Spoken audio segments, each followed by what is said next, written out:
Ma shoots better. If you were as fat as your mom, I would have hit you a long time ago.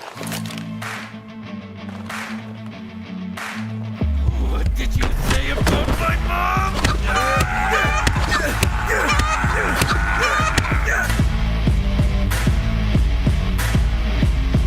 Daddy's skins gunfights. Fight with weapons, not words.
Well, we are back here for Frag 19, day number 4.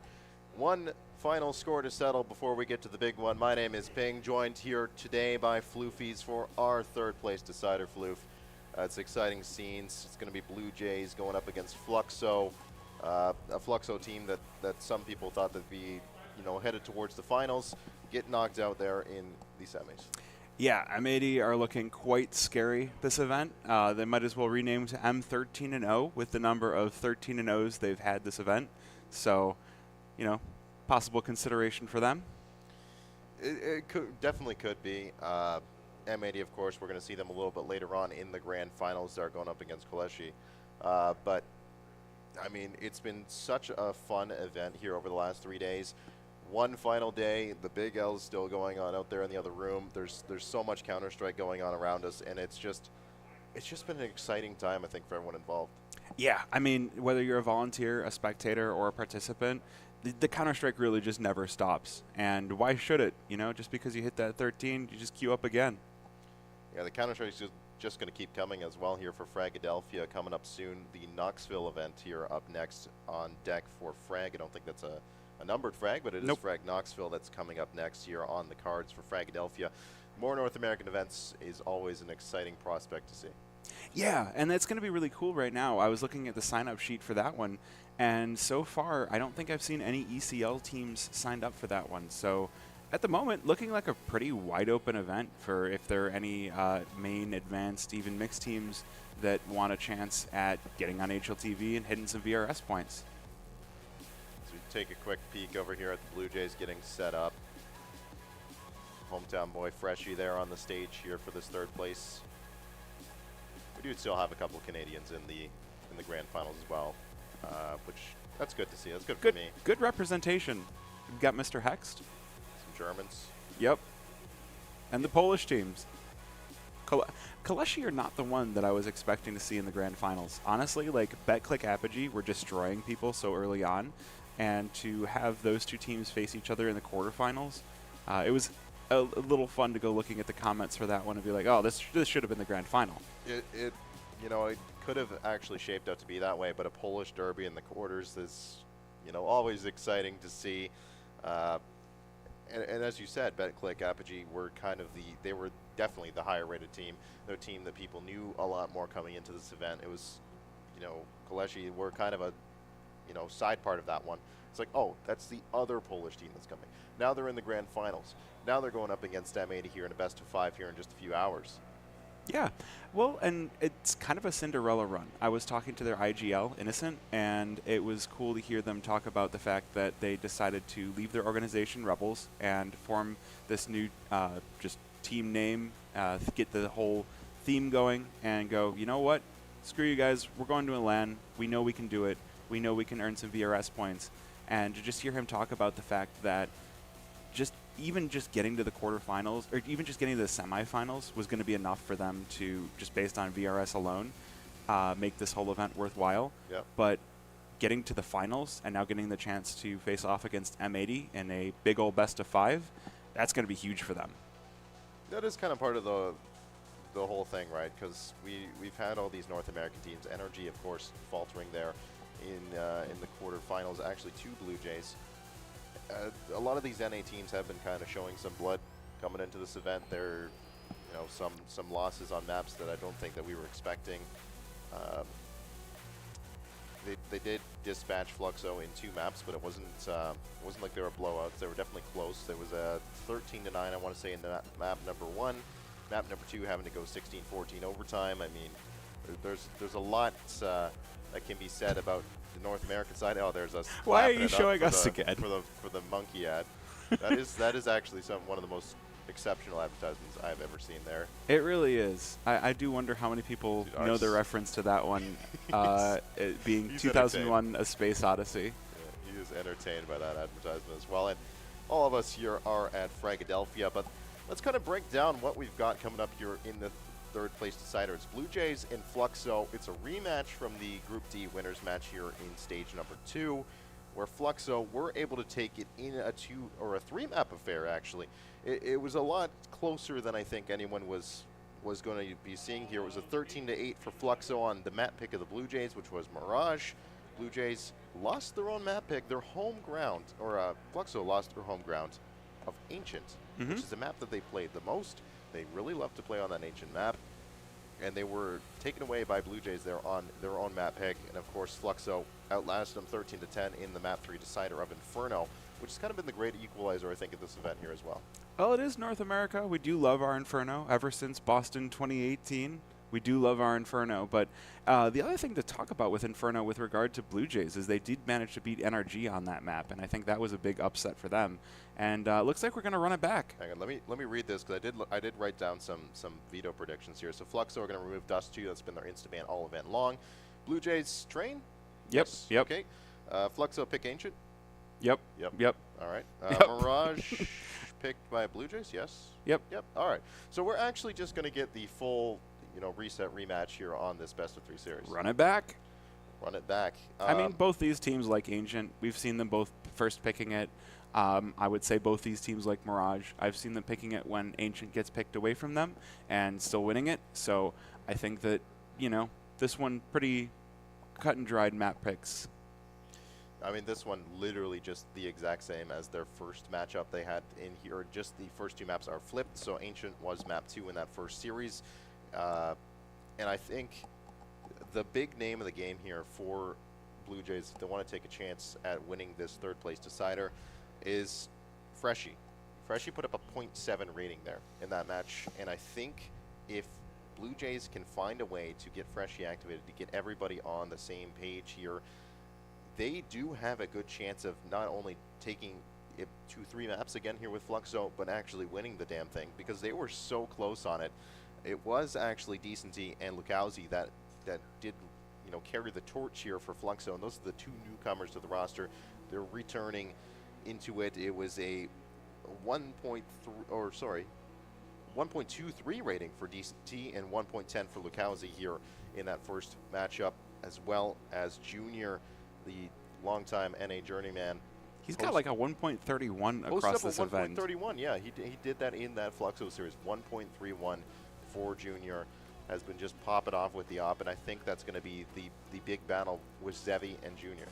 Yeah, I mean, it's been great to see the new players on Fluxo coming in and really breathing some fresh life into this roster. We saw Fluxo playing at the Major. Obviously, first stage didn't go so well for them, and so it is nice to see them getting another lease at life here in North America, in Fragadelphia, and obviously they've been farming a lot of the teams on their way here, but this should be a bit of a challenge for them. Yeah, I think that it just needs to be a team effort from Blue Jays here once again, and I think we're not going to see a 2-map affair here in this. They're going to be playing for their lives. They're playing for VRS points. They're playing to stay in the money here at Fragadelphia. So exciting scenes here for this best of 3 we've got set up. Of course, again, bringing it back to talking about the future here a little bit with that Frag Knoxville event that we got coming up. Yeah, so that's in September. Knoxville, Tennessee. Honestly, a pretty good drive, a good flight from a lot of people in the U.S. at the very least. So, I would love to see more signups for that. If we were to just talk about this event, there it is, Fragville 2025, September 5th through 7th, Knoxville, Tennessee, Nox Esports. Should be a fun event, especially if you're into country music. I don't know Tennessee that well. Tennessee whiskey. Whiskey is the thing to get? Yeah. I was actually looking at whiskey in Canada because I was like, can I get like maple whiskey? Probably. That sounds pretty good. Well, But no, going back to this event, and speaking of signups, we had 35 teams at the start of this event. If we had 20 more teams, the prize pool would have gone from 35K to 50K. Just imagine. Yeah. Get your numbers up, boys. Let's get up to the next frag. Well, just imagine the VRS points, right? Like, so many of you are so close to being in that top 32 or that top 20 that would get you into the events for everything. And it was kind of like a discovery that a lot of teams made back in March of Frag X Block, where we had Blue Jays and Marsborn competing in the grand finals. And even the top 4 from that all shot way up in the rankings. And suddenly you got Blue Jays looking at like, oh, we're going to get to all sorts of events now. Yeah, it's been a big thing, that VRS system. It's kind of rejuvenated some of the local LAN scene, I want to say, here in North America, which it has definitely needed that boost after COVID. I think the hiatus that was taken after all of that happened just 5 years ago, now it's starting to work its way back up. We've got the Launders events in Toronto. We've got Frag going literally everywhere in America, North America now. Yeah, you can really say Frag is a North American land. We've had it Canadian, and that makes me so happy. We've loved to have you up here in Windsor, Ontario. It's just been so damn cool to see some of these teams, some of these players that I've casted for literally years, and I've never really put a face to the name because everything happens in America. I've never made it down to a Frag, so to have this opportunity, have this chance to see some of these people that I've talked to online and in passing once or twice, and they see me, they're like, "Hey, Ping, what's up?" It's cool. Yeah. You never know who's gonna recognize you. It's so fun. Everybody. Even if you're not like a high-level player or a caster or a content creator, you go to a LAN and you played against somebody and face it pug just once, and they're like, "Oh, hey, I remember your name." Yeah. And you just never know on LAN what you can or cannot achieve. That's just kind of like the proving ground. And I played in the second Launders LAN. Oh, how'd you do? 1 and 2 in groups. It's a win. Yeah, we won a game. The team we beat had 4 rounds the entire time, but they were having the most fun I think I've seen out of anybody there. They were like laughing it up. They were going for Zeus kills against us. It was exceptional. Just to see them, because like we went over and we were like in the handshake line with them after the fact, and they were just all smiles. So get out to a Frag, get out to a LAN, get out and do something with your friends. Meet the people that you've spoken to online. It is a great time out here at Fragadelphia, but it's not going to be a great time for one of these two teams after this third place decider concludes. Yeah, we were looking at the money rewards at the end of this. I think fourth place is on 3,000, third place is on 5,000. So, not a huge difference, but a difference significant enough. I think the bigger thing is going to be that Fluxo is slightly higher ranked than Blue Jays. So they do have more to lose if they do drop in this game, just purely from a VRS standpoint. Yeah, that is the big thing. That's the big name of the game here for these teams at the tail end of the event. They're looking for those VRS points. They're looking for a way to find somewhere, and these Frag events have been a good way to do so. I mean, even seeing Frag Vegas having NIP show up, it's just like, and again, I've heard rumors of teams that are looking at maybe showing up to Fragville just because, hey, we are a team of 5 and we need VRS points. We show up to a tournament, now we're on HLTV and all set. You never know. You never know who you're gonna meet, right? Like just walking into the dorms on Wednesday and just being like, oh hey, there's Art, there's Lukowski, like just randomly. I've seen that guy in a major or two. Yeah. Like wait a minute, he was just on stage and now he's here. Same with M80. They were just on stage, now they're here. It's funny how that works. Go from one stage to another. Looks like we're just having everybody finish warming up and getting set up. So should be heading on in momentarily. Do you have any predictions? Since we are running it back exactly the same as the last time these two teams played here at Frag, what are your predictions? Well, in my heart, I want to say Blue Jays here take it in 3. It's not going to be easy. It's not going to be close. I want to say that Blue Jays can take it home just for Freshie, the Toronto lad. I would be excited to see a Canadian, plays pretty damn well in this tournament. We're already guaranteed top 2 there with Hex, so yeah. I'm not too stressed about it. But I think Blue Jays here in 3, but it's not going to be close. And I wouldn't even be surprised if it wasn't close. But Fluxo do edge it out at the end once again. Yeah. Speaking, and what about the grand finals? How do you think M80 and Kaleshi are going to do? Kaleshi were looking so damn good, man. And M80 have been kind of, hit or miss some of these Feast maps. or famine. Yeah, I want to say it will be M80. Just the NA defend home turf here, even with the 2 Germans on the roster. But again, I wouldn't be surprised if Kaleshi can bring it across the line, because that would be a big boost, I think, as well for their VRS campaign. Yeah, especially from leaving their previous org and just going solo. Coming out on top of a Frag event would be a huge, like, hey, guys, look at all these VRS points we have. Someone sign us. So, I do tend to agree. I think that I would love to see Blue Jays win this, but I think that it's going to be an uphill battle for them. And I think that M80 also are going to have an uphill battle against Galeshi. I don't think it's going to be a 2-mapper or a 3-mapper best of 3. I think that we are going to go the distance in this series. We're going to get 3, and I'm hoping we get at least 4 for the grand finals. It will remain to be seen. See Coach Axe there, smart fella.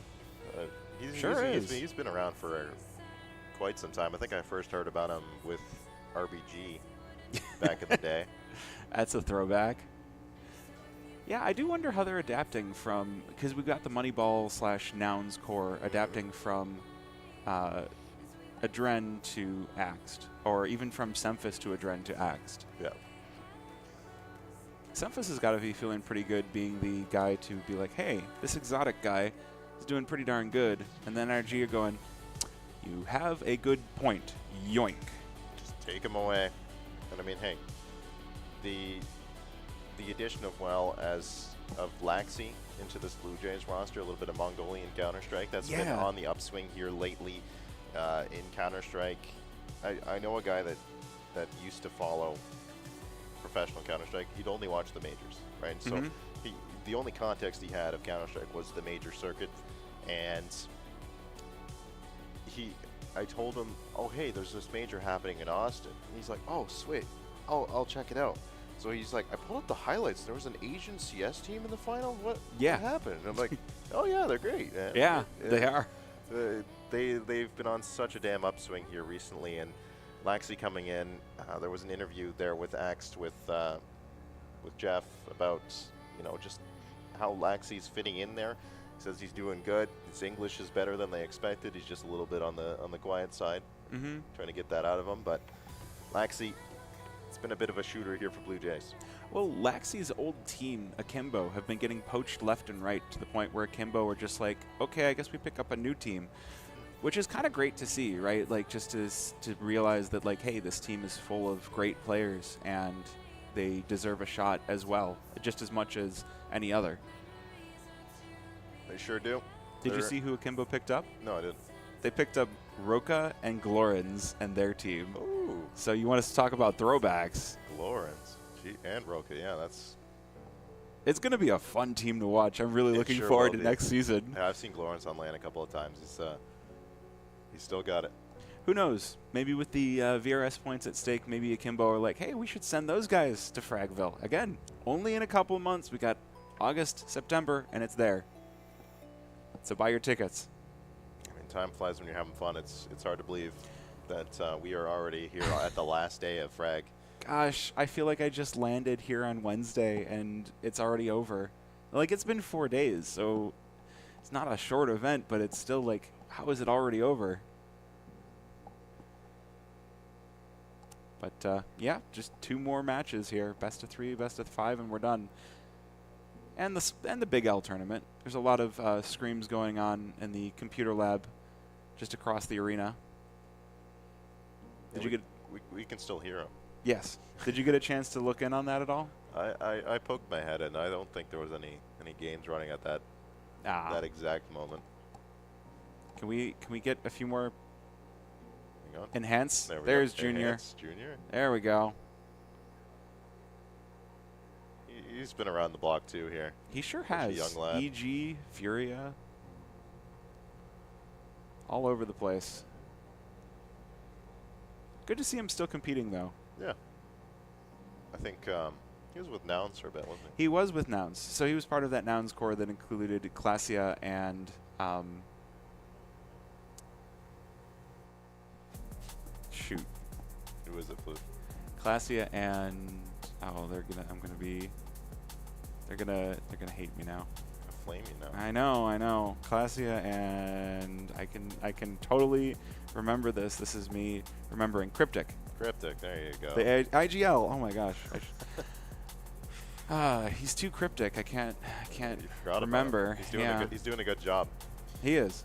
Again, yeah, I think the junior Zevi matchup will be something to watch. Zevi, somebody that's, I think, been a step slow here at this event. Started to wake it up a little bit yesterday. The op versus op duel will be pretty damn important on the 3 maps that we do have here. Yeah. Especially a Mirage and an Inferno map 3 that's literally all hallways. Yeah. I mean, the op duel does always make me sad that we're not going to get to see Dust 2, that was banned out, because that is the opper's heaven. But yeah, Inferno, I mean, you don't see that as many ops on the T side of that one. No, I think if you buy an op on T side Inferno, you're throwing. You can pick one up off of CT, sure, but there's only so much you can do on Inferno. It's a difficult map to be like a hard carry on. That's a map that you need to, like, your individuals need to be working across the map, because even if you're like popping off on the first 2 maps, you go in with all this confidence, you can't see either site from like the beginning of the round. You have to hit a very long rotation to go around it, both on CT and T side. It's a hard map, I think, to have a real pop-off performance on. Not saying it's impossible. You see some good anchor holds, some hit player holds on the CT side anyhow, but being an opper that can be active and floating around both sites is a little more difficult, unless you're that kind of arch side rap player. Yeah. I do like that we get the plushies here. We got Stitch. I know that we get the Hambuga plushie sometimes with Freshie. I don't know where that one is, but looks like we're just getting a little bit of warm-up before the game starts. Mirage warm-up. That's one that you don't see every day. Usually it's Dust 2. The old warm-up server, and that might have been Prac. I don't. It might have been.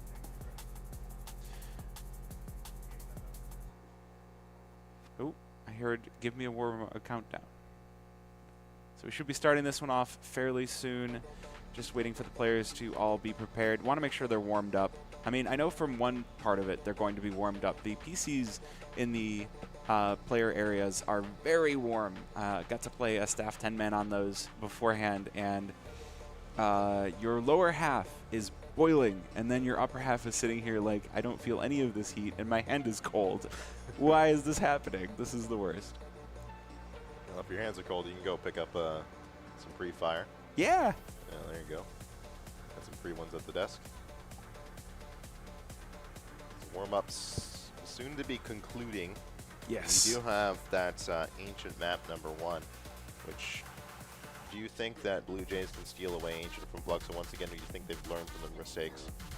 I would hope that they can steal it away. Again, a lot of my analysis, my thoughts right now are based on just hoping that Blue Jays do better than they did in their last matchup against Fluxo. But, I mean, it's going to be tough, right? Both teams have had a couple of days to prepare for this. It's been a couple of days since the last time, and, you know, there's definitely time for the teams to go back to the drawing board with the demos and be like, all right, what do we do? What can we change? Hopefully someone brought their laptop along that they can go and check out the demo files after the fact. Yeah, that is one thing that I think is really cool about this Frag is our developer, Sphaxa, has prepared an awesome bot that right after the matches, all of the demos from all of the games are going to be available for the teams. And so you can get those right away. It's convenient. It is. It's I mean, again, there's not much time to prepare in between games, but any amount that you're able to, and anti-strat is going to be valuable. Yeah, Axe on the mic right now, and that would be the guy that they're looking to have a bit more of a game plan here against this Brazilian side. Both coaches talking, so that only means one thing here, Floofies. We are oh, there goes the mic. Shortly into this one. All right, here we go. I think we're just about ready. Oh, the mic's back down. Got baited. Got baited. We're almost there, guys. Don't worry. Yes. Again, you don't want to let these players go into the server cold. There's a little bit too much at stake to be unready. What about you all in the crowd? Are you ready for this matchup? Yeah, here's some clapping out there. Well, it's not quite the grand finals, but it is a third place matchup, so I want you to get loud. I want to hear it in our microphones. It's Fluxo, it's Blue Jays, and it's the third place decider. It starts off here with Blue Jays on the defense, and Fluxo have to kick off a quick attack here. He smokes up towards the B site. Laxi's going to catch a goosh here immediately. Finds a little bit of damage back on Art. Oh, they've pulled this defense away very well. The smokes and the kills coming through for Fluxo. They pulled all of Blue Jays over to the B bomb site while the bomb is all alone on A, so they're going to get this free plant down. The first one on the site back is going to be Junior. Kills traded back and forth, but Junior is going to fall. And now 2 versus 4 as the Blue Jays continue to drop out of the sky. Classy, the last player standing, Lukowski here on the fight, and just slaps him away. Yeah, 3 in the pistol there for Lukowski. That's a good start. And an immediate technical pause. Well, mic's up, boys. It's a tech pause. So, yeah, that was a good little fake by Fluxo. All right, everybody at the venue, we can pretend to get excited once again when this tech pause is over. That would be cool. Yes. Just like start a low roar. What player's name should we be chanting after that? Lukowski. Lukowski? That's too many syllables. Yeah, Can we just say Luca? I don't think the NA crowd would be chanting for the Brazilian team here. Yeah. I mean, at some level, we're kind of like together, the North American scene and the South American scene, because we're still We're Americas. the Americas. Yeah. So when the South American scene is actually getting to stage 3 and getting to the quarterfinals of the major and getting us slots, we should be cheering for them. I feel like that's going to be a contentious opinion. Maybe a little bit. Not sure who is having the issue here on stage, but pause should shortly be coming to a close. We can get right back into this one. So with an opening pistol round victory for Fluxo, see what the call is here for the Blue Jays. It's kind of been interesting to watch these teams and how they're operating here on their eco rounds, or if they lose that pistol round, do they go for the investment, try and find some frags, try and find some bonus cash in the pocket, and they'll do so here with the MP9. Junior picks up the hand cannon. It's Fluxo that are going for a little bit of a mid-split here. They've got the red room smoke deployed. Now going to pick up where he left off, and this time Laxi's going to drop him. Though with the trade back here on Cryptic through the cave. 4-on-4 here early. Arch taking a battering, though, down to 30 HP. Laxi as well has been tagged up. The 38 ducks in towards the donut. It's back towards cave here for Fluxo. Well, they still haven't picked up bomb. They still haven't committed it just yet. I think that Fluxo is still on the hunt, on the probe for some more information before they make a decision. They do have a decent amount of time left on the round. Blue Jays, though, keeping their options open as well. It does look like it's going to be a B-site lean. It's going to be important here. Has to get something and unable to do so. Classy tagged down to 4 HP through the wood wall. That is going to hurt here. Blue Jays now in a serious disadvantage as Fluxo start their attack, but with 40 seconds, still enough time before they're going to go for this. And Freshy rips one down. Kai with a trade. And again, Fluxo, they press on in. More kills for Blue Jays. It is going to be only Junior left standing. So that's some cash bonus picked up here from the MP9 kills, but as well another 150 extra picked up. And Junior, the opper for this team, has to be good with these pistols. Goes in for the cave swing, really lines it up, but just a second too late. Fluxo gonna pick up the second. They get the conversion, but Blue Jays make it expensive there with 3 kills. They do, and with only 1 singular kill on the pistol round, that means that's $200 per player over the course of these 2 rounds for the bonus cash. I don't think we're going to see a buy going into this 3rd round. That's been pretty cut and dried as, okay, we are, and we're just going to force up. No, this is a No, this is the Oh, third round. They repurchased those. They're forcing up again. Okay. Force up until you win. Fair enough. Clasia falls over, gets steamrolled over a main, and now Junior with the USP looking to follow up. But again, none of the Blue Jays players able to stand up to the challenge that Fluxo are providing them. Mac 10 for Art does finally get dropped, and Laxi's Deeg finds purchase as well. Senti with the trade, doubles up, and that's going to be Fluxo with a very quick 3 rounds. Yeah, decency 4K. I feel like I've been saying that quite often. He's been able to find 4Ks a lot. No aces, just a lot of 4Ks. People keep taking it away from him. He gets a big smile on his face. It'll be 3-0 here for Fluxo. We'll see if this investment strategy from Blue Jays does pay off for them here. Are they going to be able to get a buy here into this next one? They will. Hop on Junior. Not quite all the bells and whistles that Blue Jays would be asking for, but... Ooh, oh boy. Oh, it's going to be fast once again. Brazilians looking to speed run this third place. They're going to charge on in. Laxi here to take responsibility, and Blue Jays lose to Lukhausi and Art just melting through them. 3 versus 5. Junior spots a leg. Not quite the connection he'd be looking for, but he's going to take another challenge. Spots the player on in. There we go. 3 versus 4, but that's bomb down, and there's no kits in the hands of the Blue Jays players. Yeah, A-site, usually a pretty easy site to retake if you're in there early with some utility, but lacking that for Blue Jays now. They've smoked off donuts. They can try and get the cover through. Junior just kind of swinging around these angles. They're not going to take the fight this time. We'll find Lukhausi there on the exit. Cryptic as well, going to drop Art here towards elbow, so that's at least a few kills going the way of Blue Jays that'll help soften the blow of another round loss. Oh, they find something here soon. I don't know. Oh, right. Well, he gets one. So, another. I mean, again, the money is going to start to be at least a little bit better for the Blue Jays. Good time for timeout where you really have to just, what's going wrong? We've lost a few too many times here. That's been 2 in a row. And so I think that there needs to be maybe a little bit more of an emphasis put on the anchor there. Yeah, X jumping on the mic here to try and reset the Blue Jays.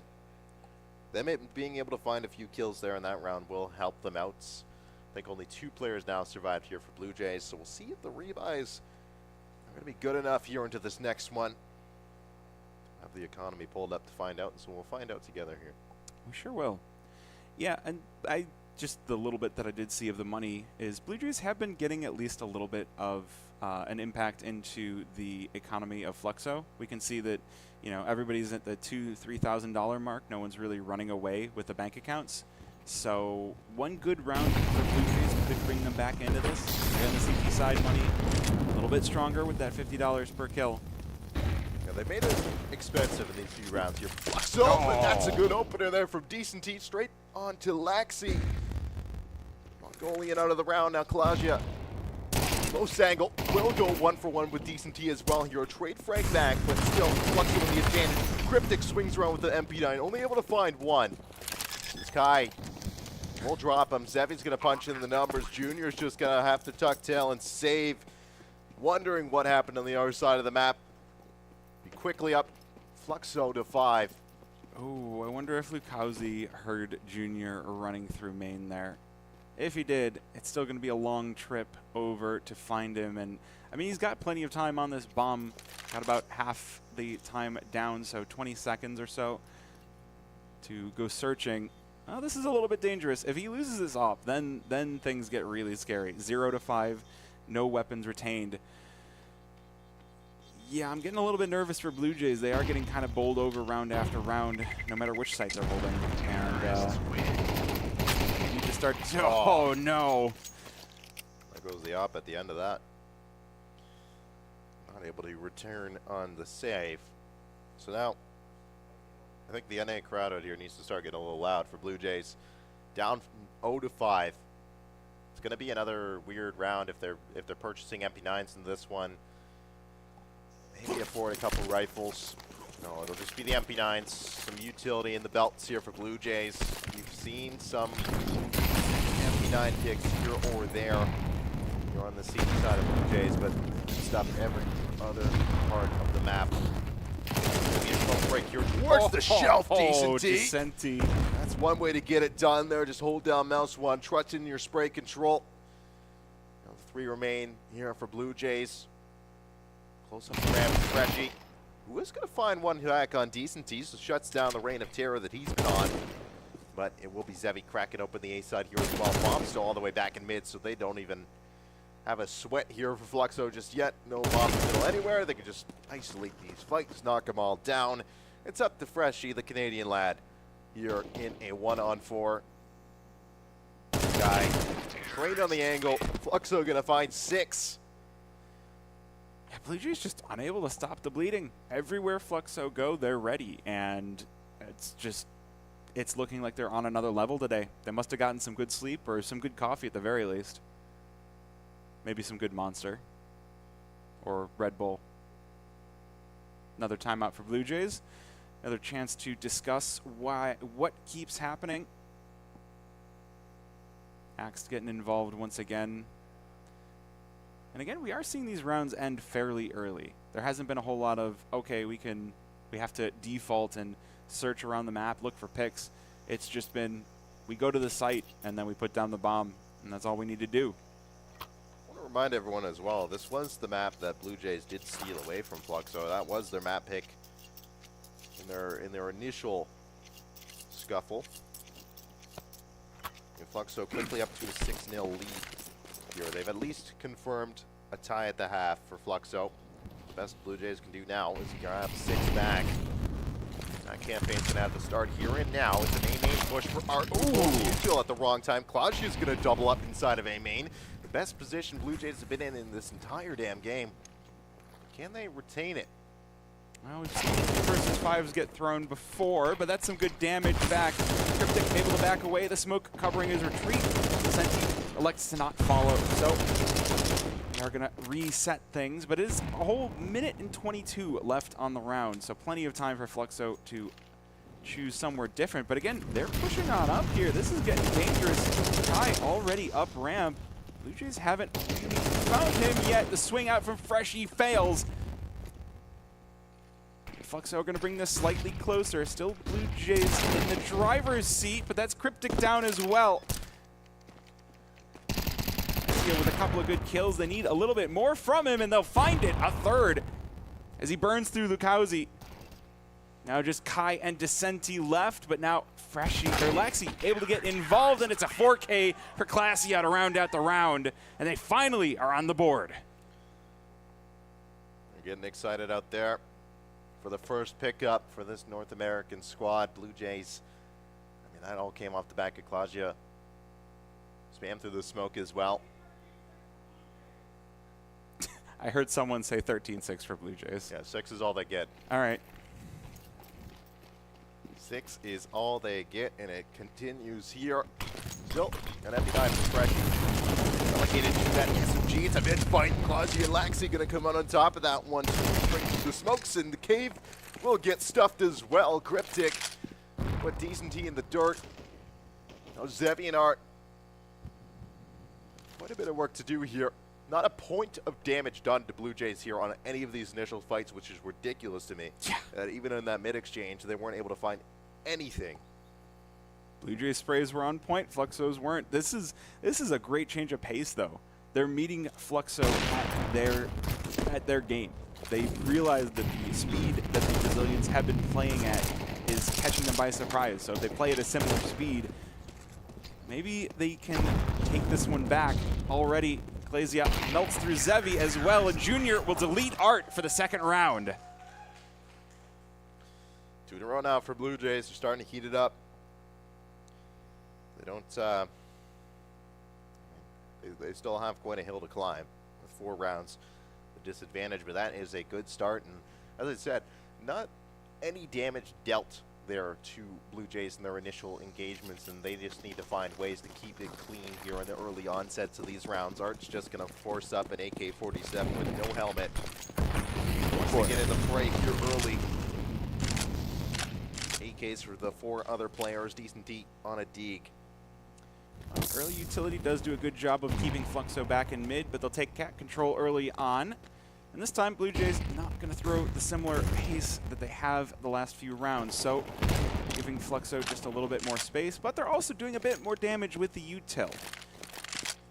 Art and Lukowski taken down by about 25 HP in total. They are going to go for the reset, let things settle just a little bit. They've already kind of found a good position on this round. 1:05, no damage taken by Blue Jays. This feels already, again, better than the first 6 rounds of the game. Yeah, they're making Fluxo work for it now, and I think that's the big difference here. As we get a little bit later on into this first half, Junior, the off hasn't been asked to do too terribly much this time. Gonna get challenged, pulls up Donut. Junior can't get out of dodge. Laxi's gonna have to trade back. Lukowski one back as well. The ace site for Blue Jays starting to falter here a little bit. Now Claudia has to put in another layered defense here as Donut and Main are getting two. Boost comes up, they 1-2-3 him on the site. Cryptic. Just too many bodies swinging out at the same time. And now it's on the IGL, 1 versus 4. Does have the kit, does have a little bit of utility in the flash, but this one feels pretty desperate, and Decenti gonna put him out of his misery. So up to 7 now, able to recover it. You can see that they are starting to have to think about it a little more. Not going for the quick plays. They have to really work the angles. I'm curious, just how it was that Blue Jays were able to come up, kind of big in that best of 3 against Fluxo beforehand on this map. See a little more signs of life out of him here, and it won't be this round for Junior. That is an early kill, but a good trade. An absolute massacre. 2 for 2. Decenti with 2, and Blue Jays, Laxi, and Freshie each with a singular kill for themselves, but it does force Fluxo to slow down once again. This lurk could be dangerous, though. Lukowski on 32 HP. He's going to find some information here over on the A-bomb site. And he's going to give Blue Jays a little something to think about themselves. The spray through the smoke, not quite finishing the job. But it calls over the rotations from the remaining 2 Blue Jays. And now Fluxo, they're going to get the B-bomb site for free. No one even close, even in the same zip code. Fluxo still fully clearing out the site, making sure nobody's home. But Kai going to get that bomb dropped, and 3 versus 3 retake. Yeah, Blue Jays were playing together there and kind of gambling it towards the A site. Now they got to make a wrap back to B. Find Claudia through the smoke, does what he did to his team. Back to him. Now I'll just queue up a save here for Freshie and Laxi, but will they be able to get away with this one? Lukowski, hearing the steps, only has 8 HP, so maybe not worth the challenge, the effort here. Give an AK over to the CT side, but Lukowski does look like he wants to take a peek at this. The Brazilians are bloodthirsty, man. Lukowski, he's so close at hand. He spots it. Laxi turned the wrong direction, and Donut, can he get 2? No, but the AK not going to be picked up. So that's a weapon dropped off of the CTs. And the money, again, they're going to be broke. They're just not going to have enough. Yeah, now Fluxo are making this look like their map pick for sure. Last time around, it was taken by Blue Jays.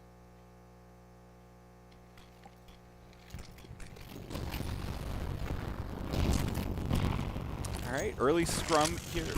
Laxi taking a heavy hit off of the nade. Oh, gonna fall off on the push as well. The MP9 not able to do much of anything, but 2 for 2 trade here. Blue Jays again coming out strong on the early scrum. Art gonna be clipped through as well, but still survives with 8 HP. Ooh, maybe a fight inside of Donut as well. Blue Jays now on the disadvantage. Lukowski in position, or Art in position, does get finished off by Freshie. A lot of early kills here.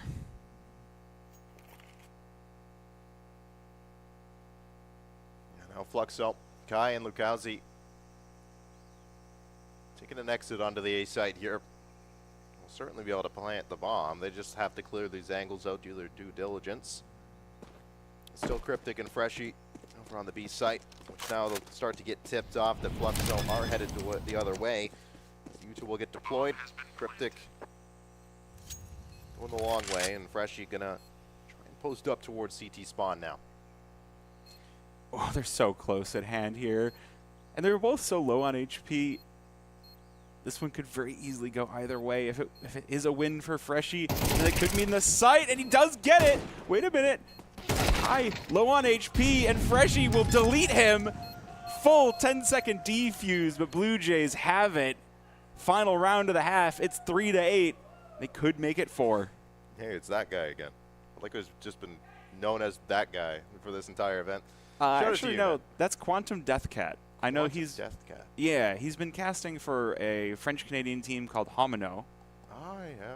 Okay. But it sounds like that team is kind of disbanding, or something is happening to them. So who knows? Maybe we'll see him on the desk at a future Frag event. Shout out to you, Quantum Deathcat. See, now you can go back and clip it. So Blue Jays looking to find 4 here at the end of the half. A little bit of damage done to Art by the initial utility. Ooh, that's a heavy hit as well. Cryptic holding on inside of Cave, but Laxi going to be the first one to be dropped by Lukowski. And it's going to be a quick, very decisive push onto the A-bomb site. 4 players here with, ooh, that's not good. Descenti will get 1, but Freshy with 1 back means this is, it feels recoverable. Cryptic through the smoke, melts through Kai. 3 versus 3. Junior's got his op once again. This retake looking possible. Junior deletes 1. That's what I mean by the A side being somewhat easy to retake. There's only so many spots the T's can be in. But that's one of them. The donut play, finding Freshy. It's up to Junior, the opper. Hasn't demanded much of this match. Now needs to go big, finds a tag through the box to book the range now. The USP comes up but cannot land the shot. 9-3 Fluxo here through the first half of play. Well, not the half you might have asked for on the CT side. Ancient, one of the maps that feels a little bit CT-sided at times. So, especially with the new economy, I think that Blue Jays are probably going to be kicking themselves just a little bit, giving up quite so many. But we'll see if they can wake up a little bit as they switch sides. And Fluxo going to be feeling fairly happy.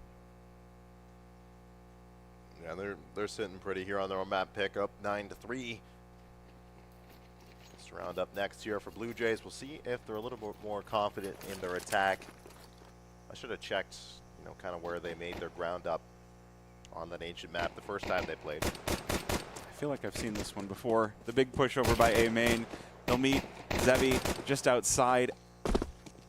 Wait, what? Where's he going? He's going to join up with his teammate here towards the donut. Freshy fast with the entry here. The dual Brett is not going to connect this time around. Freshy and Laxi. They'll add 2 to the column here for Blue Jays. Decency already taking a dink, has to hide inside of Temple. 5 strong here for Blue Jays. They're going to hear the dualies firing off the shelf. Not going to mess with that one. Now getting crunched inside of this Temple Cryptic. Ooh, this one could be a perfect all 5 surviving for the Blue Jays. That would be a huge sentence as they start to try to make their comeback. Lukowski, does he even bother going for this, or do you save? He's got is that a decoy? And dualies. Hey, now, decoys can be useful. For what? Confusing people. Why did you buy a decoy? Did you misclick? Just want to get rid of 50 bucks. 50 bucks is an awkward amount, but you get it every time you buy half armor. Can hear him getting excited out there. Yeah. About the 4th round for Blue Jays. Pistol round, 5 strong, stay alive. That'll do wonders for their economy. They've got 3 players, it looks like, or 2 now. 2 players that can just afford the helmet. Grab the rifles there off the back of that. Cryptic saving up a little bit of cash here for the further on rounds. Junior getting dropped in op potentially. Fluxo now. Just the USPs of E250, or the Deagle still saved on Lukowski with that fabled decoy grenade. Yeah, he still got it. I have seen it useful though. Like if you've got the op throwing the decoy out to fake the shot, to make someone think that you shot, and then peeking out after that, that's been useful. Oh, it's a Zeus. Oh dear, oh my, but they're still gonna be perfectly happy to melt right through it. And now the rest of these pistols will fall like bowling pins. Melting them down, burning them through. And again, 5 players surviving for Blue Jays. That helps a lot. Now 5 rounds, 5 alive. Should be now the investment out of Fluxo. See if they can attack onto this rifle round that we've got coming up here. They still do not have the utility they want, but it's something. They got firepower behind it. Try and activate DCT here, who's still sitting pretty at 17 and 10. Leaving everybody on the server here. Freshy not too far behind him though, 14 and 8. Saying Freshy to step up here. They need the team of Blue Jays to step up here. Swan, he is doing a damn good job. That Molotov gives so much information, but it's not enough as Kai deletes Laxi. They still seem to want to force this B site, but it's not working out. Decenti and Art are just smashing them away. And now it's Fluxo's turn to have 5 alive as Blue Jays down to 2. Classy had an interesting spot though. All the way back on Temple, so an opportunity to maybe find a backstab, maybe pull some Fluxo players away. It looks like you may have done so, but not in the way that you would hope. Ooh, 6 might have to wait, but there's a pickup from Claudia, and the bomb's going to run it on out here, so if they don't get around, they can at least get a little bit of money for the bomb plant, and that's all they're going to have to be happy with getting. The attempt from Fluxo as they hop on the defuse, full 10 seconds here. But Fluxo, first one up to double digits. Yep, 5 rounds now separating these two teams. It is a mountain to climb for Blue Jays, and they definitely have their work cut out. It's going to be a rocky road. But they're showing some signs of life here on their T side. Already 2 rounds in their favor. And they do have a lot of money going into this next round, so they're not going to get all of the wind taken out of their sails just yet. But will only take 1 for this one to spiral out of control. Yeah, DCT loves that cave angle there towards the back of the box, playing the anti-flash. Much success with it over the weekend here. Now, what was looking like Fluxo with a purchase, but a purchase limited in utility. Now they have all the bells and whistles they need to get done here on their CT side. Blue Jays with the bomb plan that allows them to move forward down the purchase with some utility. Probably the most even round we've seen so far in Cryptic. Drop Art. We'll see if he has any more secrets to tell here as they're walking up towards the B lane for the Jays. Ooh, Laxi was in. Well, he had a good position for the multi. Very well done by Kai with the trade and the nade. Perfect placement for Kai to go in and remove another player. 3 versus 3. Now is the opportunity for Cryptic to maybe fake something, and it looks like a bunch of nades down keep Lukowski interested, but it doesn't matter. Kai going to be just killing player after player here. Classy at next one down. 2 versus 3 for Blue Jays. As they start to make a play, Cryptic has a lot of work to do, a lot of things on his plate, but Lukowski going to remove all of them. And it's a 1 versus 3 for Junior. Can he pull this one off? He's already got players looking his way. This is not going to be an easy bomb site to take. 25 seconds. He doesn't have a whole lot of time to make a decision. Can he pull this one off? The answer is going to be no. Head taken off by Lukowski. And it's 11th for Fluxo. Yeah, 11 now in Blue Jays. Need to talk this one over here once again. It's the map that they were able to take a map off of these guys just a couple of days ago. Now really need to channel some of that, bring it back out again here for the Blue Jays. And I don't know where that one comes from. Their T side, it's looked good. They've gotten some good positions. It's just been the experience, I think, out of Flux that have been able to claw themselves back in some of these rounds. Like I said, Laxey was in a good position for a multi-frag here, but just narrowly does not find it onto Kai, and then he's able to shut the rest of the round down off the back of that. So he picks up 3 there towards the end of it. Yeah, Kai just everywhere he needed to be. Every single place someone else pulled the attention away, and it was Kai to finish the job. But now the weapons not looking so strong for Blue Jays. A couple of Tech 9s in their hands. The other primary is going to be a Galil, a Mech 10, and an AK. This one going to be a little bit slow. Ooh, only able to get about half HP before it falls. These sprays for Fluxo, again, just in the right place at the right time to just knock Blue Jays out of the sky. Klazia able to get through one, but that is all the Blue Jays will find, and the money looking like it's just going to be a mopping up exercise for that 13th round. Easy comeback for Blue Jays, I heard. All right, you heard it here first. But we also heard 6 is all they get. We're going to overtime, I think. This is what we're getting. 15 overtimes coming up, guys. So 15. Sit tight. So that's going to be 45 more rounds. Did you go to the bathroom before this? No. Oh, that's not good. Push down the ramp. Oh my God. Big AG landing in the pocket of 3. Hazard's going to knock them all down. He wants to go straight to Mirage. He doesn't want to spend another damn second on this green map here. Junior just with the deagle. Flash goes Needs in. to find 5 if we're going to find those overtimes, and it might be a little too tall a task, but it is Fluxo at the end of the day, finding 13 to 5. Junior stopped them from getting an ace at least. Yeah, there's that. Yeah.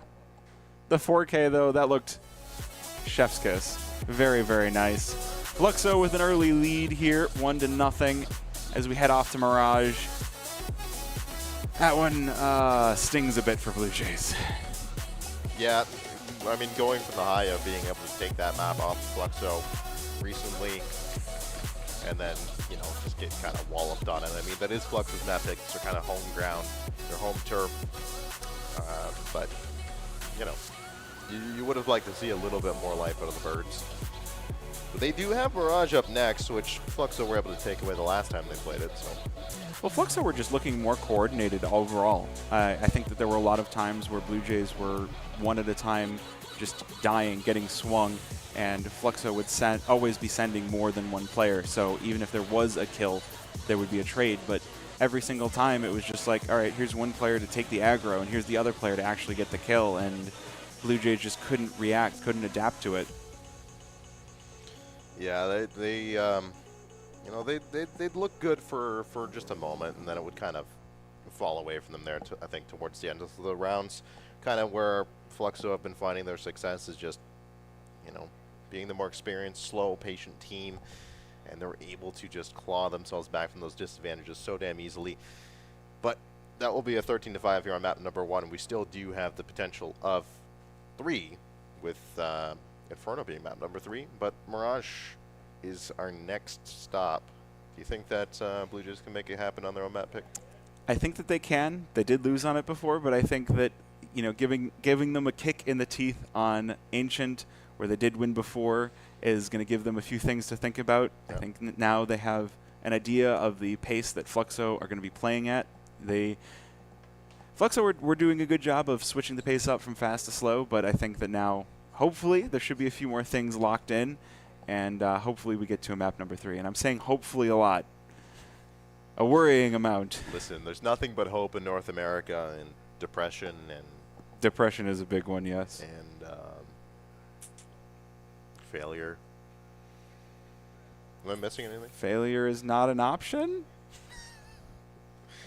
We got options, but we do have a map number 2 coming up to you guys here in just a few minutes, so I think we're going to take a quick break before we get into the second map of this best of 3 series. It's Mirage coming up next.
My grandma shoots better!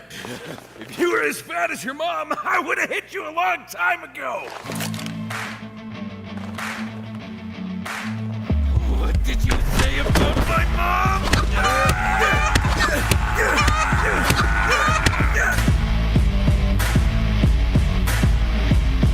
Daddy skins no facts. Fight with weapons, not words.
So just delivered an ass whooping on map number 1. It was a 13-5 on the road map pick of Ancient.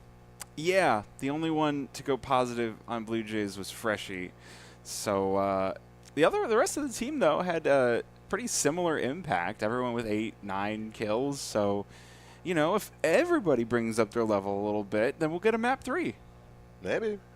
We'll see if the firepower comes out here on Mirage. That is the big thing that I think they're going to be looking for. Freshie being that top fragger there in map number 1 is a good sign, because the last time these two teams faced off each other, it was Freshie that, you know, did not have a great time on these maps. So to get warmed up and ready into this one is a big thing. I think Junior needs to wake it up a little bit here into map number 2, and we'll see if they start to build up a little bit more going on in the series, because I do want to see 3 maps. I don't want to see it be a 2-0, you know, snooze fest here for this third place decider. I want to get the crowd back into it. I want to get everybody excited for just, you know, the end of Counter-Strike for the weekend here at Fragadelphia. It's sad. It is sad. It is sad. I'll miss you. Yeah. But you know I'll miss what? you We too. can always get back together online. The ping will be higher, but at least we get to hang out, play some games. But we're going to get right into taking a look at Blue Jays, having a little coaching session outside. Those are some sweet sunglasses. Guys, hit your shots, okay? Just please, 2 shots maybe.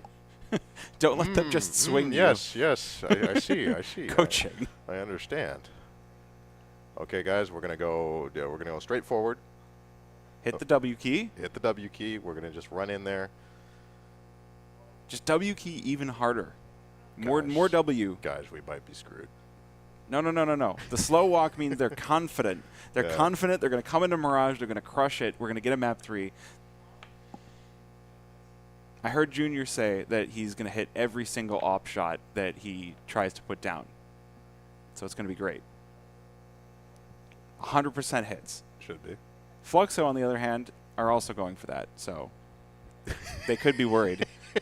Everybody's going to hit every shot. What is troubling you, sir? I wonder what that says. What?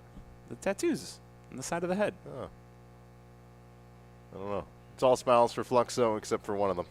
Yeah, I mean, they should be feeling pretty good after that win. 13-5, they really showed the North American crowd that they are here. They are going to demolish anything in their path, except for M80, I guess. Yeah, that might be... They nearly got M80. We nearly got a Brazilian-Polish final. That would have been something. That would have been something. Well, I mean, it's this is the big thing of there has not been a numbered frag with an international winner. So M80 are defending MNA in the finals, but that's all we've got. For Frag 18, we had NRG defending us from Sharks. Right. But no one even got anywhere close to NRG. I think that's the big thing for this event, is that the teams have gotten a whole lot closer to each other. and we're going to get sent a lot better EU teams now that they know that they can come here and get VRS. Yeah, the VRS points does kind of open things up. Of course, there was Apex and the legendary content creator JL, not a player anymore, fortunately. Mm-hmm. JL, the content creator, was at a Frag. Wasn't was it Shocks? Was that one too? I think so. I know that they're like one of the more recent, like 17 or 16, had Big Academy in the top 4. Yeah, yeah. I only remember that because I tuned into the stream and everyone was like, USA, USA. It was just like everybody. You have to. Everyone was cheering for North America here, and we need that here once again, I think, in Canada. We sure do. We need M80 to defend U.S., to defend Canada, by extension, defend Germany as well. Germany as well, yeah. So it's EU on EU crimes here in the grand finals in just a little bit. Just a little bit. As everyone's getting back to their stations here on the stage. Mirage, the next map to do battle, which I want to just recheck my notes here on C. Last time, it was a 13-8 for Fluxo here on this Mirage map. Well, that's it would be a little bit better for Blue Jays if they did do 13-8, but yeah, just kind of looking at previous maps, not just between these two teams, but both teams are about 50%. Blue Jays are a little bit lower on Mirage in the last 3 months. Obviously, those are going to include some stats from before these roster changes, before Blue Jays got the Nouns/Moneyball core, and before Fluxo got Decenti and Likauzi. So some slight changes. Does look like the Fluxo have had that big firepower upgrade, and it really brought that to bear against Blue Jays. Yeah, Decenti's been just on one this event. Mm-hmm. The amount of rounds that we've seen him grab a 4K, I think, I don't remember who I was doing. It was Tony, I think. It was 3 straight Decenti 4Ks in 3 rounds. Like, something insane like that. So, the guy's a shooter. The Polish Derby in the quarterfinals also had just 4Ks all over the shop. It was uncanny. But we are getting into map number 2, Blue Jays versus Fluxo. We got Blue Jays map pick of Mirage, so they will be starting things off on the T side, Fluxo on the CT side. And we'll get right into it. 3-player stack on the A bomb site, and they're already taking the battles to Fluxo, or to Blue Jays. The duelie's out for Zevi. He's going to gun down 2 guns, 2 kills. Freshie will stop the bleeding here for Blue Jays.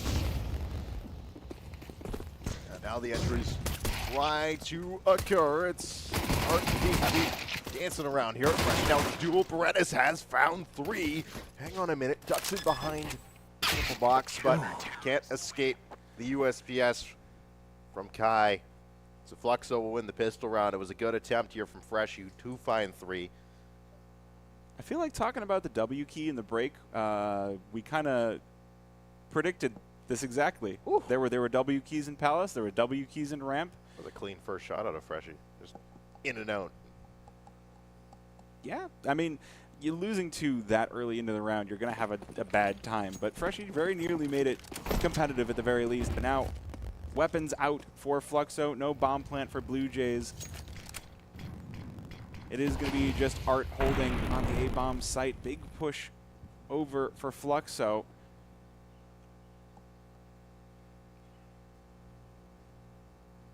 Blue Jays holding in place here. Freshie waiting for someone to make a misstep here towards stairs. Decency doesn't make too many of those. We'll drop Freshie out of the round here early. Zart getting himself back in the kill column here, and that's a couple quick kills for Art. Had a bit of a slow roll here on Shin, so some confident boosters back here as Decency and Kai will collect the rest. Fluxo convert on their pistol round victory once again. Yeah. Blue Jays left a target-rich environment, a bit of a fake over towards A. 4 players over there with the bomb over toward the B-bomb site to try and fake them out. But on Glocks and upgraded pistols, it's going to be a rough scenario going into it. But, hey, rifles out now. Op already in the hands of Art.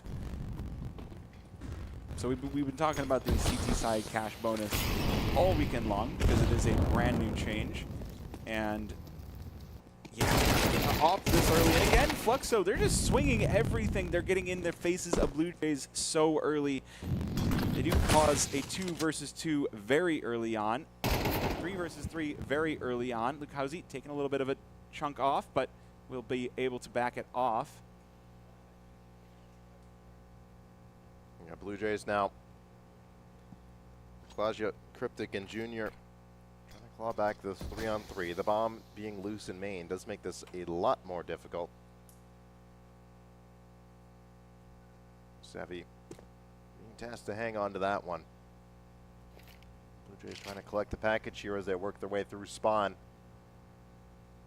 Still do have Cryptic here in a nice position to try and get in behind them.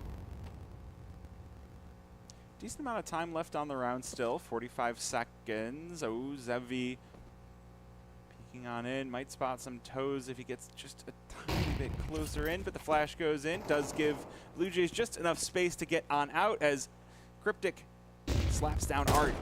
So 3 versus 2, Blue Jays now the best chance they've had. Cryptic with another, and now Lukowski, MP9 versus 3. Can he do this? Good damage. Cryptic, though, going to stand tall with 3 HP and finish the job. Blue Jays on the board, 1-2.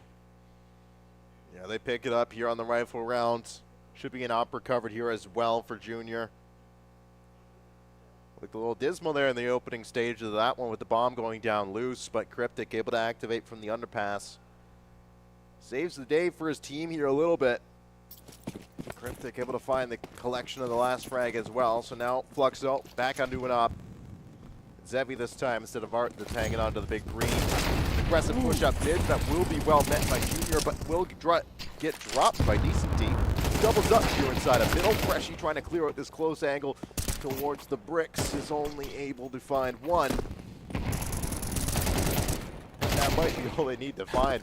This Laxey's just going to put his wings on. The Blue Jays are flying here.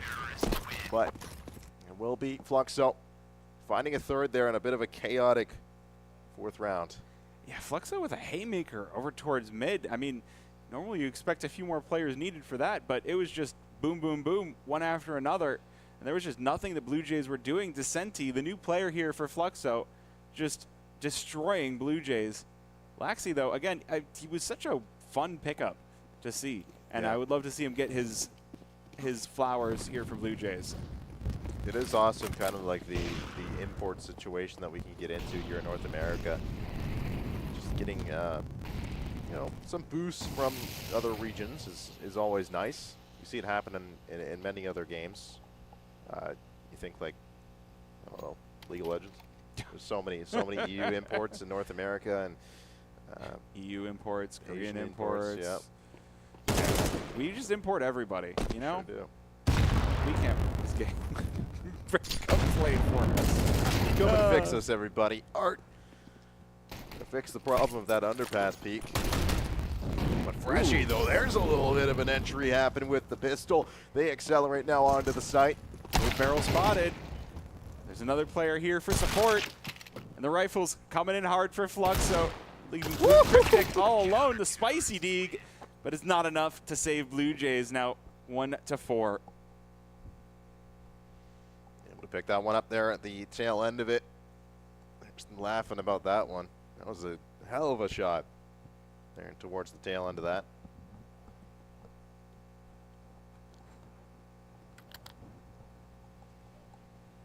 Well, Blue Jays going to fully rearm here. Plenty of rifles, though no AWP once again for Junior. So, again, they're trying to go in with just the Gleals and AKs. See if they can make some kind of an inroads. But again, Fluxo putting a big push down mid. Quick trade of frags to leave us on a 4 versus 4. Junior and Decenti, unlucky ones to fall. Art looking for more. Going to slap down Cryptic. Oh, and this AWP deletes Freshy as well, and is looking for more, but a good trade from Laxey does leave Blue Jays in a salvageable situation. The rest of Fluxo looking on in through connector. It's going to be Klazia versus all of them. Oh my goodness, can he do it? 77 HP remaining, pulls out the nade, and Lukowski going to take his head off. It just takes a swing there off the util pull. Said that the op duel would be important on a map like Mirage. Zevi definitely winning it here. Junior yet to find a frag here in map number 2. 5 ADR here going into the 7th round. Not ideal here for your Opper. Oh, And I hadn't even seen his ADR yet. yet. It wasn't a name that we were saying too terribly much here on map number 1 either. I think he had 4 kills the one time I checked. Decent deke. Get the frags open here this time on Laxi. Doubles it up here against Cryptic. Freshie did find some success here with the Tech 9 last time in Apartments. Going to try and go for that one again. Not going to get offered up the same opportunity, but Junior goes down once again, and it's Lukowski that's going to go for the wide swing. The momentum is going all the way to Fluxo right now. Blue Jays need a chance to talk this one over. And I mean, what can you say? I mean, I thought there was going to be some glimmer of hope when they got on the board 1-2, but clearly Fluxo are firing on all cylinders. You can see every single step of the way they are 1 or 2 steps ahead of Blue Jays, and there's just not a whole lot you can do when your opponent is reading you like a map. Yeah, Fluxo, I think, definitely making adjustments that they saw from their initial best of 3 against this Blue Jays squad. They have not looked back. Brazilian side wants to claim that 3rd place, claim a few more extra points here in the VRS. I mean, again, both sides are going to get some VRS just for being top 4 at this event. But again, you know, you want to be getting the most you can. You want to be getting ever closer to those high-level events. Invites for Cologne already out. Invites for a lot of events already out. But, you know, the major is the one that everyone's going to be looking for over in December. Okay, wait a minute. That's an off angle. Decenti just eliminating one after another. Good trade out of Junior, finally on the board. Hey. But again, Blue Jays lose 2 before they get their first. This happened to the pistol round as well. Is he holding? Now, Blue Jays just need to find a way to convert off the advantages that they've found. Now in a 3-on-3 that favors the T side. Fluxo have to play for some information somewhere. They have to overextend somewhere or play late on the map somewhere, and it will be in mid. It'll be Art that goes for the hunt, and he's going to get dropped. Guy here has potential to double it up as now the mid rotation comes through from both these remaining CTs. Claudia is on for the clutch now. AK-47, no bomb. That's located in mid in 45 seconds to play it. He jumps on down here towards the triple box. We'll find the first one here on Kai. Zevi, the player that's going to be a little bit more difficult to extract as he hits the underpass. Yeah, Zevi off in another zip code here. Claudia throwing a little bit of the utility that did have 2 flashes. A little bit left on the belt, but he's got to check everything, and he doesn't have a whole lot of time. There's not going to be a plant coming out of this one, and it's Zevi to deny it. They're getting loud now. 7-1. This is looking dire for Blue Jays. They need to stop giving up so many kills in these early segments of the round. The first 30 seconds, and it's 2-1s, 3-1s. But what can you do? Fluxo are just, they have your number. What can you do when the call is coming from inside the house? You gotta find something. Some little opening here for Blue Jays, and I thought that last round could have been it. But well met by Fluxo here on the rotation. Now Freshie back with the tech here towards the B side. Drops on in. Goes uncleared here towards the man, but it will be just a 1-for-1 here as Claudia will go down. Cryptic can find it with the Tech 9. Get active in towards the market now. Freshie relaxing at a good angle here. Just on the other side of the door. Will he get cleared out by Art? Needs to be seen.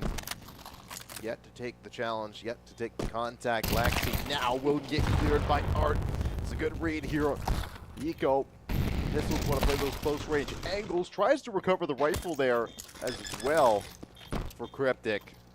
Not going to happen this time around. Fluxo quickly up to 8 rounds now. This is a Blue Jays squad that's just falling flat when it matters most.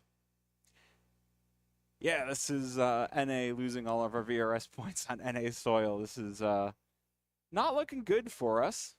Although at the same time, again, it's the LAN environment.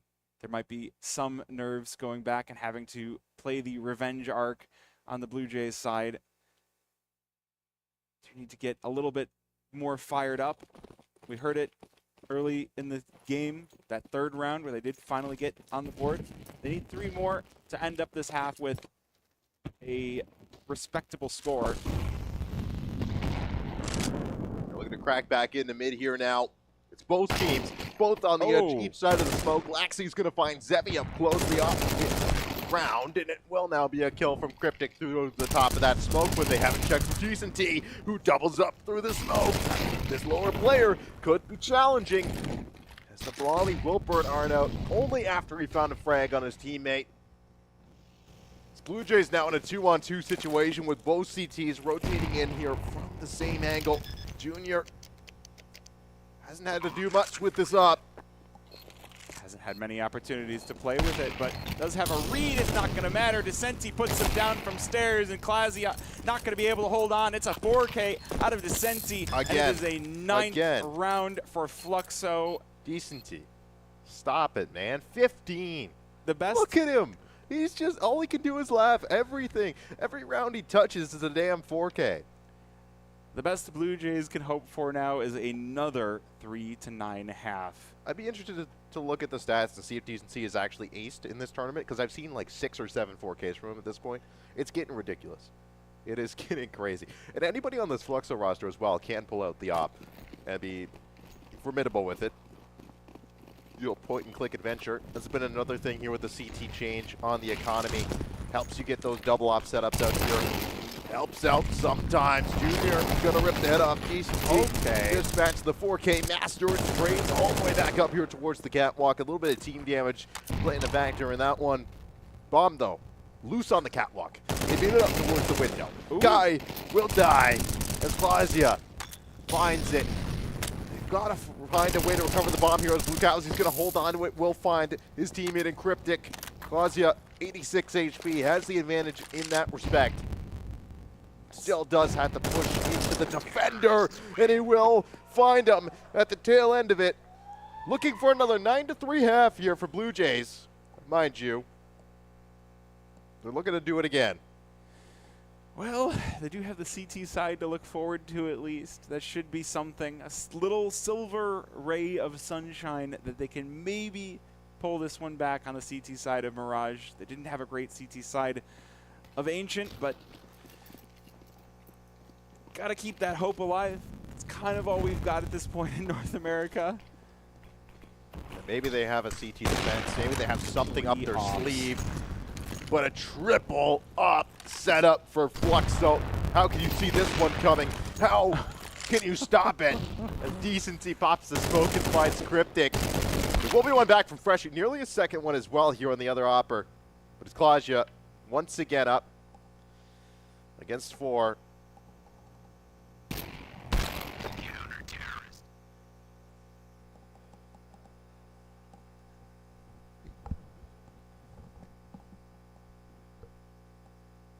Well, that's a half. 10-2. Even worse than Ancient. I mean, again, it's Mirage. You kind of hope that your CT side can go a little bit better.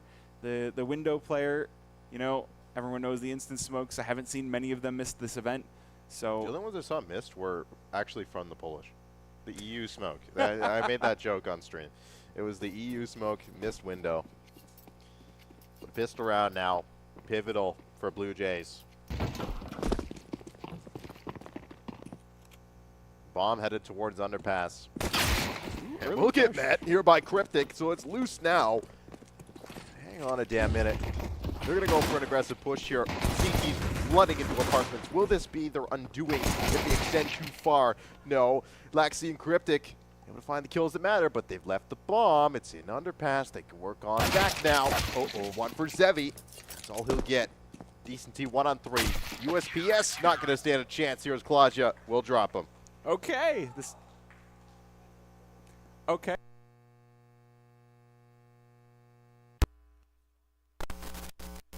Players down. That's going to be a serious amount of money going into this next round in Fluxo. I would imagine they're going to save this one. They could force it and really drive the point home, but I think at this point, better to play it safe than sorry, and they do just go in for pistols.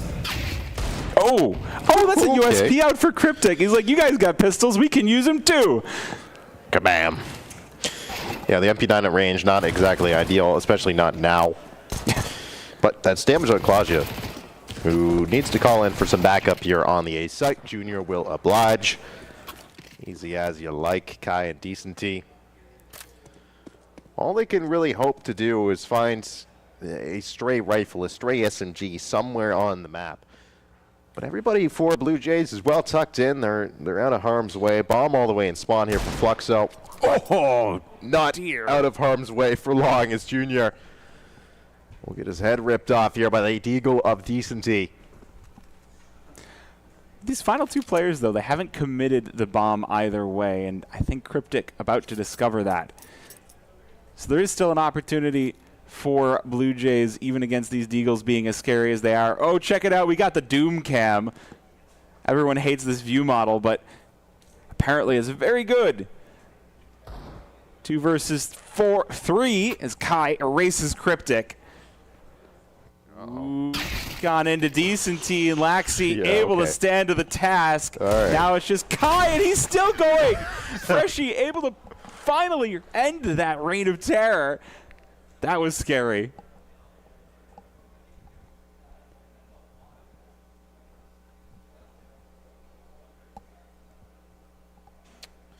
You're looking at your wrist.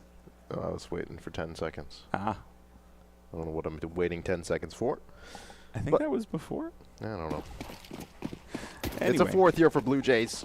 Going up against the 10 of Fluxo. Let's just have a 10 seconds of silence for the 10 rounds that Fluxo have grabbed. And Cryptic looking to grab another one here for Blue Jays as he comes around the smoke. Perfect timing on the flashbang. Cryptic's going to double up for Lukowski, and Zevi will find 2 of their own. Kai as well here towards the underpass. Going to drop another. Now Kalagia and Freshie have to pick up where their teammates left them. They've been abandoned. If there's anything to say for this Mirage, it's how bloody the early rounds have been, and then the mid-round lasts a minute, and then everything explodes in the final 30 seconds. Yeah. Round is everything. Well, both teams setting up for good trade possibilities here as Fluxo start to group on up. Blue Jays with pretty weak defense here as they do have to keep things. They just have to hold court towards either site, but the AK spray might give them an inkling on what is about to happen. Smoke goes in to block off connector. Flash as well, and Fluxo will flood onto the A-bomb site. Bomb should be going down momentarily, and we're going to have ourselves a 2 versus 3 retake. Oh. Oh. Challenge before the bomb goes down, and Decenty evaporates Clazia's head. Freshie now in the 1 versus 3. Good kill back. That is a trade for his teammate. And the remaining 2 players on Fluxo are low enough HP that this does feel recoverable. 54 HP, 32 HP. This M4 in hand feels like the right tool for the job, but that bomb already halfway ticked down, and this AK, ooh, the peek on in works out well, but he's got to get on the bomb immediately, and there's not enough time. Kai just pulling him further and further into his domain, going to get the kill as well and end the round 11-4. Yeah, that was a quite the swing into Palace there from Freshie. Yep. It looks so damn good there at the beginning of the round. Cryptic finding the 2-piece, but Kai from underpass finding the trades back. It does not bode well for Blue Jays, a roster that has not found success here in these 2 maps. You want to get more than you got last time, right? Just one more round. Cryptic going down early on. That's not going to feel good whatsoever. And again, these Deags, I mean, they've had some good shots out. That's one. Clasia removes Lukowski's head. Don't think that's going to be a recoverable weapon, though, so it's still going to be only Deags. AK spam from Kai here in underpass. Not going to connect. Utility might, though. Molotov and HE duo gets deployed. Usually you want to do them backwards, so they're slower through the Molotov. Who's that? Whatever floats your boat. Anastasia. Art. What? Just a target-rich environment. Okay. Everyone just died at once. Yep. Target-rich environment, targets destroyed. Looking to stomp out Blue Jays even earlier than they did on Ancient. It's one way to hit your third place prize. Just a quick and easy 2-0 series, which I said would go to 3. I believed in you guys, Blue Jays. I really did. Crowd, do you still believe in Blue Jays? That was muted. I don't think the crowd believes in Blue Jays anymore. Production is cheering. Yeah, that's good. Shout out to those guys. Junior. Ooh, wait a minute. Blue All Jays with some slight signs of life here. 3 versus 2. Already, though, Art on the A-bomb site just lurking here behind the smokes. Waiting, they're closing in on them. Kai here from the underpass. They did dispatch Art. Kai, is this going to be it for them? It's a 1-on-2. He's jumped up into the window. They've got the bomb, though. At the very least, they can hold on to that. They can look for trades, but look how far they've split apart. This is an opportunity for Kai to pick them off one at a time. They're completely backed away. Oh, bomb is not near them whatsoever. There it is. It is. That's going to be a long walk back from the A site here. A site that you've already cleared out, and the CT is now going to detect that bomb here towards spawn. So they have time to just hang out and wait. The inevitable. The duel that is coming here from Kai. The duel of the fates. Da da. Da da. All right. Blue Jays find their 5th. They get back on the board and they get the crowd something to cheer for here. Other than our exceptional singing of orchestral music from Star Wars. Dun, dun. Well, at the very least, this should give Blue Jays at least a little shot in the arm. The economy for Fluxo not looking too terribly great. They will be forcing on into this one. 4 rifles and a Tech 9 for Zevi, which is going to feel very scary. That Tech 9 has still been quite solid for him. But Fluxo looking to get things started early. Look at this. Look at how far up they have a player in Valley, but Laxi wise to it. This is a one-dimensional attack now. Everybody out on A. The scaling already happening so damn fast. 4 versus 3. Blue Jays falling apart at the seams. Cryptic, Laxi, and Freshy looking for at least one more round, but Kai and Zevi looking to deny it, and Fluxo will make it yet another 13-5. 2-0. Fluxo take away the best of 3 series here in our 3rd, 4th decider. I mean, they took the lessons that they learned, I think, in the last BO3 and executed them flawlessly. Fluxo, I mean, well, what more can you say? That was just very damn clean from them. Blue Jays obviously just not on it today. Yeah, I mean, when you're forced to go on as the first team of the day, you have that little bit less time to wake up, get out of bed. It's 3 p.m. 3 p.m.? Yeah. Not awake by now, you got bigger problems. Maybe you're playing FBL till 4 a.m. I don't know. But I'm not. I got better things to be doing. Yeah, same.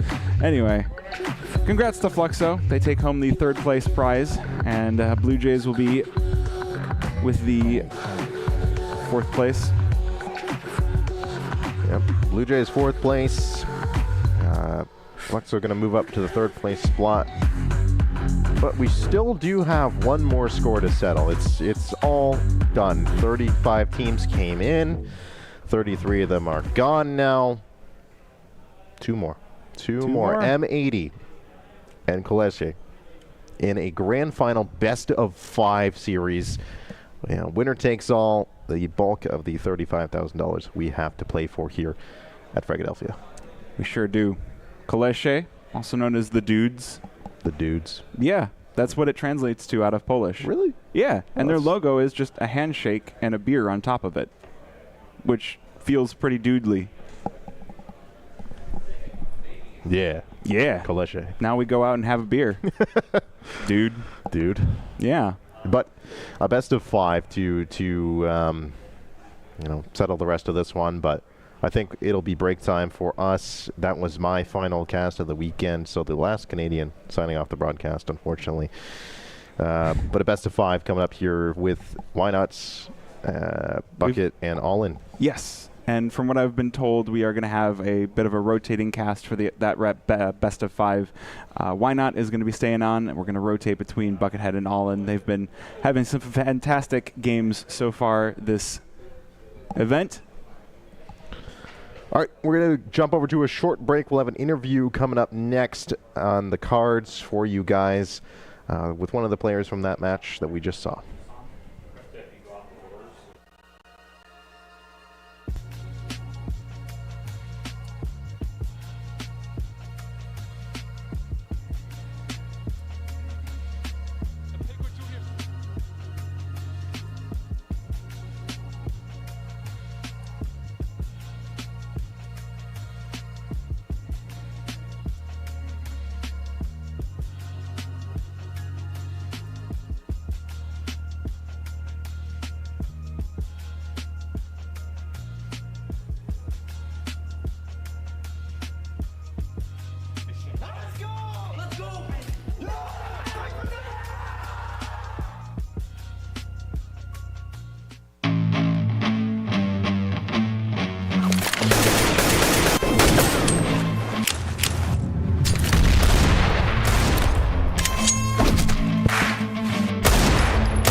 Shoots better. If you were as fat as your mom, I would have hit you a long time ago. What did you say about my mom?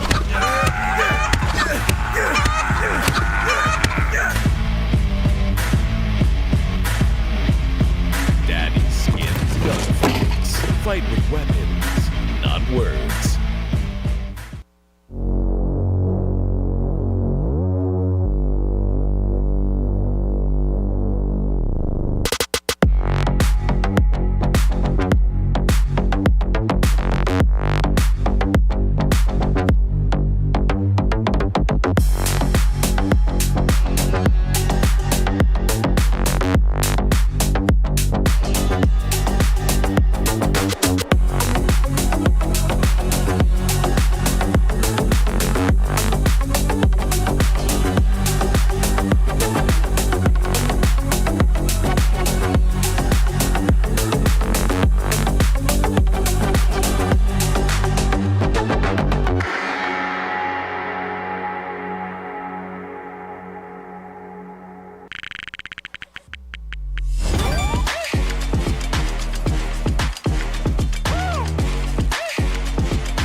Welcome back, everybody, to the Philadelphia 19 broadcast. We are still here, but we're joined this time by Art, coming in here, just taking that quick 2-0 series win over Blue Jays. How are you feeling about that? Yeah, it's a little comfort, right? Yeah. We lost yesterday, but today, different day.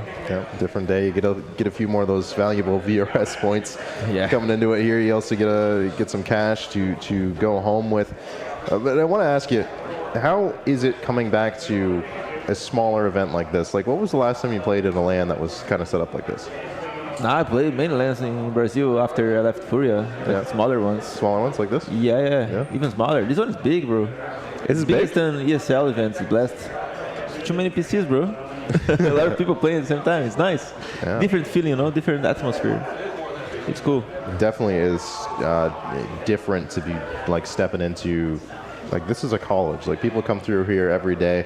It's not just for this event venue, so it's really sick to see everything come together here at the venue. But I did want to ask you about the two teammates you guys picked up here, Decent and Lakowski, coming into this lineup. How do you think that this tournament going to help them get settled in?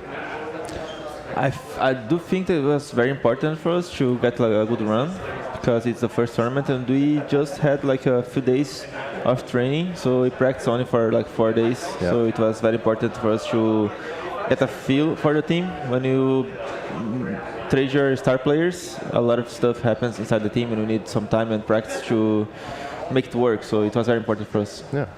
So between this game and the last one, you guys went to 3 maps versus Blue Jays last time. What did you change going into this one that made you guys so much more dominant? I think less pressure. I think the confidence was way higher. We were just having fun. I think that's a big part of it. If you play CS like that, it's always easier. If you start losing, it gets tougher and you go back to your default. But if you're winning, it kind of snowballs. Yes, I have to go back and check how many times that Decency was able to find a 4K in a round. did he ever ace? I don't think so. I think he just got like never aced. 20 4Ks over the course of every game that I watched you guys play. It was crazy. Ridiculous, but He needs to get better, right? Yeah, he's looking confident going into this one. What about these two teams? What are your prediction for M80 versus Colleche? To be honest, I haven't seen Collegia playing that much. Of course, they're playing the final, so they must be playing well, I guess. M80 was playing just fine. We had their shots to win, but they're a consistent team. If you want to beat them, you need to play better. We did not manage to do that, so they are like a solid team. Maybe the Polish team can do it.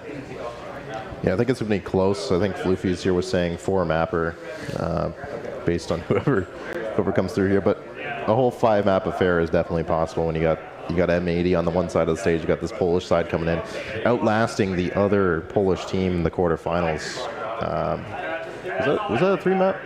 That was a 3-map. So Colleche took the first map, then it was Apogee that took the second map, and it really looked like Apogee were going to take the third map, and Colleche just, they dug deep, they grit their teeth, and they pulled it out. There were 2 13-11 games where Apogee could have come out on top, and Colleche managed to turn the tables. Yeah, I think that's important for them, right? They're underdogs and they're getting a lot of points here and experience. I think that's very important. Yeah, I know. I was thinking of them as the other Polish team, like Becky Apogee. They were definitely a little higher up in the ratings, in the standings, but they were able to come out with it. You guys come out on top of the third place decider, so good job. Let's go. Let's go. So, do you think now that you've come to the U.S. for one Frag event, you think you'll keep coming back for the next Frag event? To US? Yeah, Frag 20 or... Yeah, I think that's Fragville, right? Well, there's Fragville coming up. That's going to be a smaller one, but I'm sure next of the numbered Frags, Frag 20. Okay, so there's numbers. Yeah, there's the numbered ones and then there's the named ones. And the named ones are 10Ks and the numbered ones can go up to 50K and maybe even beyond if we get enough teams. Yeah, I do think so. I always love the energy. I have a lot of big fans here that love my play style from back in the day. So it's always fun. Sometimes after the events, I get out of them and meet some people. So it's fun. Good to hear. Well, thank you, Art, for taking a minute to come and chat with us, your brother. Appreciate it. Congratulations on the third place here at Frag 19. We hope to see you around. Back in Next one, North right? America. Yeah, that's it. Thank you, guys. Thanks, All right, thank Have you. a nice one. Have a good one. Well, Floof. I guess That's us done. I get.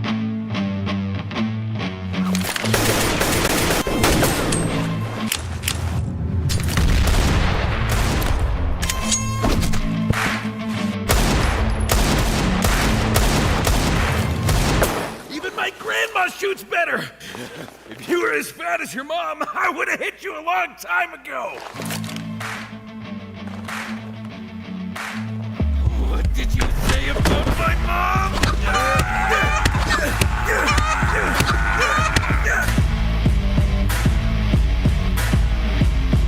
Daddy skins gunfights. Fight with weapons, not words.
Well, hello, everybody. It's me. I'm Bonamon. I'm back. And if I'm back, you're here with me, and I appreciate you watching.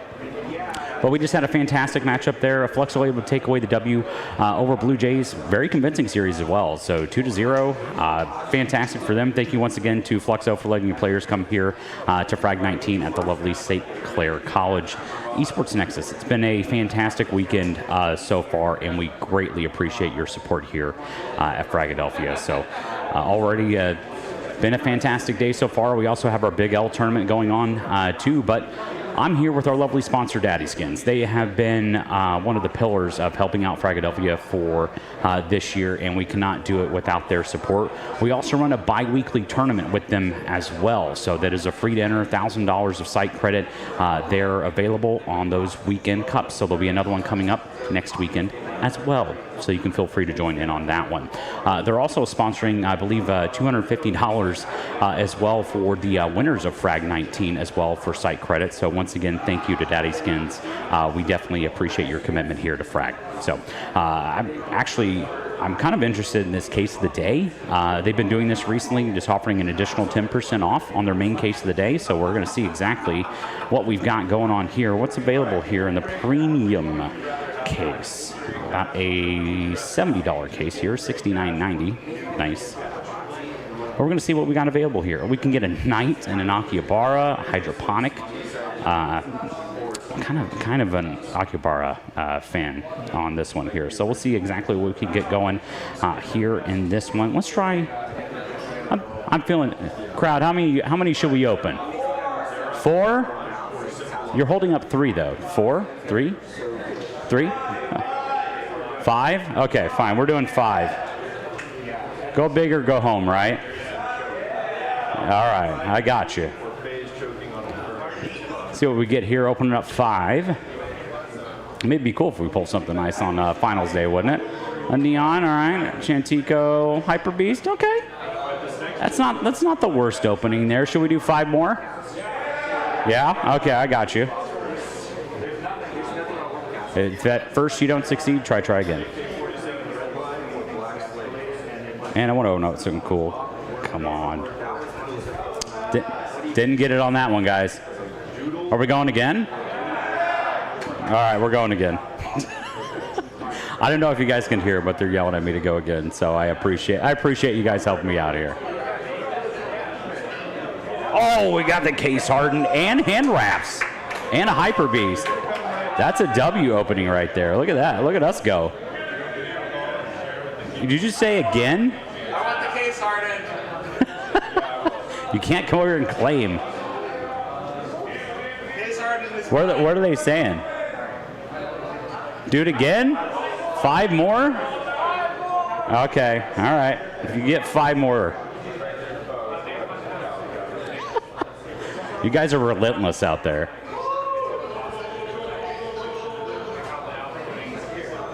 Oh, an Icarus, okay.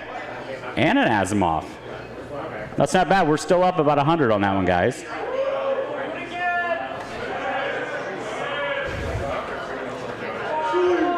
All right, fine. We'll do it again. All right.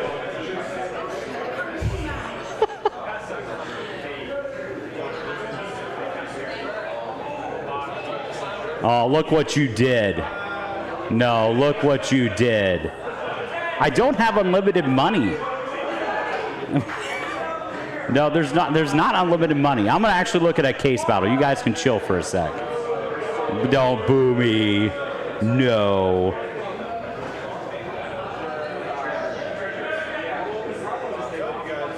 Oh my God. Should we jump in this $500 one? Okay, hold on. I gotta sell some skins back to the site here real quick, guys. Okay, let me sell back this Asimov. All right. You guys ready? All right, here we go. Let's see what we get here. A Grim case, $110 case. Oh, we're still up. Anything can happen here. I'm really interested in what's coming up next after this one because it's a $500 opening. We've only opened up about 160. Okay, all right, we're in this. No, not getting it yet, guys. Imagine if we pull something huge here, would be great. Oh, they took the lead now. See? No, he's pulled 2 back to back. We got 4 more after this one, guys. Nope. The best part, there's their...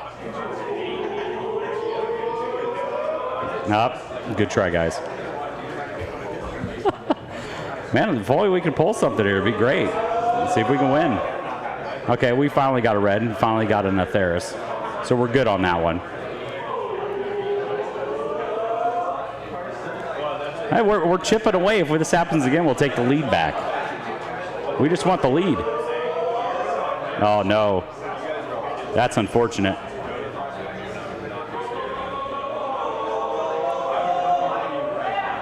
Oh, we won. Hey. We still lost 100, though, guys. I can't do it again. Hold on. You guys are relentless. It's great. I love this. What else is up here? There's not enough people in this one. But I can join.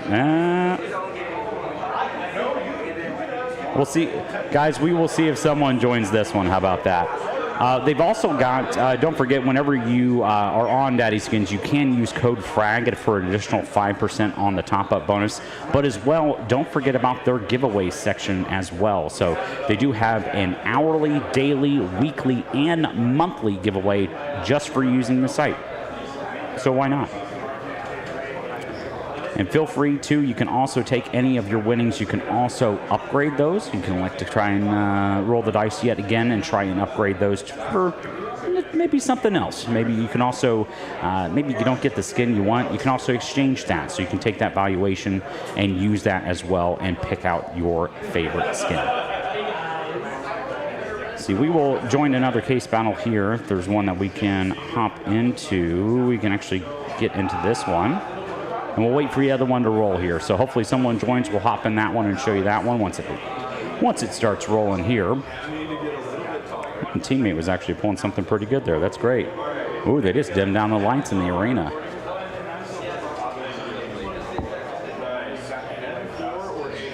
I don't know, guys.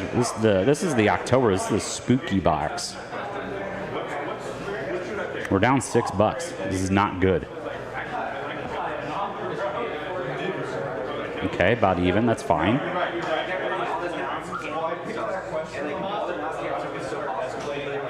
Oh, a revolver fade. I wonder if that's ever going to make back the meta where you can just sit there and rip the revolver every time.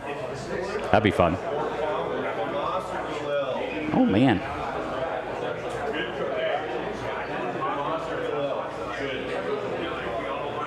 I guess everybody's getting roll cages, I guess. Oh, we lost that one, guys, but hopefully this other case battle will be starting shortly. Don't forget also they do have their gunfights mode available. This is kind of in the beta phase. They're still kind of testing this one out here.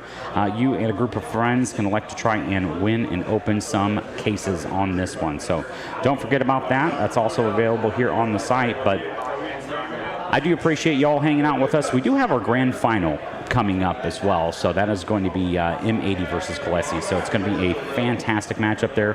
Players are getting set up, warmed up on stage, loading their configs in. But we'll be back with you shortly.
Shoots better. If you were as fat as your mom, I would have hit you a long time ago. What did you say about my mom?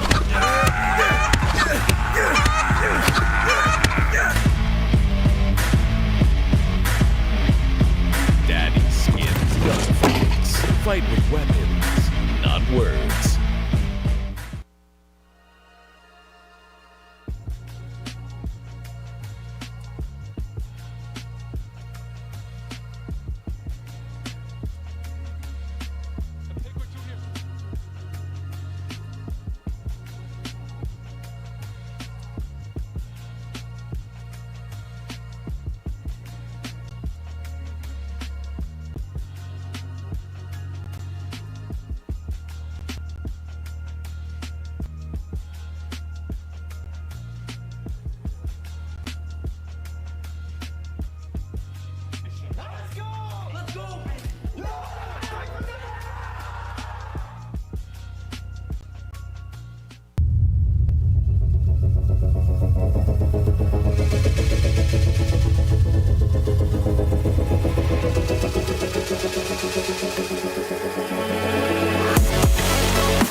Well, hello everyone. Welcome back here. You know, there's a lot of going on here in North American Counter-Strike, but everybody always wonders, what can you do to help? Well, the best part is, with Global Domination's Invasion Series that they've just announced here, you can enter their free-to-play tournaments as well and win some extra cash. So what's better than that here? Once again, this one, they're actually going to start their Outbreak 1 is actually going to be next week. That's going to be July 24th through the 27th. It's a free to enter tournament here. $2,500 prize pool for that event. So feel free to hop here. GDI Invasion, Global Domination Series. It's as simple as clicking on this register now button. You can hop right in, register your team, and get started and win some possible cash. But once again, this actually is series. So Outbreak 1 here is going to be July 24th through the 27th, $2,500 prize pool. But don't forget as well, there's going to be Outbreak 2 in September. And they're also going to have their Outbreak Blitz series after that later in the third and fourth quarter. So best part is it's an online series. You don't necessarily have to bring your buddies and pay all those travel expenses to go to LAN. You can just do it from home. So what better than that? It's going to be a single elimination tournament as well. So feel free to hop on down, get your team registered. I did check. There's only 10 out of 32 teams so far. So this is your breakdown here. $2,500 prize pool, $1,250 to first place, $750 to second, and $500 to third.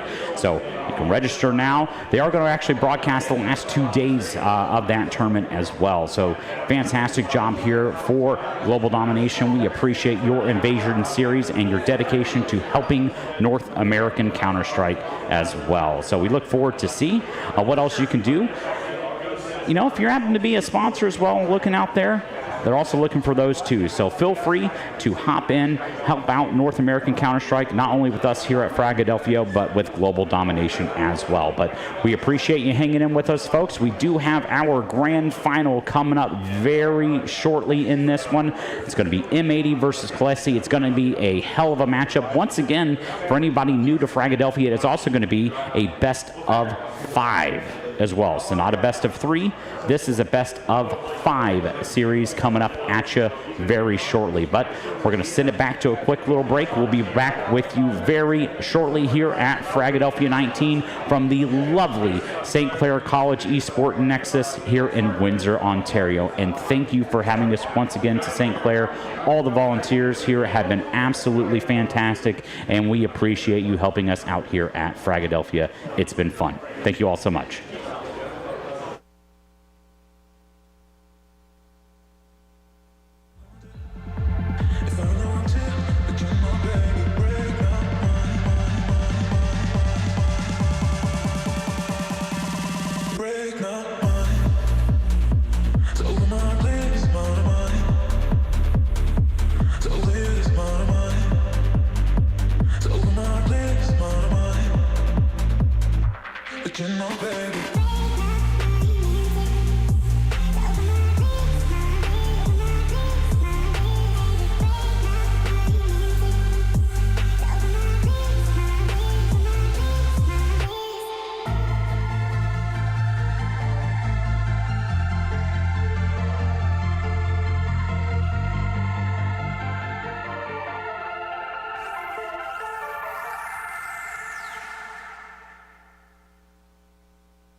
Someone dropped the ball, 'cause look where you have gone.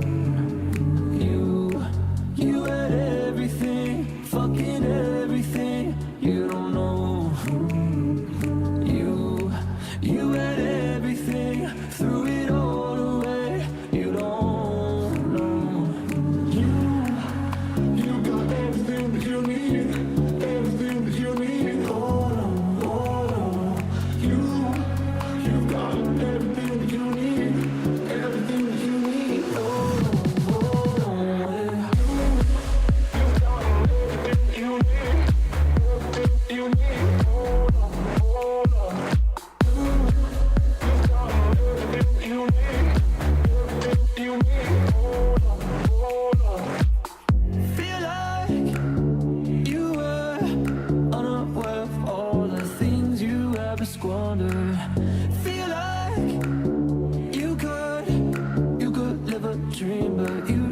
as I see it.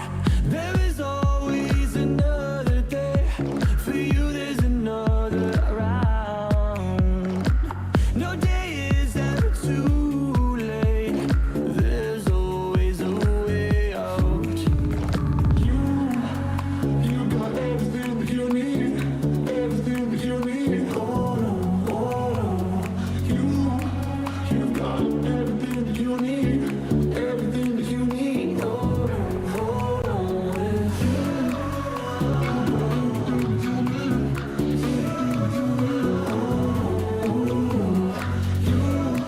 You've got everything that you need. Everything that you need. Hold on, you've got everything that you need. Everything you need. Hold on, hold on. You've got everything you need. Everything you need. Hold on, hold on. You've got everything you need. Everything you need. Hold on, hold on. You've got everything you need.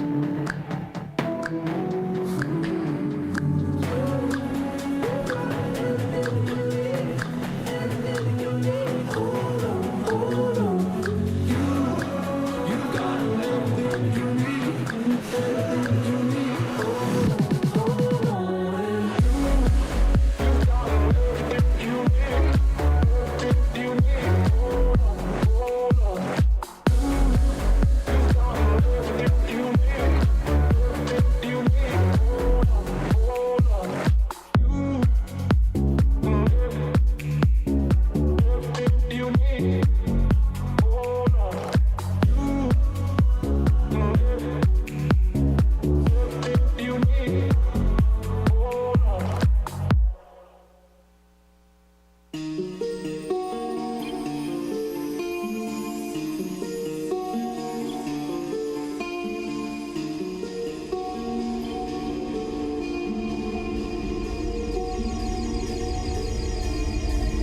Am I even human?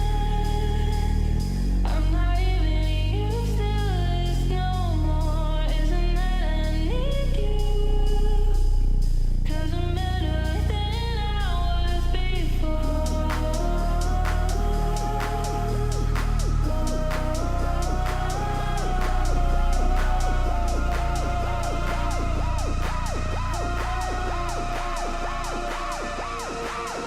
Break.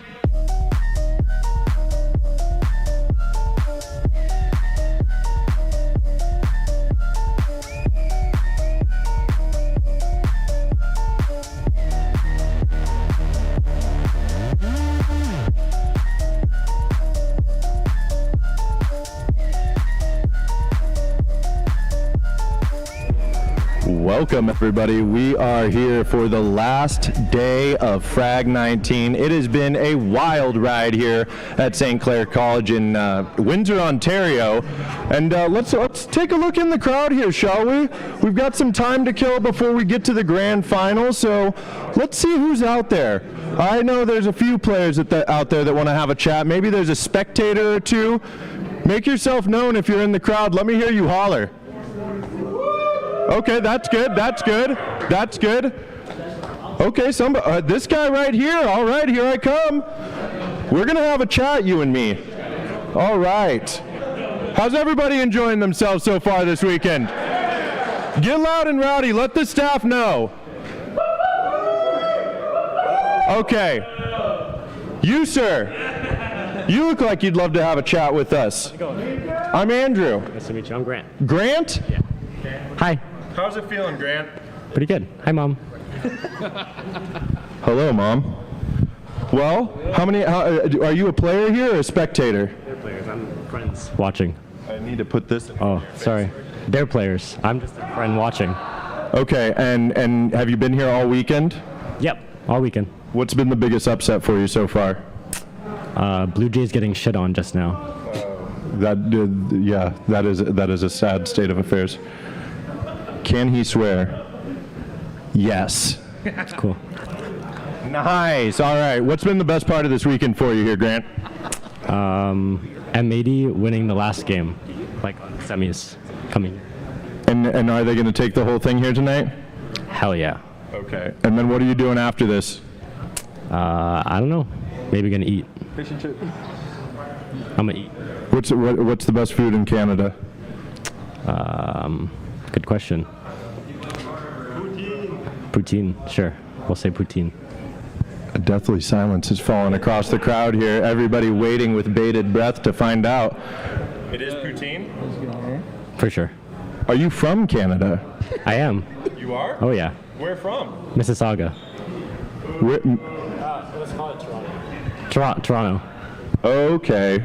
I don't know my Canadian geography very well, but I'm willing to learn here. Grant, I appreciate you being on the show with us here. We're going to get up and wander around and find our next target here. Thank you so much for joining us on the show. All right, let's see who else we can find out here. Give it up for Grant, everybody. Okay. Let's who next? Oh, is that a full team of players I've seen over here? Is that the Zomblers? Is that young Ayanu at his very first LAN here? Anthony? What's good? I'm Big D. You and I know each other. I know this guy. We go way back. Anthony, how? We are tight like that. I know him on a first name basis. It's all right. Anthony, how was your first LAN? It was good. I think we did better than expected, but I shit the bed. Did you know? Yeah, I checked my HLTV and it's not looking good. Is this your first HLTV page? No, I played like some advanced qualifier a long time ago. Oh, that's right. You guys did make it through ESEA Advanced Season 53 onto HLTV, right? No? I think it was 49. Yeah. Okay. Well, details aside, what's been your favorite part of being down here? Just playing, honestly. Down here. It was up here. Just testing. I mean, if you go far enough south, you can go down and back up around, but I don't think that's a very economical way of getting here. What's the best part of Counter-Strike on LAN? It's just hanging with the boys here. I mean, I get to fist bump every time we make a play, so it's all cool. Hell yeah. Sorry, what was that? I said hell yeah. Hell yeah, we like that. Yeah, so you thought the fist bumps on LAN was just a meme, but it turns out that's the best part of LAN. Oh yeah. And also I get to like look at them when they make a stupid play, so. Oh yeah. What's that been like for you, being able to look them dead in the eye and show them how disappointed you are? It's been great. I think they all like have seen a different side of me because of that. I look at them a lot. Yes, you do. All right, well, Anthony, thank you so much for joining us on the show. I'm glad you got to enjoy your first LAN here. And who's going to win in these grand finals? Oh, I'm rooting for M80, obviously. I think this crowd's with you. So, all right, thank you so much for joining, Anthony, and we hope to see you again here soon. Who's your team, by the way? My name? Yeah, who are these fine folks? This is Ayler. Yes. Oh, hello. I've known him for too long. So this is Ayler here. Otherwise known as Jack Rose Dumpy alumni. Yes, sir. Yeah. This is our super sub and coach Trakes. Over here is our newest member, Seb. And then at the far end is our opper, Christian or Southsea. So you really are sandwiched in Jack Rose Dumpy here. Oh, yes. All right, that's beautiful. All right, guys, thank you so much for joining us. Who's next? Let's hear it for Zomblers. Come on. Okay. Let's talk. Who's next? I see a caster over here who's not casting any games, but we want to talk to our resident Canadian here. Good old Scott Parks. Scott, how are we doing today? I'm good. It's been a good weekend so far. Yeah, how far did you have to drive to get over here? I only have to drive 2.5 hours. This is the closest LAN I've been to. And how nice is that? Beautiful. It's amazing. That's how I felt about driving up to Vegas a few months ago. It was just a nice little drive, and then you're around all your friends. Of course. Dude, I've seen so many people here that I've known for so long that I finally get to like give them a hug. I got to give you a hug. That was great. It was incredible. The first time I met Scott Parks was at Dallas IEM 2023 or 4. It might have been 4. But Scott Parks is a legend in my eyes, and I got to go up there and fanboy over him a little bit. And now I sit next to my colleague here while he hosts me in his home country for some beautiful Counter-Strike. What's been the biggest upset this weekend for you? Ooh, I don't know. I think the biggest upset for me was Blue Jays beating NRG. I think that was a big head that they took off. That was a big one. Yeah. What's been the best part of this weekend for you? I'm a biased person. It's been hanging out with the Supernova Comets girls, the Shimmer girls. We love the girls that come in and play a game, so I got to hang out with them. Always a good time. Oh yeah. All right. Bonneman's giving us the signal to get the hell out of here. That's like the Oscar wrap it up music. Bonneman clapping in the distance there. No, just kidding. Now, what do you have to say for anybody that's outside of Canada on their last night? What should they do before they head out of town? You should probably get some Harveys. Get some good food in you. Have a safe travel across the border, of course, and safe flight home whenever that is. Yes, and if you're not from America, Harvey's is a build-your-own burger, so make sure you add your toppings there. Big D learned the hard way. You can just get a patty and a bun, but it was still a delicious patty and bun. It was a great recommendation. Some good food. There's some good food up here. You're darn tootin'. All right, Scott, thank you so much for joining us. Everybody, give it up for Scott!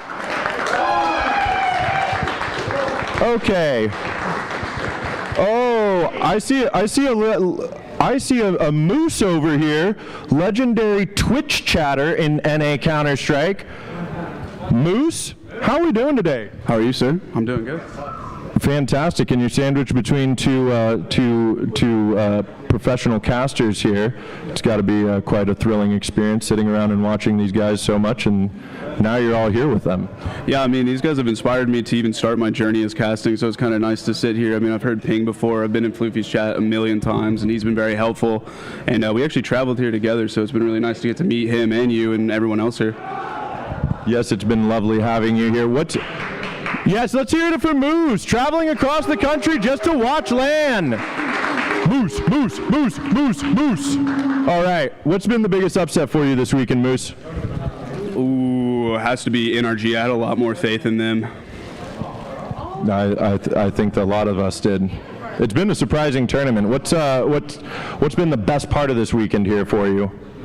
Actually getting to meet Tsunami. I'm the caster for them, and I've gotten to meet all of them in person and get to watch them. Other than that, I love listening to team comms. So getting to actually sit behind the monitors or be really up close to them is really cool because you get to hear how they communicate and kind of get a deeper perspective as to what's going on within a round versus just sitting at home and seeing and reacting to what's going on the screen. You can actually sort of understand what they're setting up and what's about to happen. It's really interesting.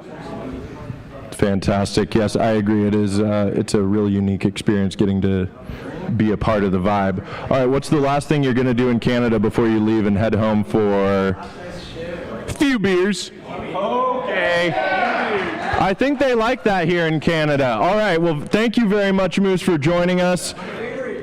And we're going to move on to our next target. Let's hear it for Moose!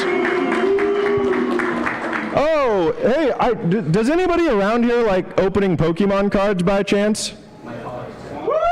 Yeah, okay. How about we get an opening here, Peyton? I don't like this background. Golds. Gold. Oh my goodness. This lady comes ready. Okay. All right. Oh no. Okay.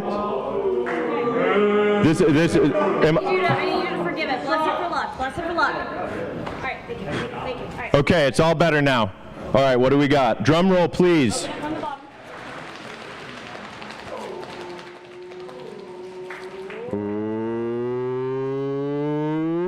Get rid of that code card. If you want that code card, there you go. Whatever. Okay, what do we got here? Okay, we got an island.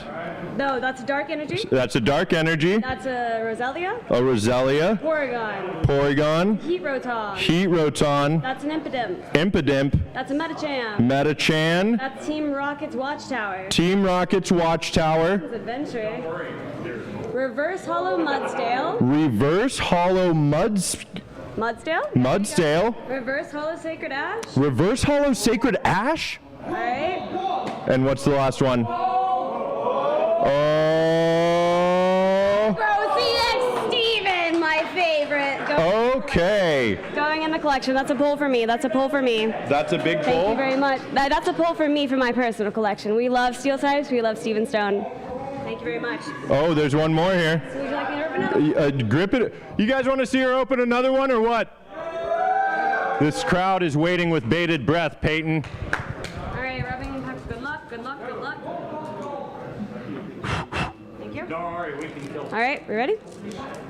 Oh, these packs are harder. These ones are the ones that you can't open from the top. My Ooh, bad. careful now. All right, we got it. We got it ripped open. All right, guys. QR code. That's for anybody at home. One to the front. Is that what's the method here? Break it down for us here, Peyton. So every Pokemon card pack has a different set where you pull the energy to the front, and so when you flip it over, you want that energy to be directly in that front space right there. So right now we have a Fire Basic Energy. We pull, we have Pancham. You don't care about him. Sorry. For all Pancham lovers. We have Mincino. Oh. We have Petalil. Whoop. Get back in focus. 1 second, 1 second.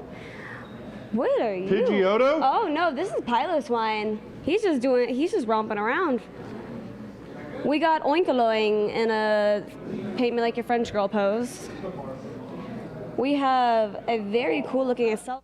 This is where, nope, one more and then we're getting to the good stuff. Pelipper. All right, now we have Reverse Hollow Octillery. We have Reverse Hollow Tadbulb.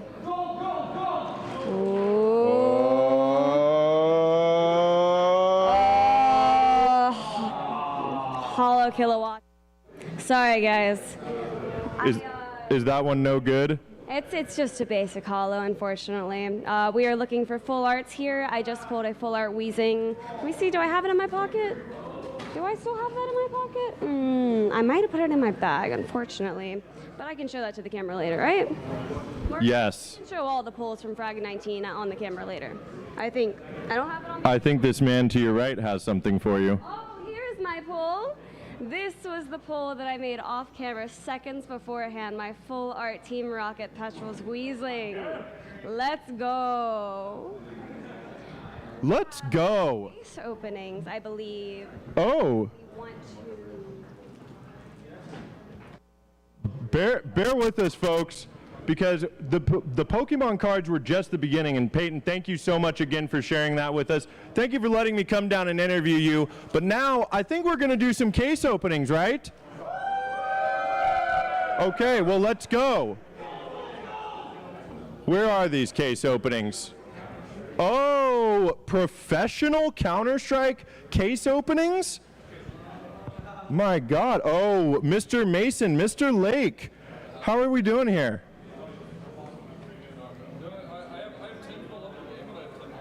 Okay, can you guys see it?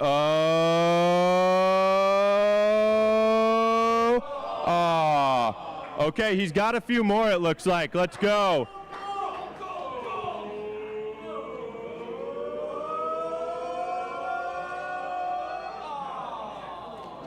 There's a knife in the next one. We can all feel it.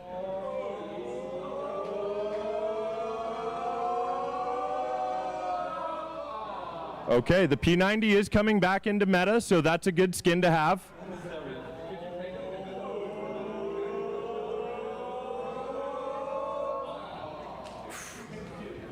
Lake, do you use the P2K or the USP? I can't hear what you said. Oh, perfect. You can't hear us. They really work.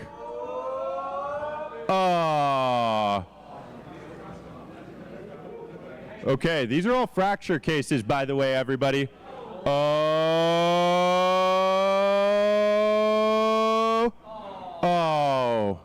Is this a trick that I haven't heard of before? You hide it behind console, so it's just a mystery?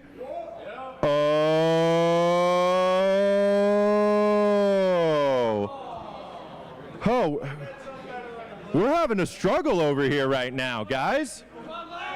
Lake needs your energy right now. Come on, guys.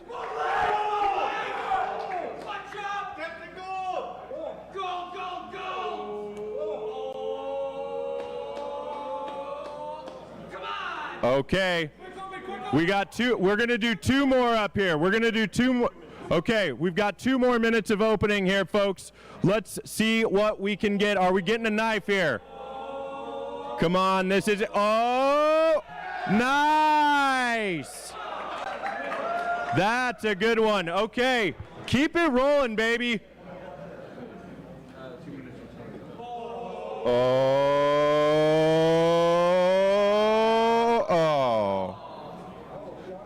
All right. Only a few more here, folks. This is it. This is it right here. The MP5? Okay. That's a purple. It's I eat. We'll take it. Oh. Now, just for all of you at home, this is how you warm up for a good game on LAN. This is it. No, okay. We've only got 4 more keys here, folks. Give Lake all your energy for these last 4 keys. We need it right now.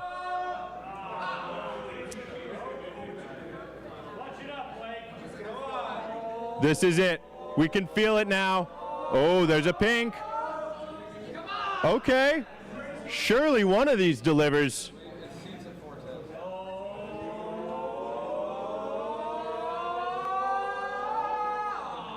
Okay, everybody, one more case, one more case, one more case, one more case. One more case, one more case.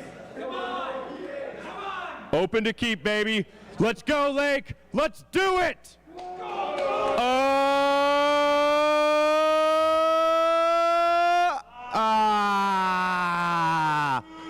All right. Hey, thank you so much, Lake. Condolences and congratulations on all your new MP5s. Folks, I appreciate you letting me come down and interview you. I'm so grateful for all of you guys coming out here, whether you're a player, whether you're a spectator, whether you're staff. Thank you for joining us this weekend, and we are going to get out to our casters here in just a moment.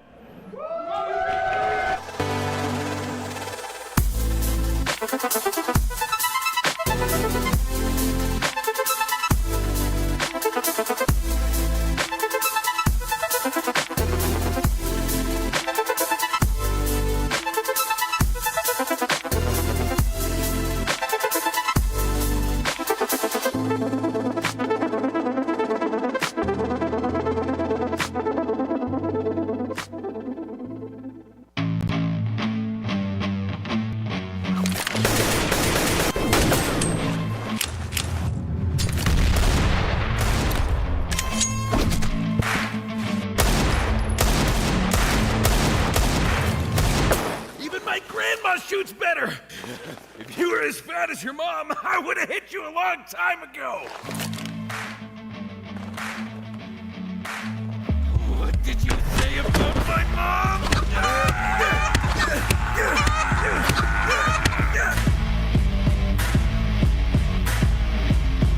Daddy's skin.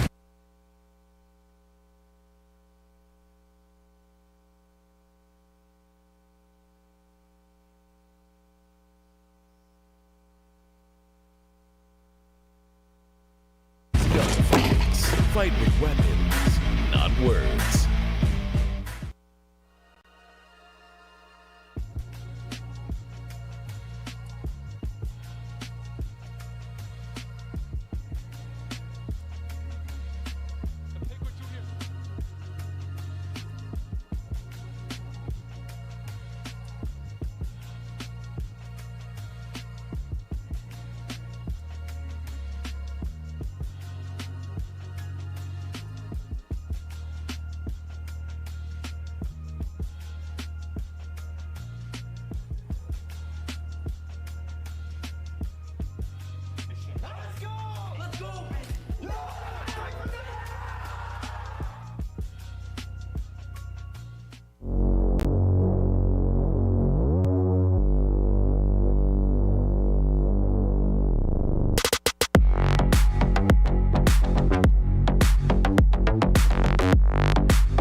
Welcome to Fragadelphia 19 Grand Finals. You've been waiting for it.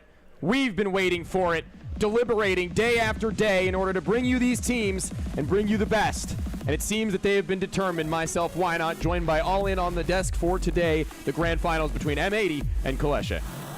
A Grand Finals that I think some may have maybe be a little bit surprised by, whether it's Kalesha or maybe one of BetClick we might have thought have been here, but there was a little bit of an upset prior to all this, but now we are here and we are into the Grand Finals. It is Poland versus NA, and I feel like they might have a little more fans here right now.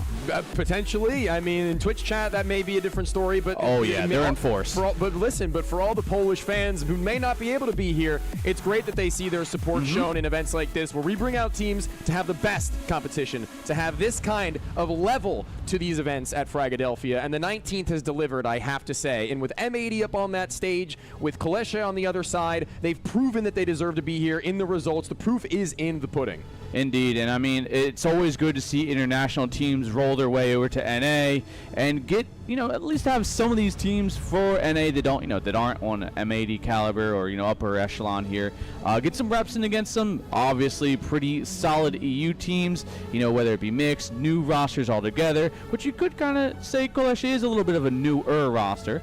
For sure. I mean, these guys have obviously been together as a core for a while. The two guys that we were trying to talk about a little bit into the mix more recently are Sobol as well as Klosu. These guys have been a little bit quieter in these last couple of days, not really having been called upon, I would say, individually, but that's okay when they have other players stepping up at bat. And the same could be said for the guys of M80, who also really haven't necessarily needed Hext to blow them out of the water or anything like that.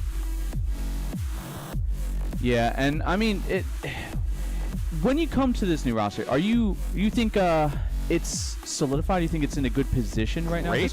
Great position, I would say. I mean, if we're going to talk about what these guys have on the line, it's Hext. He's going to look to get that second title in Fragadelphia main 2 times over. The winner with NRG at Frag 18 didn't actually manage to attend with his team in this one, got benched, transferred to M80, and now finds himself able to do it again. Lake's first ever LAN title, also the organization's first ever LAN title.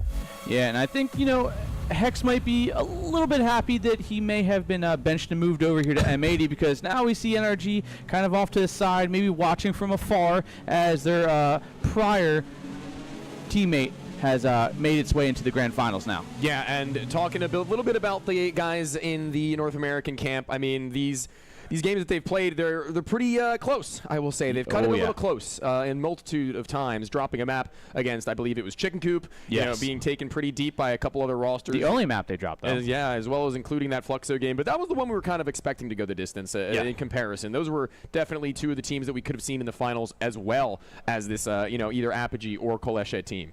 Yeah, and it's not like Kalesha hasn't been without their struggles, too. Early on, they did actually end up dropping an entire series to Game Hunters, losing that one. I think it ended up turning into a 1-2 in favor of Game Hunters. Then it kind of flipped the scripts later on, and the next day, follow-up, it was going to be, I think it was a 2-0, ended up being there for Kalesha. Yeah, that's pretty killer, honestly. So when we're talking about these guys that are about to walk out on stage, we're going to have a pretty cool set of circumstances for the first time in a while as far as Fragadelphia is concerned. We're going to be able to showcase them visually for you guys before we get this grand final underway as well. We've got Kalesha and M80, and the first of which are going to be the Poles, the guys who are making their way up the stage. Give them a round of applause.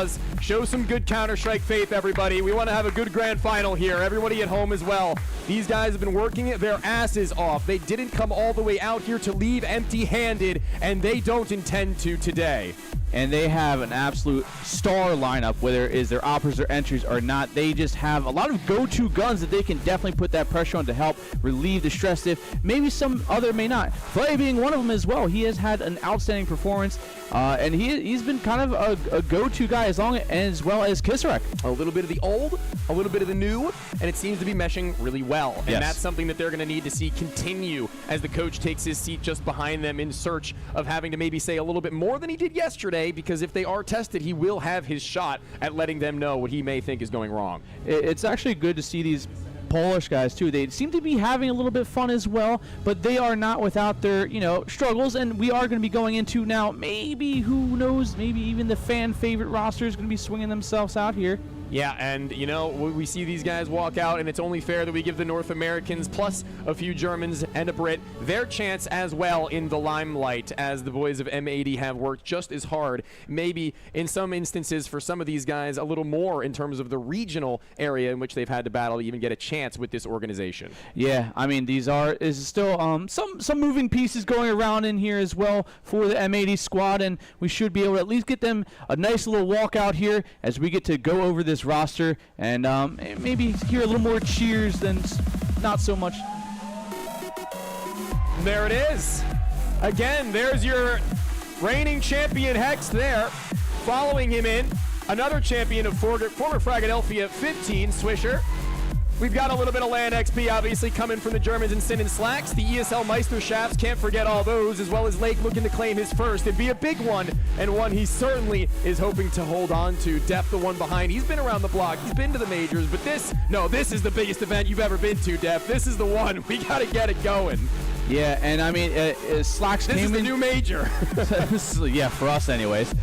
Slacks has had a really good performance. He stumbled quite a bit here, coming into probably, I think you said yourself, one of the best rated operators here at one point, and is now kind of fallen down a little bit, but not to be picked up and kind of held up by Swisher. Yeah, I mean, definitely a monster throughout the entirety of the tournament up until like yesterday. Even then, map 1 was more than fine. Yes. Him and Swisher were kicking ass, and going into the second, maybe he petered off, but again, they managed to win it out and didn't need to push it to a third. So are you really going to take that in stride and say that it is the major issue for this team if he doesn't show up? I don't really think that that's something we have to worry about until it provides in the server. Once we actually see that, then we can question it. Otherwise, I'm not really worried about his performance. I think he'll do fine. Now, is this more so the battle of the oppers or battle of the entry, you would say, at this point? Because you have Kisrek, right, versus, say, a Swisher.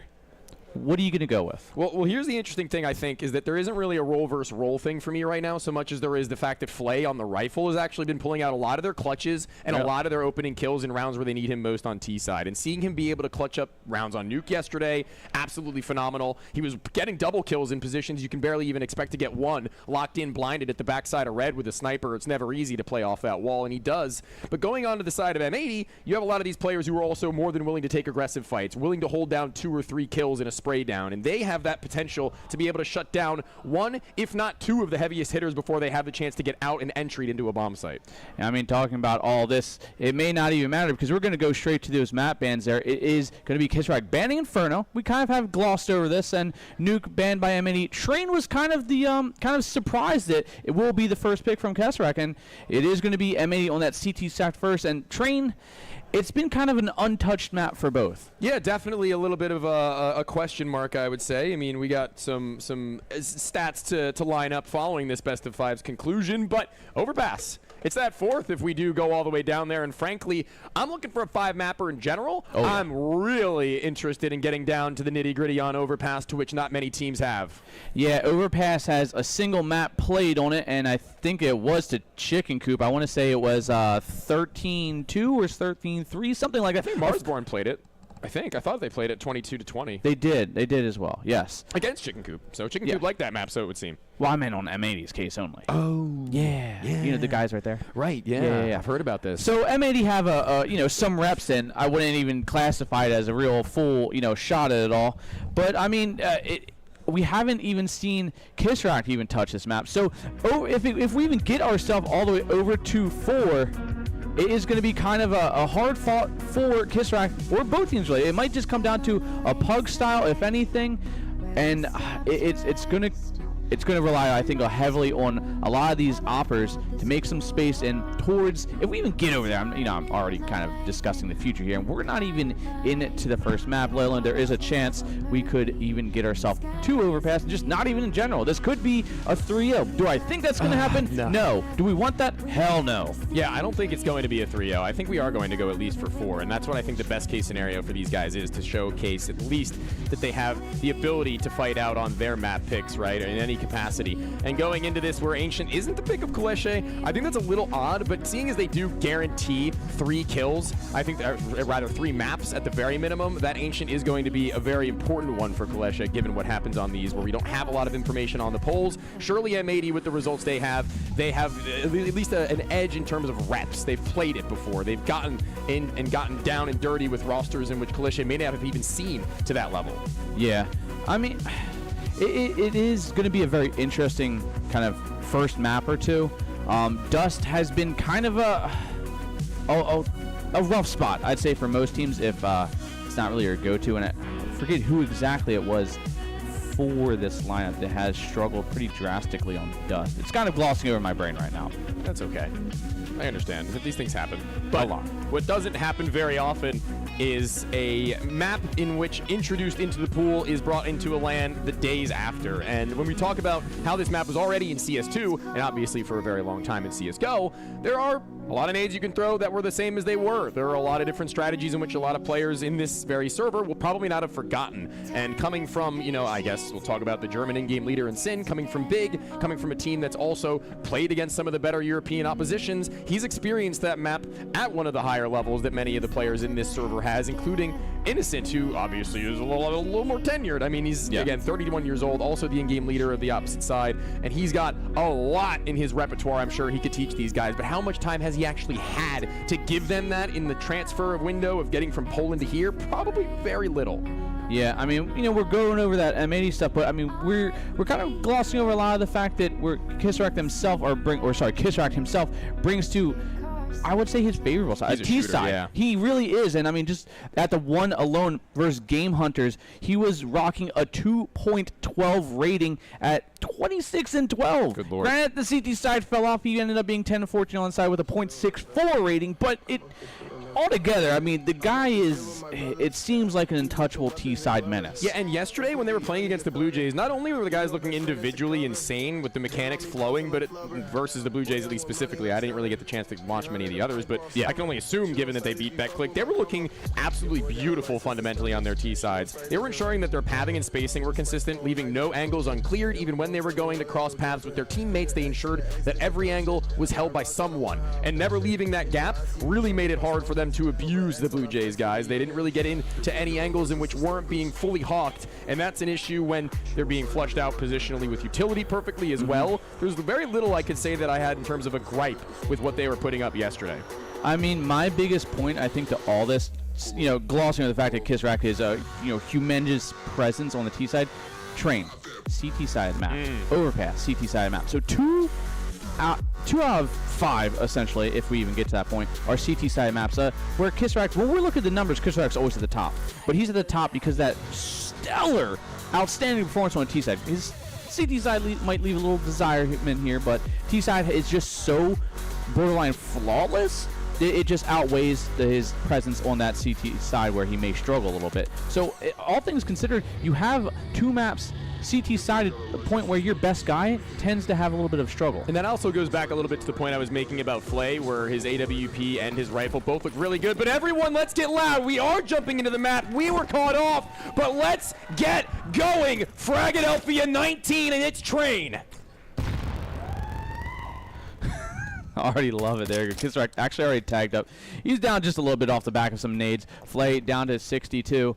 And it's just going to be a slow creep out in through T-Con. Contact happens. Already the duelie's popping off here. USPs find some kills, and M80 already in the blink of an eye into a 3-on-2.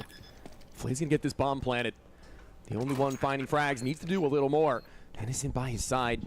You've got all of this working in your favor right now if you are M80 with the numbers game and the utility having dwindled with Flay on a little over half HP, but they're all waiting to get into place. But hold on though, as the more that you wait, you let them get into maybe a better space themselves. They pop out, it's Flay for a third. Swisher adapted the bomb, but it's not going to be the full hold. He's going to have to run this in, and he doesn't have a kit, and unfortunately he doesn't have enough HP on him when he's having his head removed. It's Kaleshe in the final with the first. Already seeing a nice vocal response as we're already into a nice little 1-0 start here for the Pistols. And we're already into a tech pause. I'm going to go ahead and assume it's a tech pause because It does seem like, popping in some extra gum, getting a little struggling here. Yeah. How are you doing? Are you good with that? Did I mess your audio up? No, I don't know what I'm. I could hear my breaths. They were booming for a second. Yeah. What? Hext has a different jersey than the others. Oh yeah, we had that shipped here. Isn't that cool? Do you like it? I love it. Okay, he loves it. That's all we're trying to do is please. Dual Berettas right now, even ever so blinded, has vision for long enough, and that's really important in a kind of no man's land space when the smoke does fade. Late getting his one. You'd think with that 3 versus 2 would have been enough for them, but Flay getting off to the start that we had seen him finish on yesterday. His nuke was absolutely incredible. I'm just excited because Kisra already look like a very loud team, and against players like Lake and Hex, I think it's gonna get good fast. Yeah, well, I mean, we're gonna have to start to move a little faster if we are M80, because a slow start is not what you'd like to see. This being the map pick of Kaleshe, though, maybe they have a little bit more in their wheelhouse than we were led to believe initially in the pre-show, giving already a pistol round. The rifle rounds are where it's going to get interesting, but we're going to be kind of chilling right now for M80. I mean, not really doing a whole hell of a lot. Just playing close to our bomb sites, having invested into this one with smokes primarily is our utility focus. They're going to look to stuff as well as maybe play off of one another as best they can inside TCON. How do you feel about this new meta of umps? Second round. I don't know. I guess we'll have to see and find how it actually performs. They're actually gonna bail out from that one. They're gonna throw up one smoke deeper on, another one given over to Swishers. So that's gonna be 40 seconds they can delay. It's gonna come back to about the 25-second mark, unless, of course, Kaleshe want to just go through. They are just dedicated to TCON right now with 45 seconds left. I mean, it is gonna come down to the last second, but I mean that seems to be par for the course for a lot of these teams with the slow executes. It seems like there's no gray area anymore, and that's exactly what's going to happen. Flash over top, but they're not going to move. It's actually going to be a little bit of fake. It's actually they're going to be running straight to back hauls, not down pop, but instead over to B. So many players here. So many players here. The first of them with a 5-7. The take is easy. The chest shot even easier than that. The UMP just crouches and holds the line. Thanks for the extra damage, says Sin. I'll ensure that his death is swift and painless. And M80 ensuring that this grand final is not getting off without a couple of fireworks. Well, maybe second round ump is a potential new meta change here, because that was a great hold. Of course, the 5-7 doing exactly what the 5-7 does. Gets those dinks in, takes away some of that health from the armor. The ump easily finishing them off. Even we saw a little bit of team damage there from Kaleshe as well. So maybe not, maybe that spacing struggling a little bit there, but it is, when you're kind of just rushing that execute out on towards ramp, it tends to get a little sloppy sometimes. Yeah, timeout. Again, I said that Spiro needed maybe to get a little bit more involved this time today, as yesterday he didn't really have to do a whole hell of a lot. They had the reins kind of in hand the entirety through the way with Blue Jays, but M80, a different story perhaps, already falling short to what was an eco round, one that they've not really honestly dropped too many as well in this entire tournament, so that's going to be a little bit of an oopsie given this is only map number 1, and we're locked in. Dude, is that Kisarek? He's kissing his monitor more like. He is in full gamer slouch mode at this point. That can't be good for the spine, in all honesty. Yeah, but it's good for frags. Obviously. Yesterday he was proving it. You know, yeah, what am I doing? All you can see is forehead on the cam. It's kind of comical. But, I mean, there's got to be a rhyme to it, right? I mean, if it works, it works, and it's working for that guy. Just not right now, though. 0-2, but he looks to change that one up as Hex is going to get challenged early on through the ramp, but he's already going to get pushed down. Tech Knives are obviously going to get those kills because that's what they're good for. Close range rundown. It's going to be back into a 4-4. Post plant flashes. Molly go out. Smokes. Everything. A little bit of everything. Already gone, dissipated.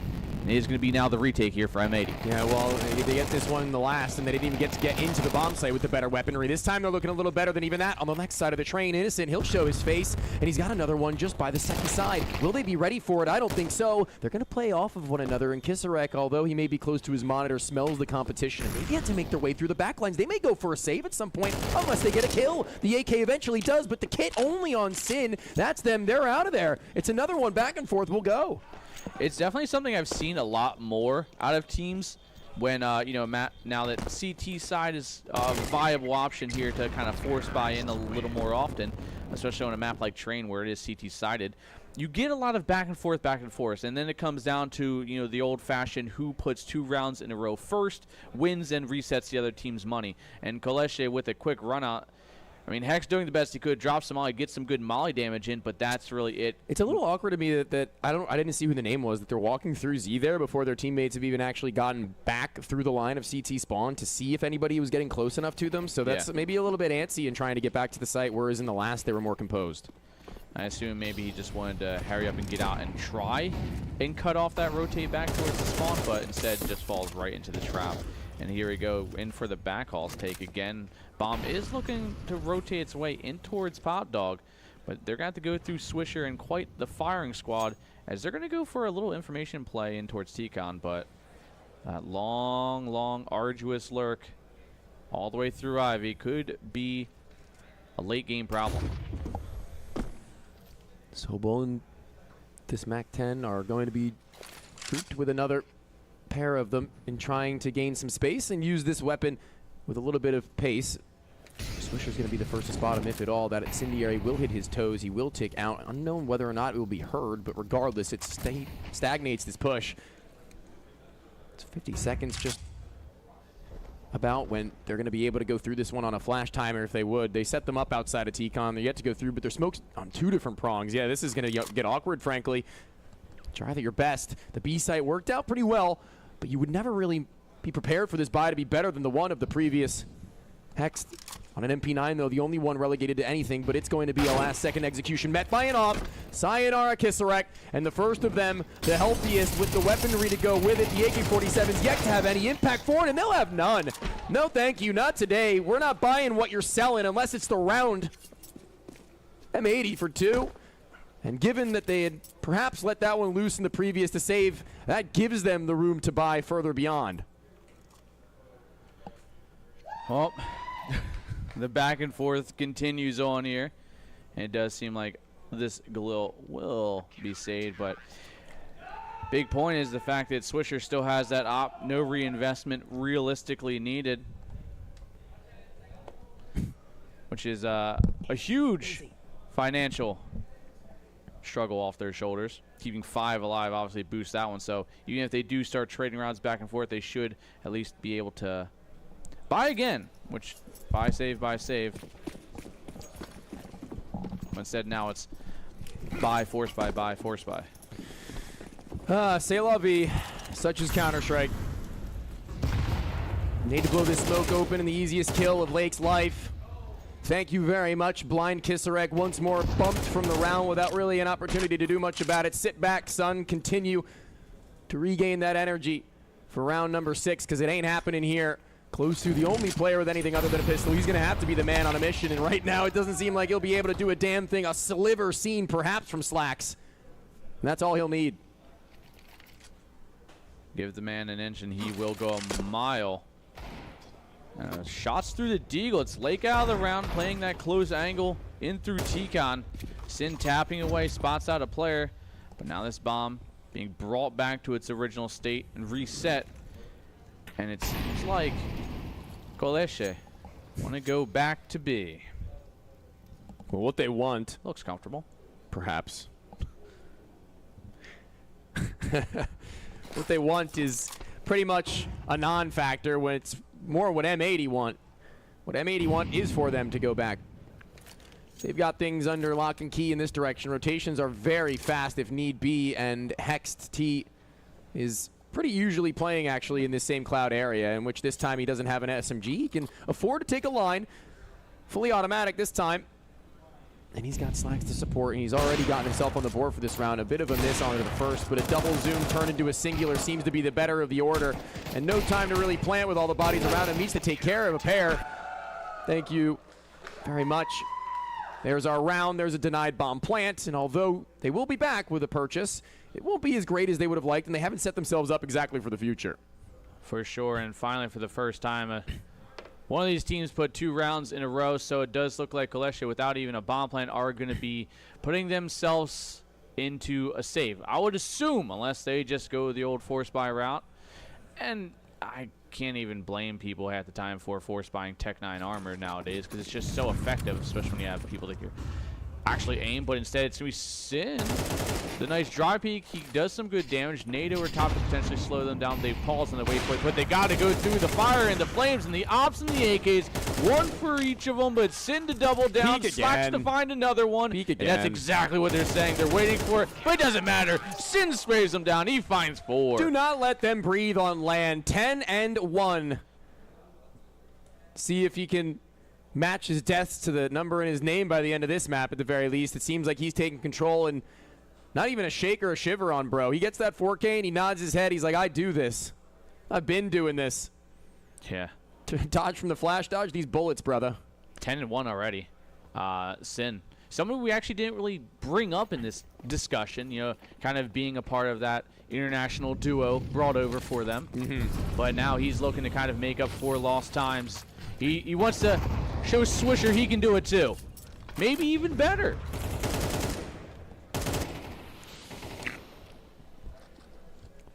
Four v 4 after these smokes have just popped up. There's no room to go for any trades. So now we're just going to be sitting in our own beds that we've made and awaiting the next move, the next phase in the plan from Clair, who have utility enough to get into one of the 2 bomb sites, but that's effectively it. Their post plants are going to get a little bit difficult, but the retake also is going to hinge on how much M80 will hold. How conservative can they be? And will they take a timing here, Soball, given that smoke was a little deep?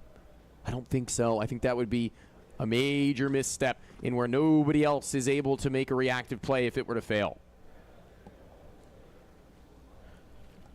Hold on, though, because as we hit deeper and deeper into this, exactly what I was referring to in terms of how much they can hold on to M80 is starting to dwindle. So they, too, may have a difficulty in retaking in comparison to the Clair inability to toss nades to stop them from doing so. So it's going to be a war of attrition, the lesser of 2 evils. Sin, he may not have vision because there's a smoke, but he'll take a timing shot in through, but he'll meet his maker because Innocent sends it right back. 3-on-3 retake, and Slacks walks through smokes, finds the kill, but quickly traded in for a 2-on-2. 17 seconds left. M80 going to put some pressure on, maybe try and deny this bomb plant. Sprays through the smoke, tries to get through the attention, goes 1-for-1. Hexton in a 1-for-1 versus Flay. The man we've brought up a few times here with that very good, but it doesn't matter. M80 take the round. He had a split-second turn to look on the other ends of the E-box, but what he shows is a hip. I wish I only heard motherfucker, but you get the gist of it. That'll be enough. That's all I wanted to hear. That's all you need. What more do you need? At some point, you wonder what the language barrier will be when shit talk actually does come through, so old reliable. Oh, good shots over there, too, as well. It did get close to that 1-on-1, but that push to the smoke. Good timing. Does... Holy... Yeah, dude, Flay just, he's looking warm, but thankfully for NA and NA's fans, Hex, he's starting off just a step or 2 ahead. And that's kind of the reaction that you saw from Flay on his screen, realizing that he made the misstep and knew it. He knew that something was afoot, and he had to make either a left or right-hand turn, and unfortunately in the 50-50, he knew that there was maybe a little bit more of an educated guess to be had. But he'll have more than enough time to try and rectify, as they've not yet been tied onto the half. A 6-round hold for M80 wouldn't be the worst thing in the world when they get their guns brought through. They've got Tech 9s, that singular AK-47 for Kisarek, who's starting to kick up a fuss. I mean, he hasn't really been doing a whole hell of a lot in this map, but now would be a better time than any. The B-site's been a sweet spot. It has been, and I would say almost a weak spot for M80. Hex usually playing that close angle, a little more reserved this time around, plays in towards site. Thomas side of default. It's actually inches way forward, sprays down 1. It's the Tech 9s and AKs to push through here as they continue to find some kills here. 3-on-3. Swisher low. Swisher through the smoke actually gets the kill. And it's Flay and Kisrak last alive here. Bomb getting planted back all the way in towards default. It does seem like Slack's almost hitting the shot as they try and cross back over. This is big from Flay. This position is going to be a make or break one, with that op already kind of honing in on where he may be from and up and down the ladder, one of which are trying to pull them off the oh no! Slacks misses the shot. I thought he might have been able to get out of the line, in which Flay pulls his Tech 9 as his M4A1S is out of ammo. You got to do something. Call upon Kisarek. That may be the doctor's order. Medicine administered, and Kisarek has arrived exactly as he needed to. Kisarek delivering the kiss of death there. to M80, and you know, right before the execute happened, he said, you know, a little quiet necessarily, and decides he wants to kind of sit up straight here, find himself a triple in the round two. Finally, for, you know, a little stretch of success there from M80, now starting to be qualmed. And now Def's teaching them how to count. North American education doesn't always deliver, so. It's the hands, man. Yeah. They mean business. He's giving out knife hands. But genuinely, Def, he's been around the block, man. All over the place. I mean, if we're going to talk about internationalism, this guy has been up and down as far as Counter-Strike is concerned, include his Valorant resume as well now. He had a stint in Valorant? Yeah. How long? A while. I think from probably from when everybody else started moving over, it wasn't long after, and he only just got back for this M80 roster to coach. Hey, well, I mean, he's coaching them good from the looks of it here.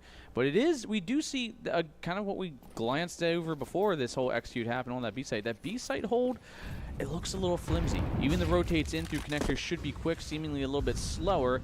By the time we see Clair find themselves a kill already with the op of none other than Play. He looks to start warming up his scope here as he looks for a second. Currently sitting 8-5. The nades go and flashes go raining down on top of him. Flashed off the angle. Swisher gonna be moving around towards camera. Good shots in towards Play. Puts him down to just 2 HP. And thankfully for him, that molly doesn't spread late. Sin out. Not the end of the world yet, but certainly worrying. Flay with that sniper rifle. He's going to be pretty happy that he's responsible for that role, given he's on 2 HP. Otherwise, it could have gotten awkward, but a late activation play from Hex could be a spoiler. They're both ready for the potential of it, but the timing is all that matters in this game, obviously. Counter-Strike, one of many, and turning his back without anybody actively going along with him. That's a misstep. That's a mistake. If they were going into this angle, Innocent or Kisarek needed to be by his shoulder facing the 90-degree opposite angle. And in now comes Flay. Once the 44 is here, they know what's happening. Almost a whiff from Closu, but Lake, he will eventually go down, but still the jig may be up at 30 seconds left. Where the hell are they else to go?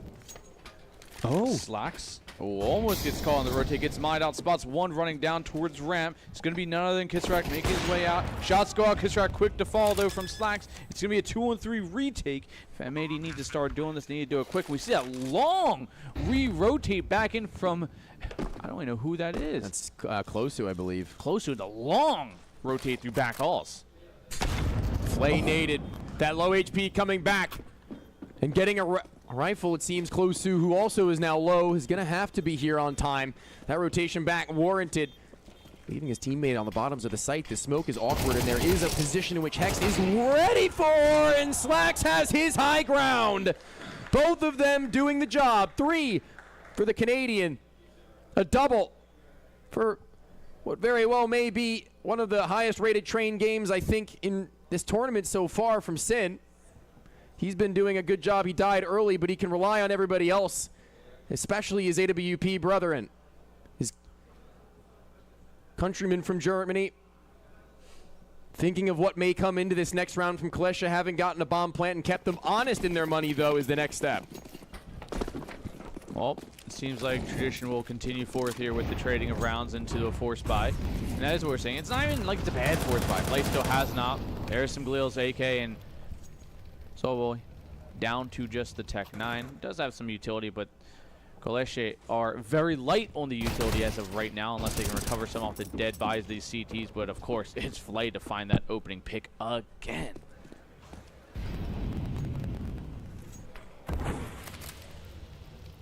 Molly will burn just ahead of this pop dog area, but it was the CTs who hold on to it, so that's a lot for them to work with. But Sin's got to be careful. He's actually been tested early in this game to success, but elsewhere in the later stages, in the last few, he's actually fallen short from 10-1 to 10-3. So if he is going to go for anything here, he's going to maybe either need a flashbang in 8 or a teammate, and there goes the ladder of them, and neither will find a thing. Swisher, he's still nearby just as well. He's going to have to make up for their shortcomings, and he might. A spray with ammo left in the gun. A clip, all that he'll need to be able to find 3. He pulls all the bullets and magnetizes them straight through the corpses of all of the Colesche members but 2, and Slacks with it all to do. He's got a sniper rifle, though. This is not easy. All he has is the element of surprise.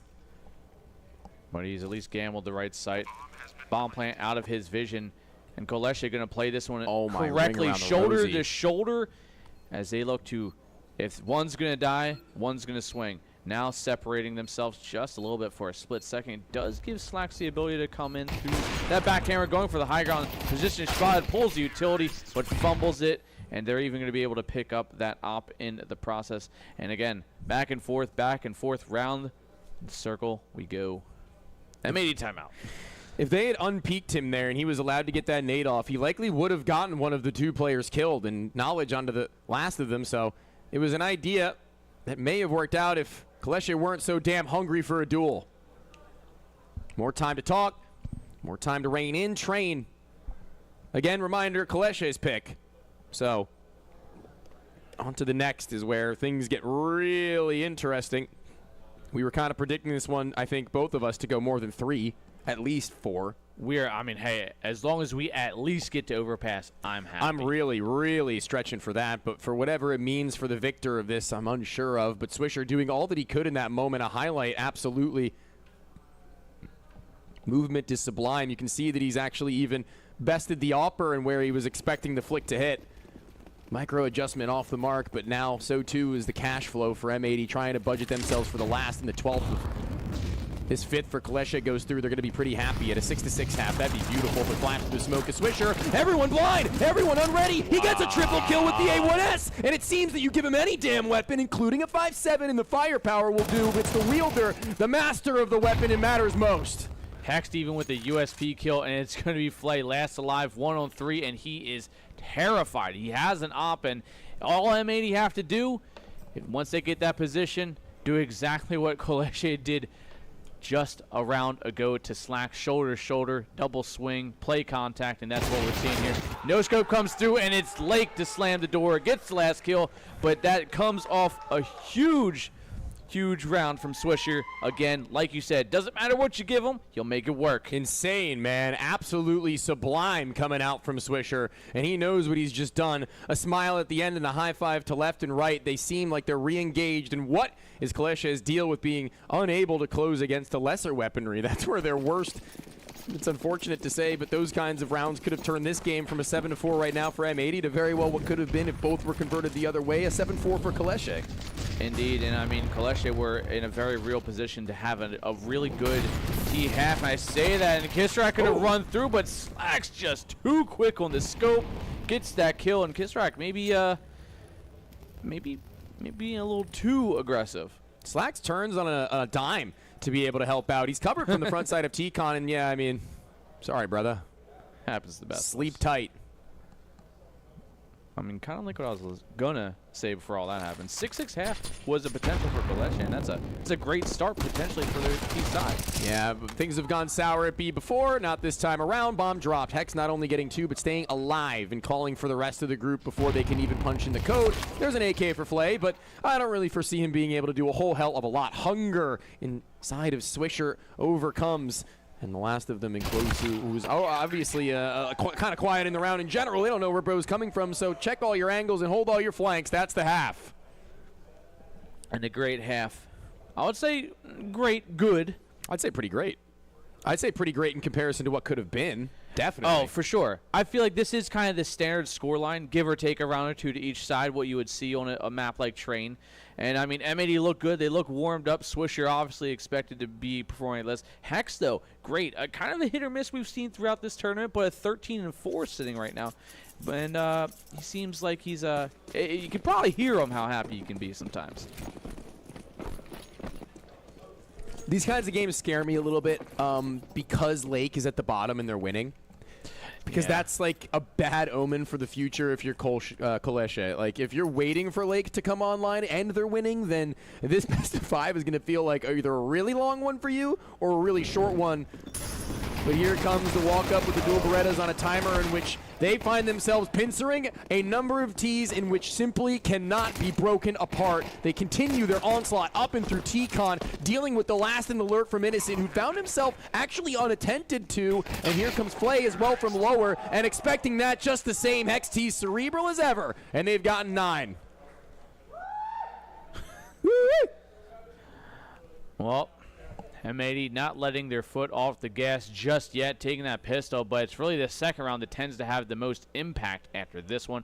I'm going to go ahead and assume Kolesh is probably going to be forcing into this one, as one has been. And as long as these rounds don't get traded, M80 hit 10. I'd say they are on pace to close this one out quick. Let's try something for fun here, guys. I want to do a little bit of a crowd experiment. I don't know how many of you are out there, but we're going to do something fun. When I say hex, you say T. Hex! Hex! This has been Train, in which he has absolutely lit the scoreboard on fire, surpassing Swisher even now. Positionally given room to work as the first in the upper towards Brown Hall's looking at Pop, given solo responsibilities, and where now he may have to group up to make their final hit later on with this boost. Problematic one I don't think that we've seen in this game yet. Could be potent, and with the weapon in particular, it could be even better. I really like that angle. He's going to be able to see through that window first before the T's even think to look upward towards them. So he'll be able to spot out, I would think, probably the head of these M80 players if he goes unchecked, unscathed, and unflashed. We will see. M80 yet to determine if that's the route they want to take. They are kind of revitalizing their efforts in towards T-Con. We'll see if that's where they end. It's going to be, there it is, the shot. Pissrack finding the MP9 kill, the MAC-10, though, of Sin running down a player and quickly traded. Yeah, this is going to be the next stage in this plan, requiring Flay to do something about this one. Puts them on a skewer and gets a head taken off, and a second following the shoulder. Sin, he needs to do something. He needs Hex to get around this bend, and as he can't, he misses some more shots, and that's where things get dangerous. But 20 seconds, AK-47s on 10 HP. Just about one shot, blow on them, and they'll fall. Collapsing is the first of them as Sin's long-range spray can't do a thing. Back into the game, or Koleshe. That's exactly what I mean about these two teams going up against each other. It's just trading the rounds. And the pistol's great. It's good to always win the pistol. You want to win it. It's just the second round that can really, really just kind of take your legs out from under you if you can't either A, win the round, obviously, or B, get a good amount of kills. Now, Koleshe had themselves a good influx of money. People alive, weapons saved, picked up even, and they did even manage to grab that AK up. Sin gets inside of all these nades in order to throw out his own. That's going to be him softened up significantly, but he was just going to be the ruse set initially because they're running it up through Ivy and unhurt. Nobody's actually ready for this. They're all looking towards T-Con even still, so it seems like the plan has worked out. They're going to overcome them. This is the nature of land, and this is the nature of M80 again pulling the wool from over their eyes. Do you even bother if you're Koleshe at this point? Do you just save these M4s and a Galil? Is that what you do? Because I feel like 5 alive on a forced buy Tech 9 armor. Yeah, they don't want any of that, and I wouldn't want it either, especially Lake, who we kind of pointed out was quiet. That you said you were kind of scared about. Grant, Hex 17 of 5, Swisher 15 and 8, Sin 14 and 7, Slacks 9 and 7. That's off for you though. But Lake's now finding a triple in the round, and maybe he's found a little fire underneath himself. Yeah, again, certainly wasn't really needed in order to look like they were on their way to winning the map, but when that starts to come through, when he starts to heat up, when you have Swisher and Hex smiling as they have, they are going to meet in CT spawn, so maybe the gun's to be taken away, so yep. I mean, little double kill there, and Lake can't believe what's happened. He's saying, oh, oops, knifed out, jumping back and forth, trying to displace. Hey, it's all right, man. Granted, he just got triple, so it's okay. You obviously want as many buys as possible, but Lake just walked there. So accidents, I'd say, the first one. I'm not even sure if he saw the old guy towards Old L there, but he does get the shots off, gets the kill. Triple off the Tech 9. Money in the bank for him. But Koleshe, they're not too far off themselves. This is a pretty even buy.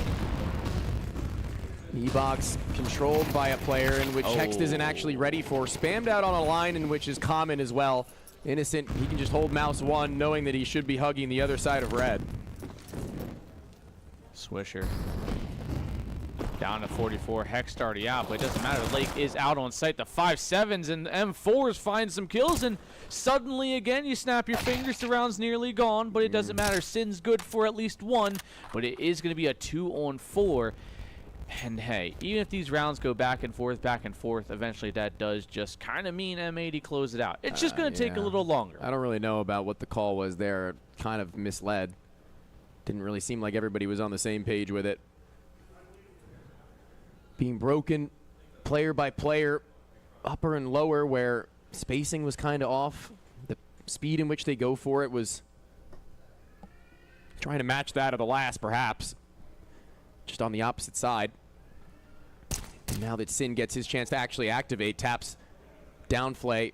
Not done with this round entirely just yet, and that he goes without much HP taken off of him in this round as of yet. He's still a very lethal opponent to have to worry for. 30 seconds. Not sure.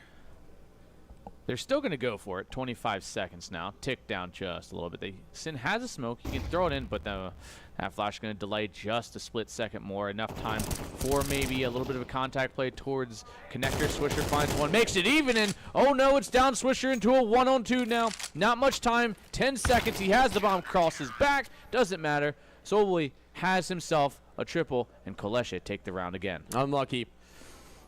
Try to get that bomb back. Let loose from the player up at Heaven. They get the 1 kill in, but simply not enough there. But it's Koleshe, despite having won out the round, who take the timeout. Spear keeping the spirits alive and reminding them what they're here for, and reminding them, despite a deficit, that they are entirely back financially, and that they've got a pretty good track to run on T-side on Train that might not have been too great, but now as they switch over into the defensive, they're on the right path. What I do like to see, this is map 1. And we've already seen 5-6 timeouts for both teams. Like it's good. Which means I would obviously say they're taking this one seriously, because it does. You know, good money and good VRS mean everything nowadays. But it's nice to see that both sides, once one team gets 2 or 3 rounds, take a pause, they reconsider, and then we see a nice change of pace, and then it kind of switches it up a little bit, and it's good to see. Keeps it fresh, keeps it clean, keeps it close.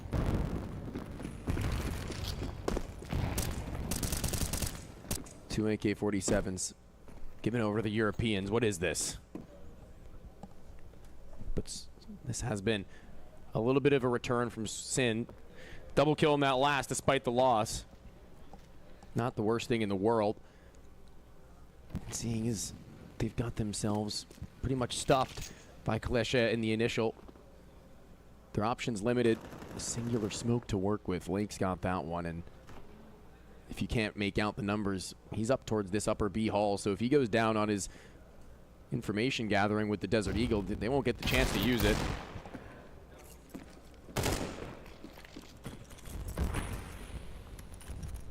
And Matey kind of scared away from those back halls. Lake not so much. Thinking about re-peeking in towards Connector, but not the best. We do see Koleshe put 2-1-2. Obviously, that Z player floating around between sites, playing off contact, and contact we're talking about. There we go. Flay finds himself the first kill in towards Hex. Another big gun out of the round early on.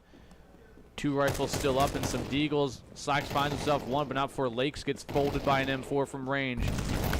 So they start trading out, and the round instantaneously goes the way of Koleshe. 7-10 now, putting 2 in a row finally. Flay felt like he had to sit in that corner, and he did. Baited out his teammates whilst also holding the line at lower, and he really just has the last line of defense held if anybody were to be dropped around him. So very well done from Flay. Finds this first, knows what his next prerogative is, and immediately fills in that gap. Koleshe have very little to worry about when things are looking as smooth as this. Again, very reminiscent of what honestly Nuke had looked like yesterday versus Blue Jays. I was discussing how they were shutting them out at every turn and trying to get into bomb sites with rifles or otherwise. Flay putting on display his prowess with the A4, and now given an AK-47 for all the good work that he's done.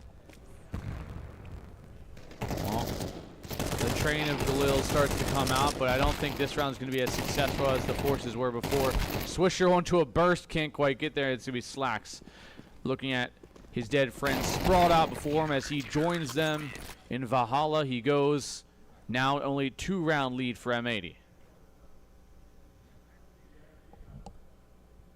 Timeout. Things are starting to slip. Their grip loosened. The sweat is what allows this one to slowly drift. I like how animated he gets with his hands. Oh, he's telling a story. Yeah.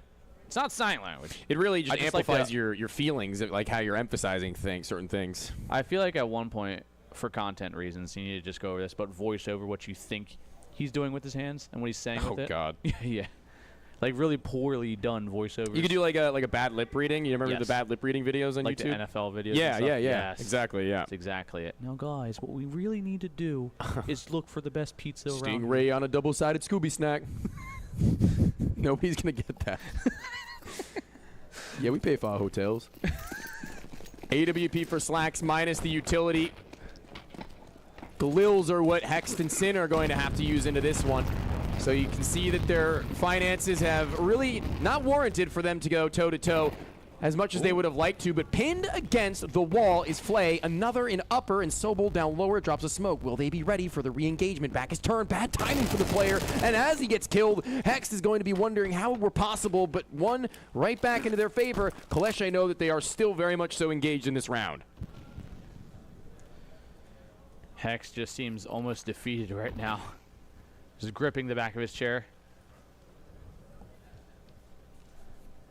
We do see that Oppa Flay out. But Slack still has his. Obviously scoped in here towards Pop Dog. While Swisher makes a play for Ivy. Mollied off, flashed off, gonna force himself up towards the camera, but Kisrak of course finds his. That's Lake out of this one. 3-on-4 now. And maybe slow it down with 50 seconds left on the clock. They still have that bomb strapped to their back. They're taking it nice and easy. Not letting anything go haywire all too soon. M80 clearing all of their corners, making sure every checkbox is marked. And although there is a gap in a pixel between the boxes to where they can see into Pop, that incendiary is going to stall for a little bit too long of a time, perhaps, seeing as the Ivy guys now are forced and pressured to do something sporadic. Inward they'll go. Outward that Slacks will peek himself, and he needs to take this first shot swiftly. Swisher the same. Both of them now turning this one on its head. The other two CTs yet to make their way into the site, but an angle held. It isn't just as quick. Oh, Slacks gets forced off the Pop Dog angle, re-peeks, and he's out. Sin into a 1-on-2. He's trying for his life. 1-on-1 now. Innocent last alive versus Sin. Sin's looking to try and do it, and he does! Clutches up, gets the 2K.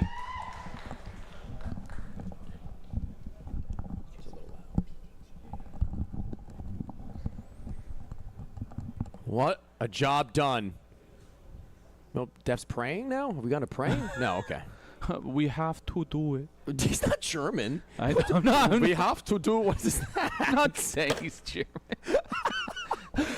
We have to win the rounds. Yeah, but you never do the actual voice of the person. What do you think he sounds like? You do something that is completely not that. Yes. Okay, that's fair enough, I guess. Like double-sided Scooby Snack. Are you? That's do you not really an think accent. That's like yeah, I know, but what I'm saying is, do you really think they're saying that? No. Okay.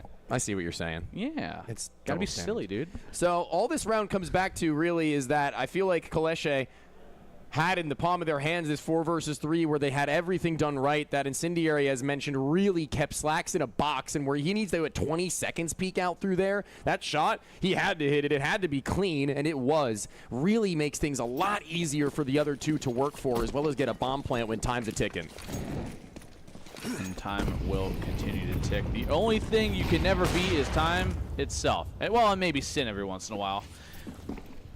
But it does seem like Kaleshe are on a little bit of a revenge arc, as they're looking to go back to the ways of old. Start taking these rounds back from N80. Flash goes over top. No space gained from Ivy. We are definitely seeing Kaleshe slow it down quite a bit in the early rounds and try and force late execute.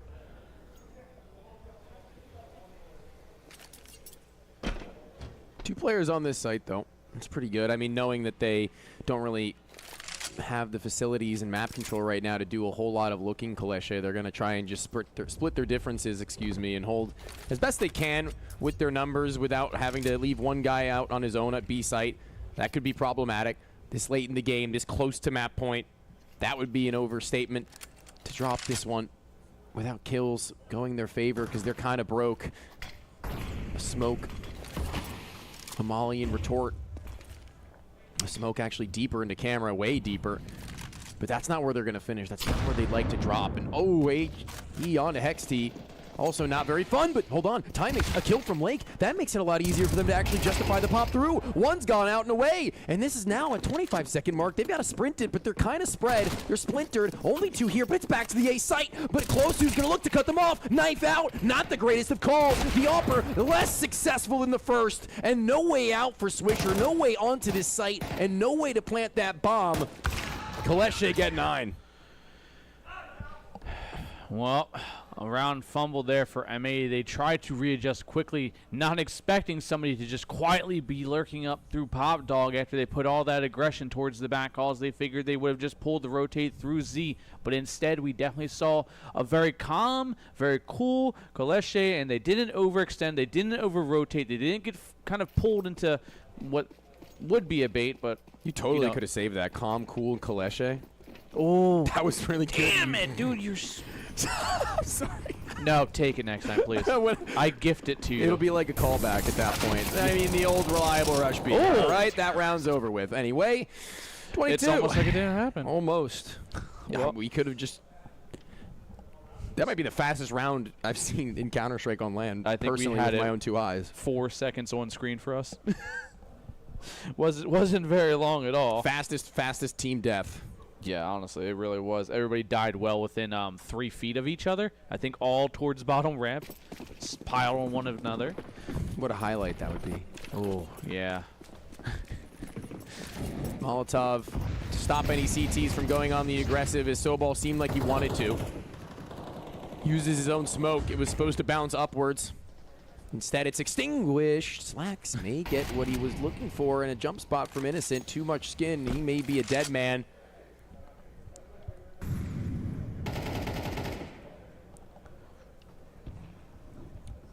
Play. Scoped in, and he might be the barrel most likely spotted out on that one. Hex finds 1, 2, but it is going to be a quick trade, but Hex is in for a triple. He says, I'm not done, I'm not out yet, I want my 2 KD back, 22 and 11. He's going to push forward, he goes top down on top of Thomas, pops the reload even, mid-peak, but it doesn't matter. Run back down. Are they doing this again? Yeah, Hex called that he saw both players over the top side of the red train there. He started communicating immediately, as North Americans do. He spoke as fast as he possibly could, got the information relayed, and got them into a better post-plant potential. A spray that goes awry. What? It goes a miss, and you send Innocent into the smoke, and he'll pop out for a multi. Hex had given them everything for this round to find success, and now with the bomb to the floor, at least Slacks can confirm that the other in Kisarek has gone back to that B site, but where will he go from then on? Kisarek needs one, but that's actually Slacks going to get aggressive on the angle here. He's not going to hold for the doorway, but hold for the long walkout, and he should have this first contact, but Kisarek needs to aim for the low round. They're going to peek at the same time, and there we go, around for Slacks off the back of Hex in the triple. Perfect timing for him to slip outwardly, and his crosshair is well set to the head. Eliminated. And on map point, Train, the one chosen by Kaleshe for the first of this grand final 5. Not looking great. And Dust 2 on the horizon, and Mady have to be smiling, grinning from ear to ear. Was this Kaleshe's map pick, too? Mm-hmm. I believe so. Yeah. Actually, we expected it to be Ancient. Yeah, yeah. Remember? And I'm pretty sure, I don't know if it was, we talked about it on caster beforehand, it was, it's going to come down to who's going to have a stronger CT side half if this is really going to be the map that is going to be played early on, which is why we kind of discussed who would pick it so they can get the choice of sides first. Yeah, downtime, as Ivy is where Slacks has loved to be previously. This jump spot is pretty effective, but Innocent's got to be careful on where he goes from there after the fact. He's just trying to give them whatever they can as far as knowledge is concerned, but Swisher and Slacks have actually been splintered between the 2 different sides of it, and they have no idea. They have no idea whatsoever. The timing couldn't have been better for him on that one, exactly. The whole time he's like, I was jumping it for 45 seconds straight. As soon as I look away, somehow they get themselves in there. But it's going to be Swisher to find that first one early on. Slowed down again to M80, and it doesn't really matter in a map like this where you think they're going to go, because M80 are just going to try and switch it back up. This does the Sobal as it makes him have to pull off of the B site, look towards the back of that Ivy, and in the hold, he is going to catch one shot in the side of the head. Kisarek, He's lost his life, and Sobal couldn't do a thing about it, but perhaps Flay's sniper rifle that's entrenched himself in T-Con can. So many different ways to look. A three-pronged assault, but Flay doesn't care. Turns on a swivel and on a dime, drops one more before he enters the 2 versus 2 for his squad. His Slacks can only tag. It may be an 11th unless Sin's got something to say, but he's picked up an op of his own. 20 seconds left. The Glock's in his hand, close to his low, but he's not ready for the player at his hip. It's already so easy for Sobal, who'd rotated back and forth, in and out. Well, looks like we might get ourselves a little overtime. Or maybe not. Maybe I may show up. The money not looking too great right about now, No especially plant. with, no plant. We aren't going to see that. The money, not even on a notable amount of, I think, loss bonus at this point, because they did win quite a few at that point in a row. So we're looking at maybe 2,400. Oh, man. Awkward. Look at this. They've done it before. It took a little bit of creativity from Sin. Took a little bit of luck in terms of the sound cues not quite having gone over through the headsets of Kaleshe at Ivy, but once more we find ourselves on the opposite ends of the world. But will this trip be one well taken? There is 2 players, but they're so very far. Molly right in towards Innocent and already tagged up to 7. Not sure what hit him or not, but the Tech 9s is what's going to hit him over there. Sin finds one, Spam comes through. It is going to be a quick trade. Hext, of course, pushing himself forward. He finds another. Lake finds one as well. Innocent on 7 HP. He finds the backstab towards Lake. It's a 3-on-2. They don't even have a kit for Kaleshe. Bomb going to get down. At some point, Kislerek needs to get into this one. Has yet to find his one. A nade just in front. 2 players so very close. How do you tear them apart? One hidden, the other active. Swisher's the one who will be seen second, but both of them found by Hex with the Tech 9 on Spam and Spray. It's map 2 and M80 avoid going to overtime. The curse has been lifted. And it got down to a little bit of a nail biter. We did see it was Tech 9s. The aggression on this map is always so key when you're on a buy like this. With backhauls, pop dog, T-Con, it doesn't. You can even wrap Ivy with those things. They're so versatile here. I said they could do it. I said they did it before. And They history did. repeats itself again. A, B, indifferent as to whether or not the eco rounds have a shot for M80. As with any gun, you can intensify the issue knowing that it's they who wield them. Yeah, and it didn't seem like they were fully prepped and prepared for a run out like that, thinking maybe they're going to play a little slower. Maybe they got themselves, a scout or something. No, it is utility and Tech 9s, and sometimes you got to just go back to the basics. Stop maybe overthinking and just hold W and left click. Yeah, that was absolutely wicked, and what an affair and what an effort from all these players. At one point or another, it was a 3K from maybe Swisher. We saw a couple coming out from Lake towards the ends of that, and then it felt like everybody else just kind of found themselves reinvigorated. Hexty even blowing past Swisher, who was just crushing them to start this map. Triple kills to give them those first eco rounds we spoke of. Yeah, and I'm pretty sure, if I remember, pretty close to it anyways, if not spot on over it.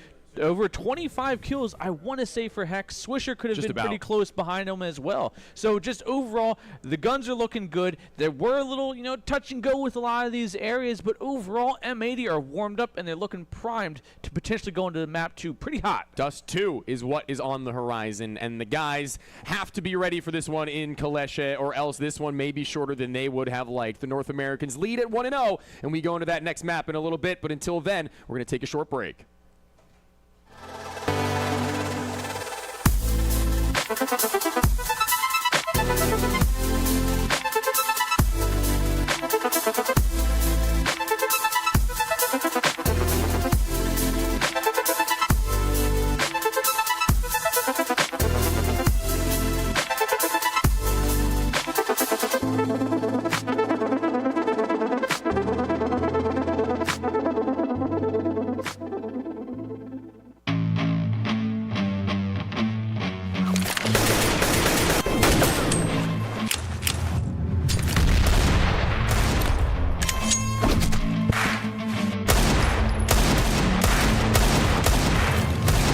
Even my grandma shoots better. If you were as fat as your mom, I would have hit you a long time ago. What did you say about my mom?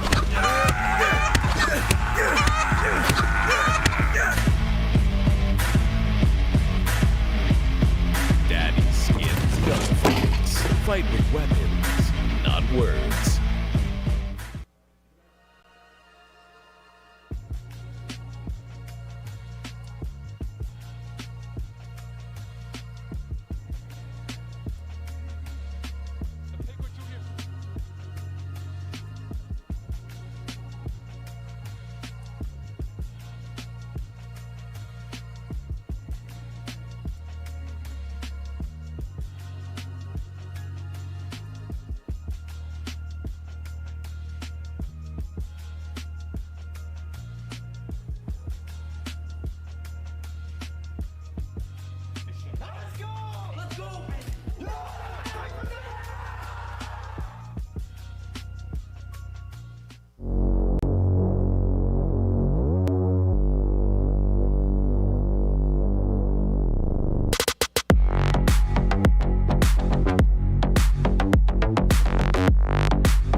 Over at the Be Quiet raffle table. So actually, Be Quiet so kind enough to, one, help us out here at Fragadelphia and be an awesome sponsor to us, but they also help us out at these large events as well, and even our smaller events. They have provided this entire table full of Be Quiet items available to everyone who ever attends a Fragadelphia event. We have anything from cases down to power supplies, down to AIOs, down to fans, even their new line of keyboards. So we've even got those here to give away. Everyone here is incredibly excited here to enter the Be Quiet raffles. You know, we've got this this attendee here. What did you put in for? I put in for the merch bundle and the white AIO cooler. Which one do you hope you get? The merch bundle. I think you'll win it as well. So hopefully everybody else here wins something. You know, Jack Rowe here entering in the raffle as well. So what are you going for, Jack Rowe? I'm going for the case or the AIO because my shit's ugly. Well, it can be a lot prettier, you know, if you win the Be Quiet raffle here. So hopefully, and good luck to you as well, and good luck to everyone here. Reminder, if you're here in the arena, if you have a badge and you've not gotten your free raffle ticket, come on down. You can even buy more. You can spin the wheel. James. So just a reminder, we're going to draw after map number 2. So come on down here to the Be Quiet raffle table. We will get you taken care of. But for now, we're going to send you back to your lovely casting duo here to bring you map number 2. Take it away. Well, we've done a little bit of a shuffle and a shimmy. I bring on Buckethead Donnie onto the desk to join me, and I couldn't have had a better train, I don't think. So let's only hope to see whether or not this second in Dust 2 will deliver. What are your thoughts on this? I mean, interesting point that you brought up during the cast that I heard was that M80 was playing that game. They were having a pretty good advantage throughout the entire game, and they didn't really need the activation of Lake or Slacks to get there. And Slacks has been a very powerful person this entire tournament. The semifinal last night, we saw him struggle just a little bit, especially on that last map. But if him and Lake still activate and we continue to have this amazing play by Swisher, by Hex, Sin stepping up when he needs to, M80 they could completely steam run through this tournament. They could. They definitely could. We look to that third map. I believe we had it to be, what was it? It was actually important that we knew what that was. I'm drawing a blank. It was falling into my point that I was going to make. But I guess the further point from that was that the third map is going to be important drawn because Overpass is that fourth. Yes. And that's where we don't know anything. Ancient is the third Ancient, that's it, yes. Because that was what we expected the guys of Kolesia to pick as their first of the two instead of going for Train. And when they lose Train, then you have to think, maybe it's a little bit awkward, a little bit weird that we didn't go for that one. Maybe this would have been a different start to the grand final, but they still have Ancient in their wheelhouse. They still guarantee that they play that map before we go all the way deep. But what is the momentum going to look like for M80 by the time that we get there is the question.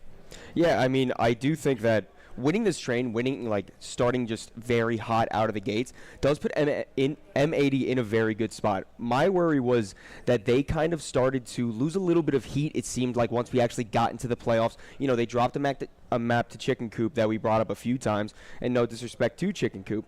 But M80, not exactly a team you think would falter in that type of way. So the fact that they just came extremely hot out of the gate, got train done, and now are heading into their map pick, which I believe is Dust 2, correct? Yes. I do think there's a chance M80 go up 2-0 before we get to Ancient, and then we have that real battleground. I think it's a really good chance that they go up 2-0 before we get there. And that's where I was kind of saying that Ancient is the win that I thought that they were going to get Kolesia in the first of 2 maps when I predicted the veto. But then when that doesn't come through and they get themselves hypothetically a 2-1 after taking Ancient as that third, Overpass is like, okay, well, that's like a coin toss in our minds where M80 actually do have a little bit of a willingness to play it. And then on to the finale, that's where I get a little bit awkward. You know, I mean, I don't really even think, I think this will be a 4-map series at this point, I guess, is what I'm alluding to. Yeah, I mean, there definitely still is the possibility that an Overpass pick can go the way of either one of these teams. 3-1 is my cool prediction, by the way, for M80. 3-1 for M80. Honestly, I think I'm going to fall into the same boat as you, at least for right now. Okay. I don't see a world where M80 shouldn't be able to take this next map. Once we get to Ancient, Kolesia should be able to collect that that's one of their favorite maps. But Overpass, I mean, it's hard to predict that Overpass does go one way or another if we do get to that point. Yeah.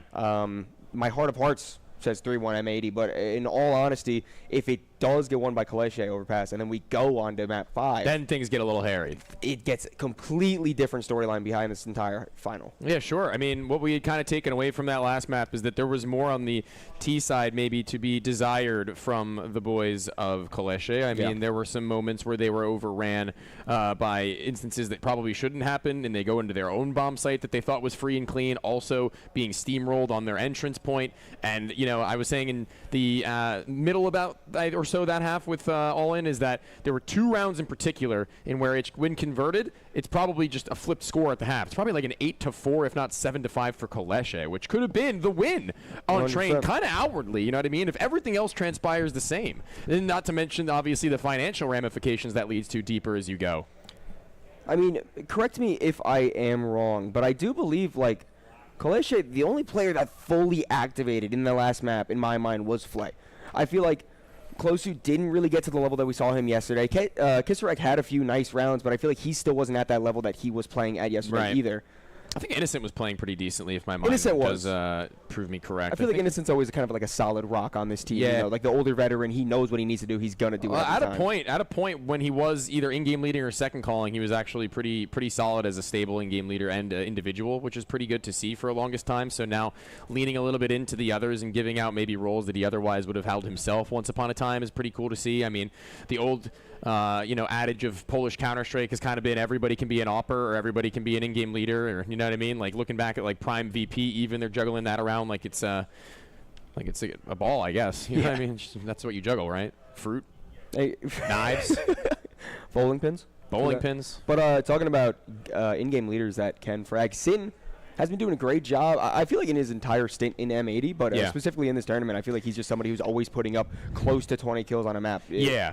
It's just really nice to see that basically everyone on M80 is performing well this tournament. It's just, you know, the last few maps that Slacks and Lake maybe haven't been able to live up to their full potential. I have no doubt that they will be able to get there, as it does seem that map 2 will be starting here very soon. Frag 19, Windsor, Ontario, Canada. Are you guys excited to see some Dust 2 here right now? Koleshe on the CT side, M80 on T. An aggressive play towards the halls will be met by M80. Want to maybe look in mid just a little bit. Slacks already brought down to 1 HP. Play going uncontested in Catwalk. He will fall back before the T's decide to move anywhere, and they will begin to move towards long. We're going to give it a second to see if anybody was going to get antsy from Koleshe up through those barrels. It's not going to happen. Instead, they clear out tons. They can use all that information they've garnished now to stack up the A site. Not only that, but Flay tap out from the round. Sayonara Slacks, and this long position is soon to be compromised. But while they have rotated back in time, they're actually banking on the fact they might go back and go for a full rotation. Hold on now, though. Are Koleshe actually 2 steps ahead? I mean, look at the presence that they have in tunnels right now. M80 do kind of seem to be stuck. Innocent playing at bottom tunnels. So if they do choose to try to hit out mid, the presence will at least be known, and that is seemingly what's happening. Innocent finds one in mid. Dubran is not able to find anything else, but the Catwalk player, that's Klosu, trading back his teammate, finding a second swisher. The only one remaining does fall last. Koloshe finding this pistol round here on map 2. This bumps all around, needing a little bit of motivation now. Not sure what the next step is as far as what their investment's going to look like, M80. I mean, I don't know exactly how these guys do react to certain situations in best of 3s or 5s, I guess, in this instance, as far as we're a map up, you know? I mean, maybe we can afford to throw a couple of rounds to the wind, try and see if we can pull off some of that same level that we had over on Train. Tech 9s, I mean, those things were looking absolutely killer. Yeah, I mean, Lake having a big round with the Tech 9 and when he was running on to the outer bomb site. Very good activation from him there, and it does seem that all the T's are lined up towards Tons. A little bit of Yuto comes in. Sobels, MP9 only finds one. Klosu will get a kill himself. M80 do secure the bomb site, secure the bomb plant. Spray through the doors onto Lake, takes him out. Only 2 players for M80 left. You know, realistically, not expecting to win this round, but getting this bomb plant is very good. Didn't activate with it. They have to slowly wait for the CTs to push in.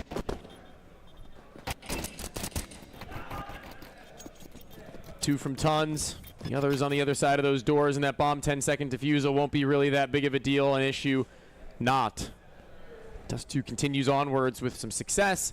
Not nearly as many a scare as they were witnessing in that last as mentioned, but time to really get the ball rolling, really get moving, and try and build momentum.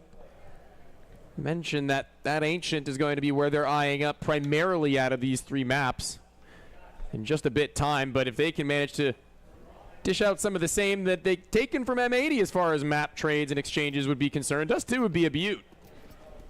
An absolute beaut. Yeah, it could be a turning point for the series. More pistols. Not opting to fully invest into the round is M80. They want to make sure their buy is going to be very potent once it does come through. Innocent completely flashed. Does double up with Kisarek. Long push stopped for now. M80 reroute in through mid. Still a smoke and a flash left for these T's, so they might be able to try to pop out through that lower mid. That is what's happening. Swisher tries to catch off close to, but the double spray down is beautiful. Slacks, a Deagle, and a Dream. 5 players remaining for the CTs. And it doesn't seem like much time left for Slacks to live. Doesn't take much time to die. Nope. TTK at an all-time peak. This third round is where it all comes to a head. This is where M80 have been budgeting for. They may have thrown one to the wind and just trying to get something lucky. That last round they had pulled together only the few Deagles. And here, the AK-47s accompanied by Slacks' AWP. 2 total frags have to have transpired for them thus far, but this is very early days. This is the time to show Kaleshe who's boss. And as long control is not going to be taken early nor fast, they are going to prioritize that bottom mid space into where smokes will allow them to inch upwards and maybe even get in towards Cat. And a very nice slow take towards mid from M80. Kaleshe completely playing off of it. There's a player pushing closer towards long. Swisher should hear the noise, spots the body jumping across. Only able to do a little bit of damage. Meanwhile, over on Cat, Molotov blocks out any aggression that Lake wants to show. As that fades, the smoke blocks his path as well. Still a minute on the clock. T's can choose to go wherever they want with this.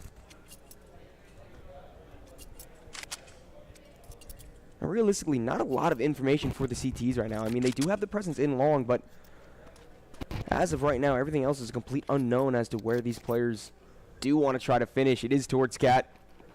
But what's good about that is that when you play this time of the round, about 40-second mark, with all the utility they haven't had to expend to get that map control, is they're actually kind of banking on the fact that they can stall once they make themselves known.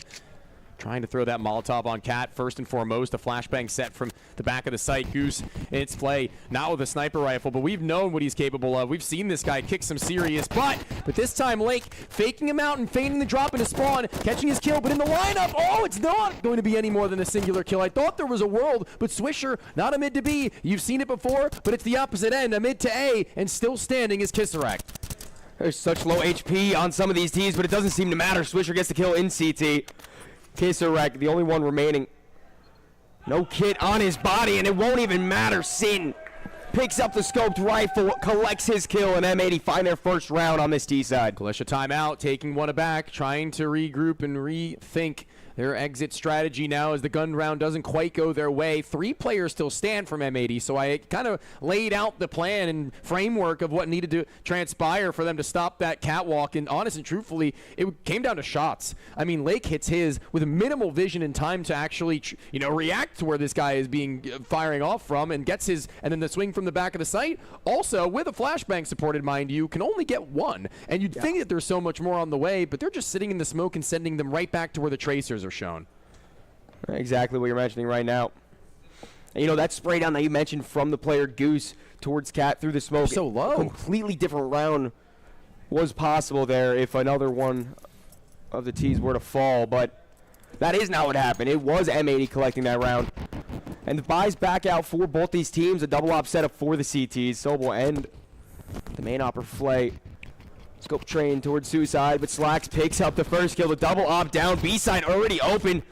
Need to try to get a smoke on that doorway to prevent any more vision coming through. That is what's going to happen. M80 have their bomb site. The post from the back of the tunnels was met with a freebie, and nobody else is really in to this B-bomb site quick or close enough to stop them. Flay, he might get his sniper rifle thanks to that last round and the money that he'd saved, but not going to get the chance to really use it. Slacks is beating him to it. Second round is nice, especially one that's as clean and easy, and Kaleshe are going to be a little upset with the lack of kills they get in this round. Again, I mean, before it was never really an option, but now that they have the $50 per kill bonus option to go for, nobody falling for M80 is going to make that just that little bit harder to go for. Yeah, I do love this immediate save from Kaleshe, though. Gives them an immediate buy, yeah. Yeah, and plus the B bomb site is so hard to retake. So if you do lose 2 more players and at least keep 2 guns alive, it's still a completely different buy. Making sure everyone stays alive is what's most important. And, you know, that's sprayed down that you mentioned from the player Goose towards Cat through the smoke. Completely different round was possible there if another one of the T's were to fall, but that is not what happened. It was M80 collecting that round. And the buys back out for both these teams. A double op setup for the CTs. So will end the main op Flay. Scope train towards Suicide, but Slacks picks up the first kill. The double op down. B-side already open. Need to try to get a smoke on that doorway to prevent any more vision coming through. That is what's going to happen. M80 have their bomb site. The post from the back of the tunnels was met with a freebie, and nobody else is really in to this B-bomb site The crowd is fired up here in Windsor. The Pit Viper wearing the Pit Vipers. Ooh. You like that? That's Nice your new little call nickname. out. You're the Pit Viper. Yeah? All right. Enthusiastic response. Been screaming all weekend. But All right, well, I can think of a better nickname for you. As we mentioned, the CTs are able to have another purchase in this round. Nice little nade. Could have done more damage to Sin, but caught a little lucky there. Standard issue util to try and take, but a little bit of an awkward trajectory there for the incendiary that was meant to head to blue. But, you know, Counter-Strike gets a little funky sometimes. We can be forgiven. Oh, look at the tons control from the CTs. Hext might be able to completely catch him off. Not able to hit his shots, but the information is known. I do believe he spotted both those players. Molotov blocks their own push. And Hex able to fall back as Lake approaches up from Cat. He is by himself, playing around that smoke. Joined up by Sin now. He's leaving? What? I'm not sure. Why did he just leave? I'm so lost. Wait, they just pretty much lost the round because he's gonna have to leave. He's got one player isolated all the way over at long. He's either gonna get A, lurked out on, or get shot from the site itself if he looks to walk back. His A-side player has just completely left him. They've gotten kills though. Sobel's in the back lane. He's all the way in T-spawn. That's where they get the actual action. And I thought they had this one under lock and key. I thought they had their thumb over topside place, but good shot from Slacks. Gets softened by the rifles. But how have they managed to make their way back into this innocent? Whatever he's called is beyond me and over my head. But the patience that comes out from the long interaction, nets them the frag. Sticking around for that long a time actually pans out. And Kaleshe win the round. Yeah, I mean, sometimes I guess it's just better to have the power in numbers for that retake if you give up the site there.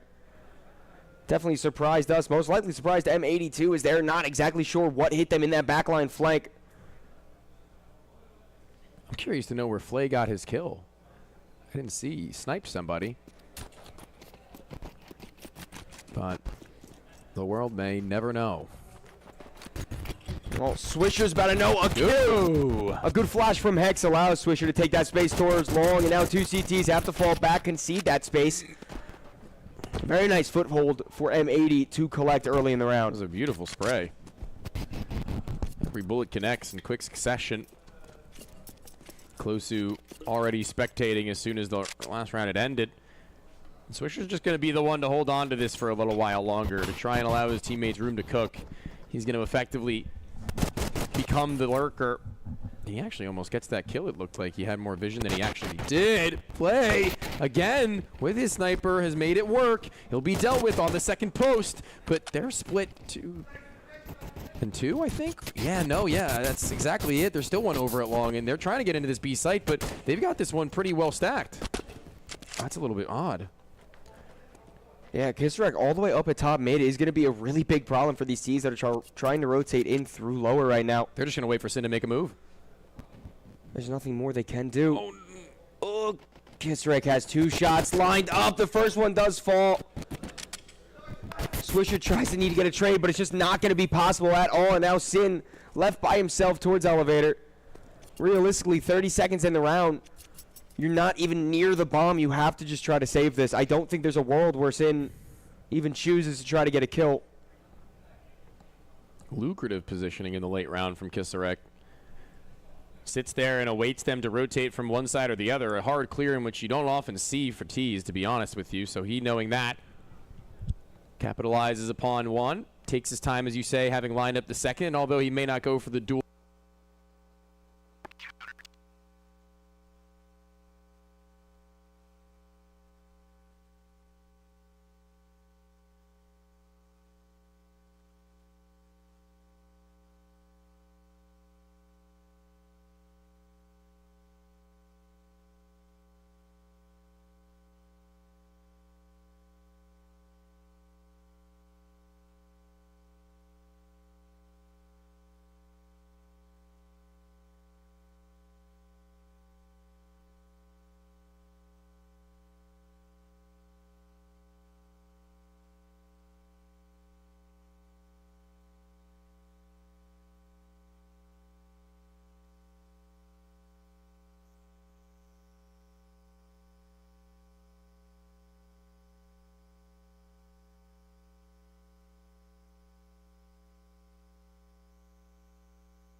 but we're going to have to wait and see. The only thing I'm excited about is that we now confirm a map 4, and we confirm an overpass. Baby. Grand Finals overpass. We were all waiting for it. Last time it was Train that we got to get when that was brought into the pool, and that was cool. So we'll see in due time if we're going to be going to potentially that 4th a little sooner, because this one was topsy-turvy. Maybe the same will be said about Ancient, but, you know, sure, we'll be back in just a bit.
Shoots better. If you were as fat as your mom, I would have hit you a long time ago. What did you say about my mom?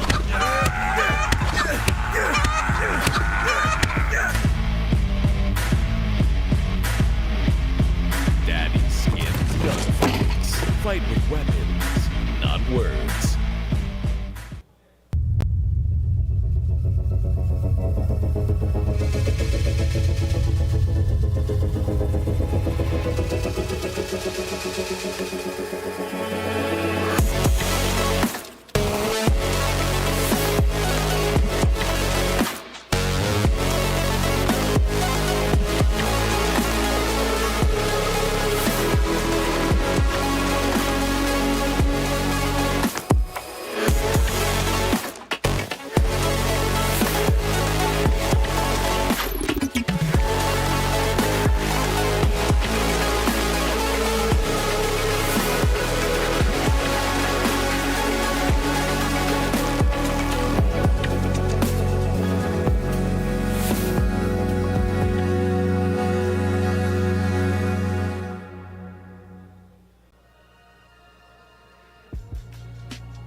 It takes a lot to make a game work. It takes a lot to make a production work as well. It takes people, it takes hands, it takes equipment, and it also takes ObsBot, which has also helped us out tremendously with bringing Fragadelphia 19 to life. Indeed, and I mean, these are 4K, Tail Air 2s are 4K. They also have huge AI implements as well, hand gestures, auto tracking. It's actually really cool stuff. You kind of make this pinching motion or L motion, it zooms in. There's different hand gestures for different processes you really need. Again, the tracking, hand tracking. They have specific hand tracking, left hand or right hand tracking. Hey, if you are a high sense player and you want some hand tracking webcams, maybe Tail Air 2's for you. Yeah, and it's also kind of cool that, like, if you're a streamer or perhaps you're doing something along the lines of vlogging or something like that, you could always use it and not really have to worry about all the hands-on that's required for that, or just hiring somebody to do it, which also takes a lot out of pocket. So, yeah, one full investment and bang, you're good for a while there. So, with that, we are going to be continuing our grand final in just a bit. It's that third map in which you rejoin me now for. It's Ancient. We thought it was going to be the first. So now as we find ourselves a little bit deeper into this series, our expectations are still about the same.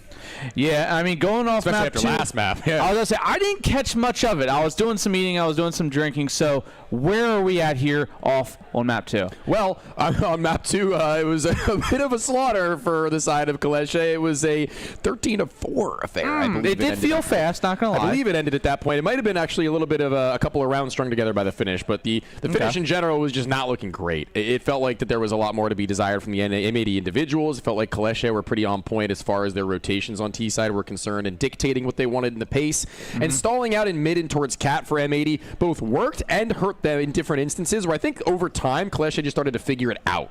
So just quick adaptation pretty much from the Polish. Yeah, they were really willing to play 2 players in that B bomb site. They were willing to kind of let them come into their territory at a certain stage in the game. And second guessing on a lot of these decisions is not really what they were doing whatsoever, Kalesha. I mean, even in instances where I thought that positionally they were beat, they were managing to find kills and timings and where they just trusted in their instincts and the call panned out. Yeah. I mean, coming to this one now, Ancient. A map that, it almost in a sense, kind of has a dust resemblance to it. A heavy mid presence is a lot of times what you're going to see, and mid control is almost a necessity for this map, being able to cut off rotates and stuff. Why'd they do bro like that? The camera just caught Switcher lacking. Well, we all can't be looking, pristine and pretty at all times, quite like you, Tony. Okay. All right, dude. Yeah, all right. There's definitely a couple of photos or videos that live that could have caught me lacking, I'll tell you what. There's a photo of me and you, I think, from day one that does not get we look like we are having some very odd expressions on our face. I will not lie. Okay. And, but anyways, besides things about me and you, let's go back into things about M80 and Kalesha. Taking their talks outside and using the free time they do have in between maps to try and regulate, to try and reintegrate themselves into these games that work between maps number 1 and 2. Now, M80 in that same boat have to do the same in order to reinvigorate the boys and get the voices as loud as we come to expect the North Americans to be. Lake and Hex, these are two, bless you, these two are guys that are definitely kicking it and doing it well a lot of the time when they have that momentum built, when they have the communication lines that are opened up. So it kind of feels like from everything you're relaying me here is M80 are a little bit down, not out though, maybe a little less emotional in their face, maybe a little more stoic from their coach, which granted it's not like he really shows much expression other than some general hand gestures, probably very disappointing hand gestures, but hopefully we'll see that one kind of turn around here again. Going into Ancient, and this is going to be the map pick of Kalesha? Yes. Yes. Correct. Overpass that next. You right? It's just the way you sounded like a robot, that's all. Okay, I'm sorry. It's okay. I try to be as little robotic as possible, but sometimes I guess it just comes out. It's all right, man. We're all there at this point. It's been a long day, long tournament as well, and then maybe we're seeing the long-term strain and stress of these teams going day in, day out here on some long hours, maybe some short hours.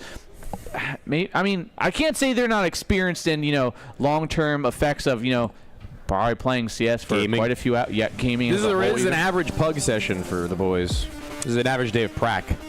That's true. Probably quite a few hours. 5 maps ain't bad. It's not. It's not. I mean, days before.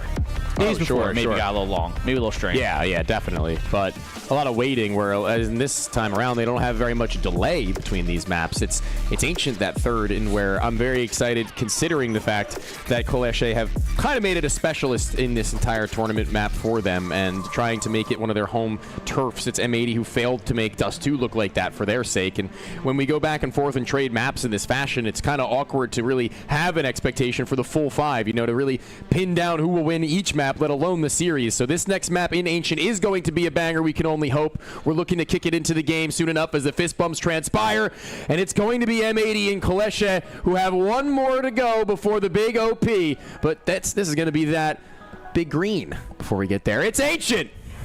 And it is going to be straight in for these opening pistols. M80 have had a pretty good, solid performance when it comes to a lot of these opening pistol rounds, but Clair look to try and answer back, set that early pace with the pistols. It's going to be smokes, mollies, 3 sets of armor for the boys of Clair.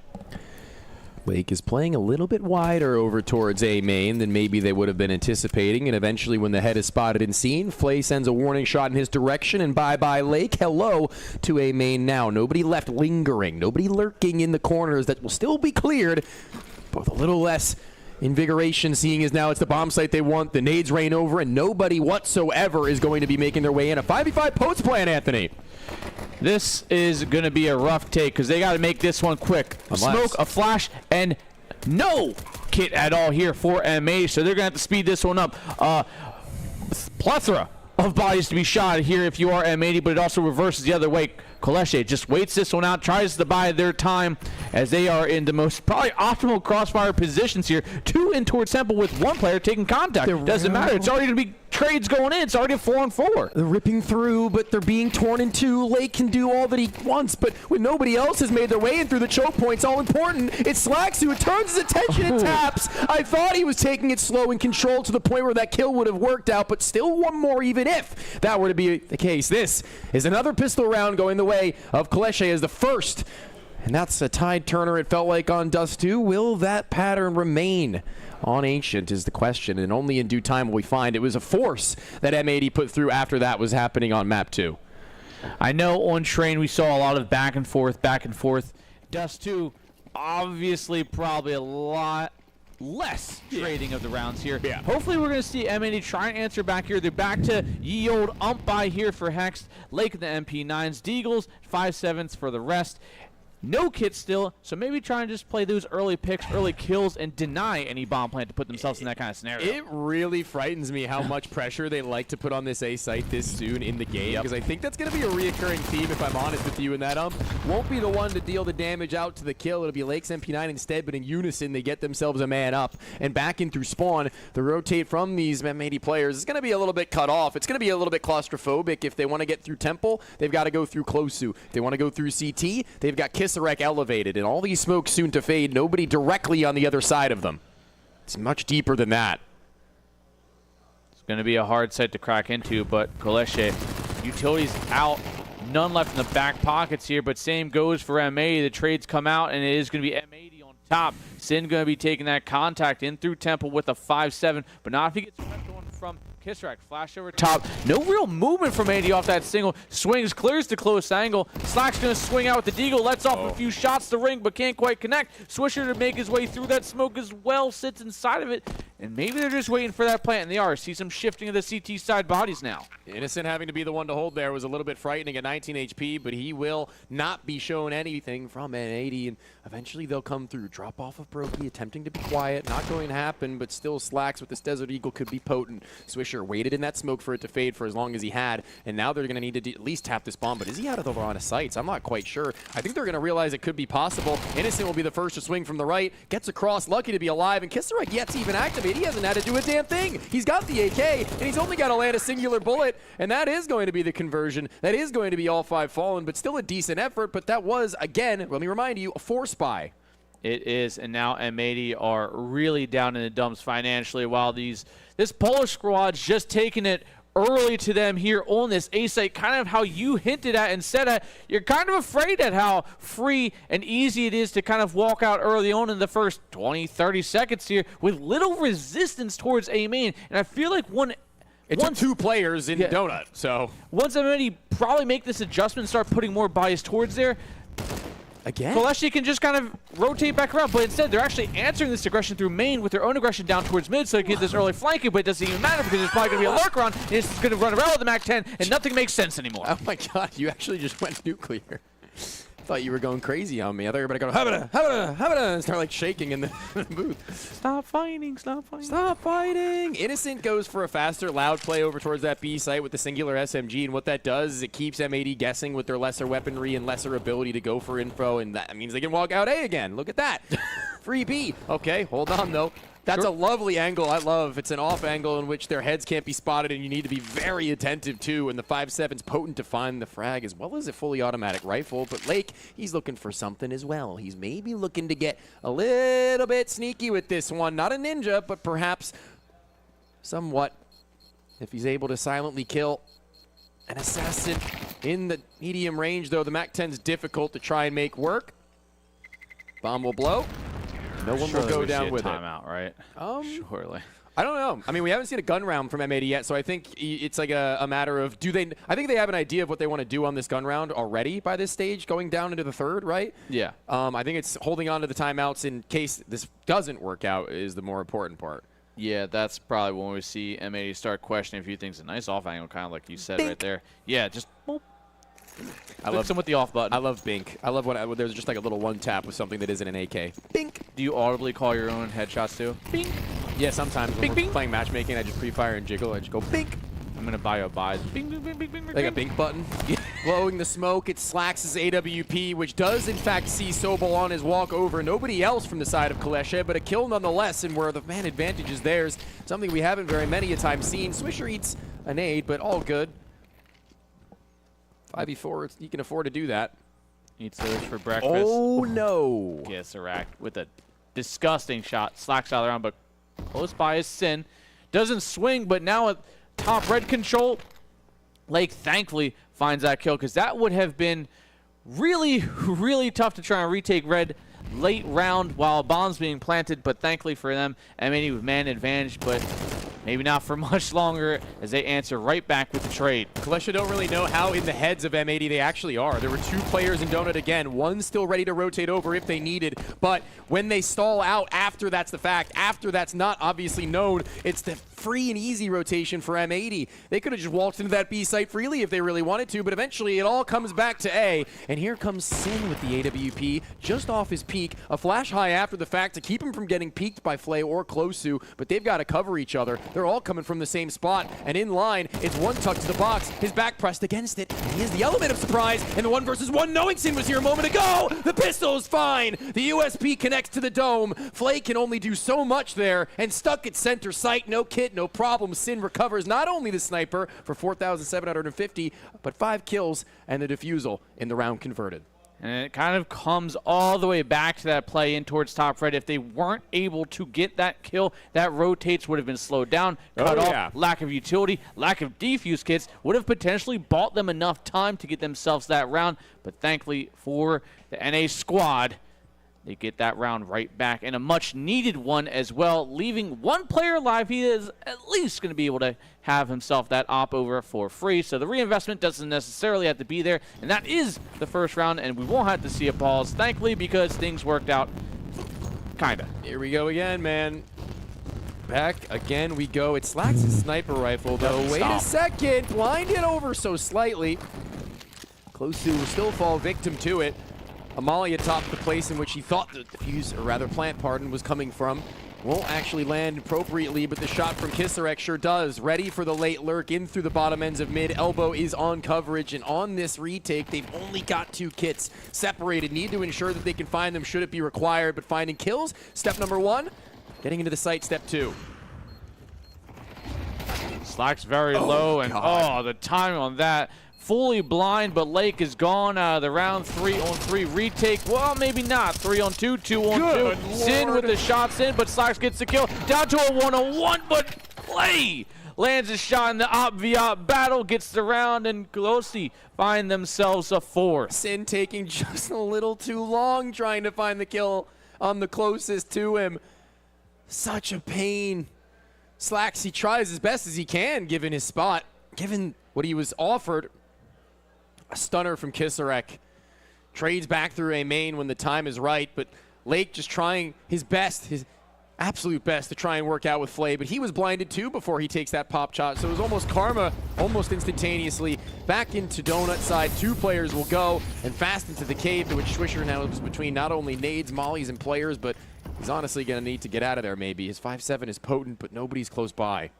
Well, thankfully for M80 for the first time, it seems like 6 rounds, because we were on the 6th round. Okay. We don't have a full A main exec instantaneously in the beginning of the round, but they could still rotate through Donut and eventually go. They do have full mid control, fully locked out. M80 actually re-smoking themselves in, and it's going to be some shots in through the bottom ramp, and oh, look what we have here. The bomb's being picked up, and with full mid presence, are they going to go Jaguar?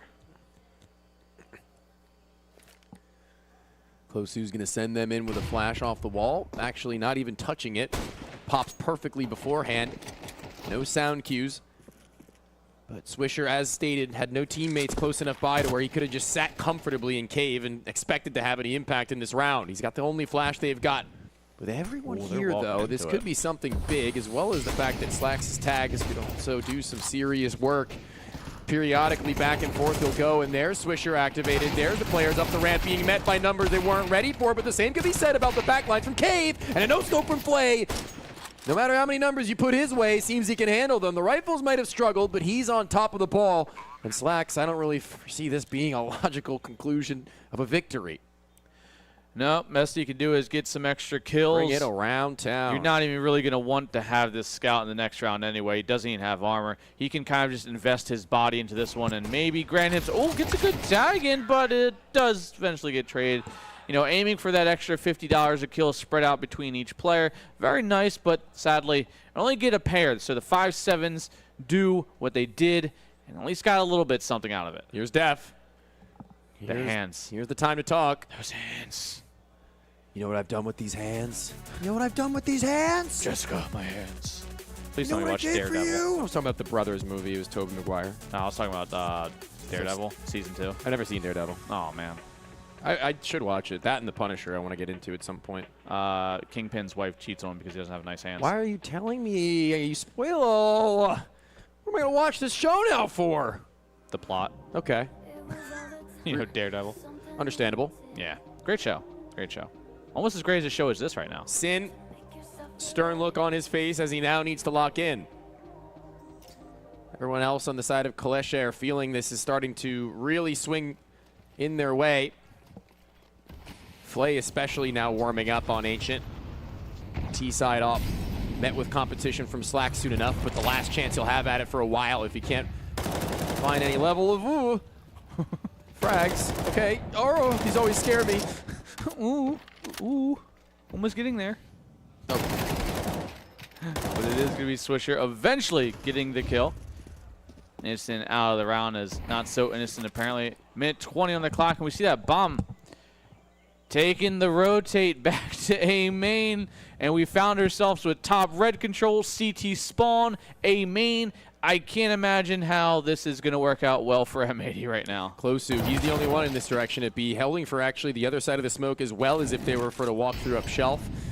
Not happening, and back's turned all over the place for Kalesha right now. Surprisingly a little loose in their laurels and holding on to what was once their main prerogative. Flash to self setup. Slacks was known to be here before. The Rifle, not so much. There's M80 getting loud and Def. Certainly giving the boys some level of wisdom. They seem to be much more on the ball and much more willing to bob and weave back and forth between the map, as well as take some risks, particularly in Cave from Swisher.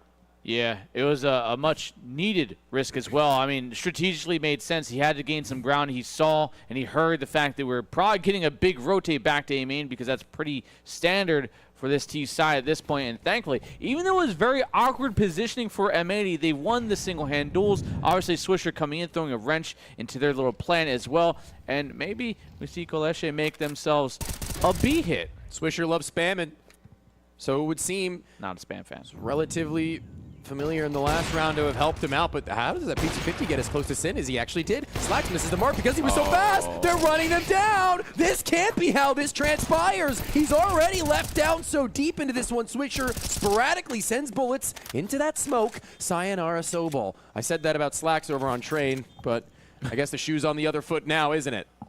It is, and it's not great.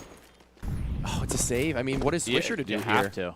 This is it. You have to just kind of Bite pull the out and bullet, hope for man. the best. Yeah, I mean, the guns aren't there. The money's not there financially. I mean, now if they save and they don't have to fully reinvest, Swisher can kind of shuffle some weapons around. Maybe Slacks can still even potentially get an op out of this from the loss bonus.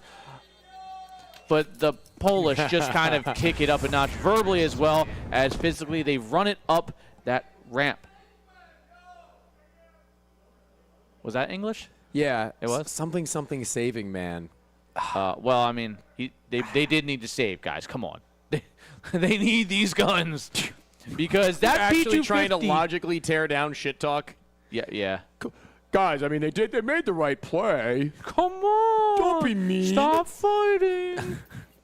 Well, if there was ever a time to get into your opponent's ears, especially M80 right now on map 3 where you're trying to take it to where it's now you in the lead on map count, then I guess this would be it. Swisher, a little bit of a menace over in Cheetah before. This time, though, they're going to completely try to negate even having to encounter Bro by dropping a little bit of fire at his feet, and he's like, all right, well, I guess you win this round. I will be back. Oh, sooner rather than later, Lake gets himself that kill. Gives M80 at least something to be hopeful for here, but we're seeing a huge adjustment from 80. They're giving up mid. They're putting 4 on B and leaving a very, very, very passive angle for Hex to hold. I'm not sure if that's maybe a good call, but I mean, they see what we see. It's a good call. Okay, but well, Galicia have been known to rotate. There's a player so close that Flay now knows about, and his teammate isn't doing a whole hell of a lot to bail him out if he's to get a fight. They're walking up relatively dry. Eventually that smoke hits where it wanted to. I'm not sure if it was blocked, but either way, the bomb is the first to take contact. That's a little awkward. Now they know where it's going. Now they know where the jig is, and it's a dance in which Innocent is willing to play, but even so, at 13 HP, what's a guy to do? Are they going to commit to this, or are they just going to run it back? I don't know. There's a mid-splinter. There's one player who's cut off rotations if they so need. Here comes Kissarak. Welcome to the A-site rotation, baby, but will they be hunted? Innocent so very low. 23. He's got a teammate in this house position, and yeah, like I'd said, he had to have made something work, and they know exactly where he can and can't be. It's either A or it's in that cubby, because there was no time for the B rotate given that they hadn't heard him. And that's kind of exactly what I was thinking was going to happen because... Per-thinking. Yeah, per-thinking. I like Per-chance. Galicia have, like, once they get any resistance on that B site, they are not afraid to just go, okay, we're going to go back to A. It's worked 7 out of 8 times. Why not now? But it's this contact play, a very awkward crossfire setup on that ramp, kind of leaving a lot of the CTs exposed, a lot of spacing. You put 2 players in towards Pillar. Maybe one of those were supposed to be in towards Cave, but maybe a little miscommunication that mollying them out. They kind of bump into each other, a little unnecessary damage.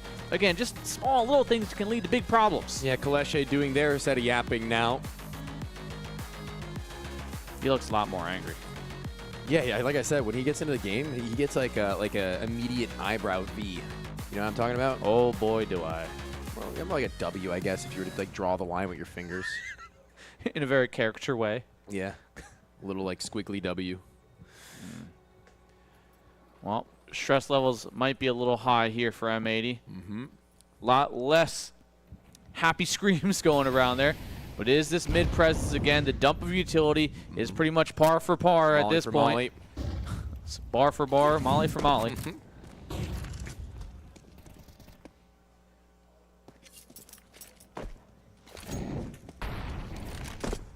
Slacks. Oh, no Hex actually in towards Donut. Oh, might get caught with utility. Drops it quickly. Evacuates out best he can because here comes the high-speed hit from the T's. Slowed down just a little bit, putting a lot of presence towards that Donut position once more, pulling the M80 rotates, but mid-control kind of locked down for now. They're starting to form up a little bit of a pincer, but there it is. The T's, once again, hitting resistance, fall back into a completely different setup. Yeah, I mean, M80 wanted to fight mid a little bit there, but they didn't want to bite off too much more than they could chew, because if they go down, they have no red presence. They have nobody at that point in time who was able to stop them from making their way into either of the 2 bomb sites. So back turns Lake. Inwards turns the AWP. Over at that A site now, he's grouped up with a duo, and Swisher, he's forced his body down through these steps, but they're taking two sides of contact. It almost looked like he might have been exposed from the shelf player, but just perfectly has himself covered by that box. This bomb site's now feeling a lot more safe with 30 seconds left, but they're still looking to try and take it from him. We'll see. Lake can't support with anything other than gunfire. Yeah, there's a lack of presence and visual presence as well for that ramp through. No. This could be good. He could get one from here, and thankfully for him, turns his back, readjusts, hits the spring on and he sprays him down. Hits the 3K, and Lake coming up huge on the defense. That is absolutely miraculous from Lake, but not even, I don't even think, a miracle. What a mistake given over that the smoke misses the mark. There's a gap so very wide, you could see it all the way from Windsor, Ontario. Isn't that where we're at? Exactly. That's why we see it. Oh my God, he's right. I can see it. And it's incredible to me to think that not only does he get in for that first, not only does he deny the bomb planter, but that is some next level transference onto the third player who we only just spotted at the end line of the kill. Big ups to Lake. Lake playing a perfect position that we may have kind of looked at it very skeptically. It was a pretty big gamble, but it worked out in spades, and it does seem like Koleshe are bringing that bomb back on over to A, playing contact. Slack's going to potential spots out the shadow first. Great spot there. Gets first one, misses the second shot, falls back, gives a little bit of presence, finds a second actually, and here comes a spray in from Lakes and Hex as they get it, and it's Innocent last alive with just the Tech 9s, and the Lurk's no good, there we go. Somebody's got to let them know these shadows exist. Yeah. That was the easiest shot of Slacks' life, man. Everybody in Poland apparently plays those shadows off or low. Just don't know, apparently. New tech just dropped. Shadows. How to get opt. Yeah, a full second before you actually see right there is very, very obvious. No molly, no jump spot, no flash, no smoke. Like, once you get no to that jiggle. shadow point, yeah, a shadow even in towards Jaguar as well. Once you get to that point, you just do it. You gotta go. Just jump it at that point or just W it. Either or bait out a shot, do something. And maybe that's kind of what we're having to talk like, guys. Listen. Ooh, New tech the did coach drop. and the IGL going back and forth and locking eye to eye. I said it on broadcast yesterday. 27% of Innocent's playing career was with that man. 27%, that's over a quarter. So when he makes eye 15 contact, years. you know it's serious. Yeah, dude. True. Fist bumps. Not so disappointing, but stern look still. Could you imagine playing with a person for like over a quarter of 15 years on a team? I mean, not getting sick of each other is really a test of time. It's like a marriage at that point. It's like a full-on relationship you put in. Yeah, that's... Not to say anything subjective.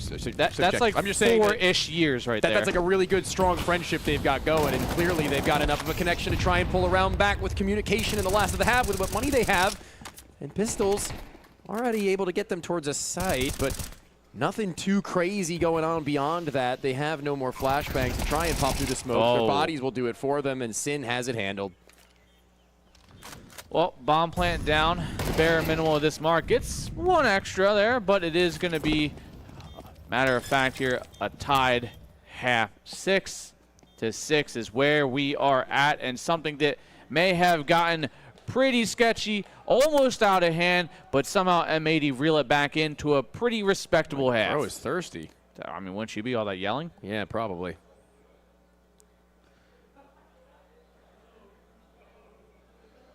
Striving for that sixth, M80 have eventually come to meet their opponents that were, I believe, 5-1 up? 5-0 maybe even? I think it was 5-0, yeah. Something similar to that. It was a good start. I think it was 5-1. I'm going to stick with that at the very least. Maybe 5-0, but 5-1 for sure. And here they've got Sin taking on the entirety of the utility load. Fast peek towards a main, similar to that of Lake in the last half, actually, but this time joined by a teammate in which he'll be boosted by. This is so interesting. He's got a power position for the remainder of the round because they never saw the other guy. Oh, no. I think Innocence found out about shadows towards that that P main. It's the old off angle, but it doesn't matter. M8 are kind of pulling exactly what Koleshe did. Made contact, went quiet, and now slowly rotating, but in towards mid. They do get spotted. no real commitment. We see the bomb actually get shuffled back before the commitment, letting the bomb come in third.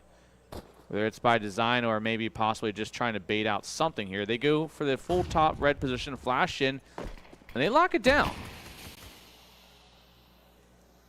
Around this one, playing with his opponent's utility, but hurt in that spam.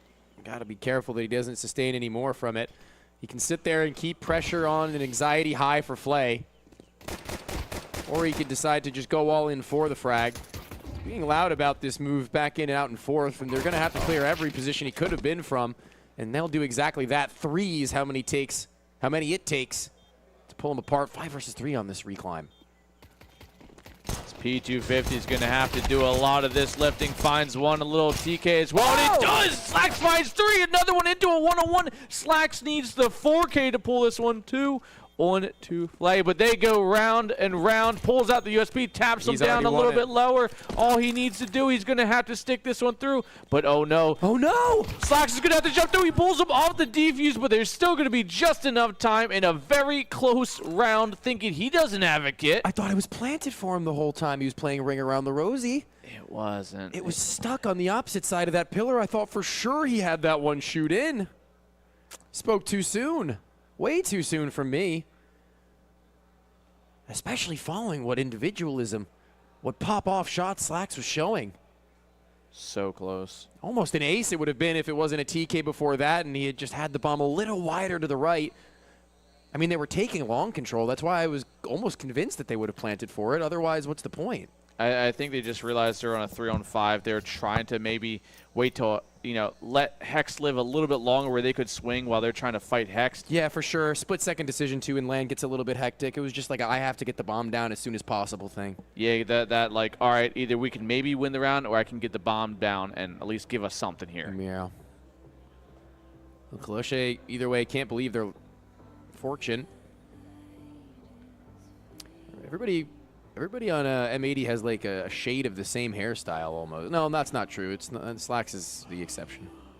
Are you saying Swisher and Sin are like they could be like cousins though? Nobody has that original look to them. And Hex too, that little middle part. I mean, realistically, out of all of them,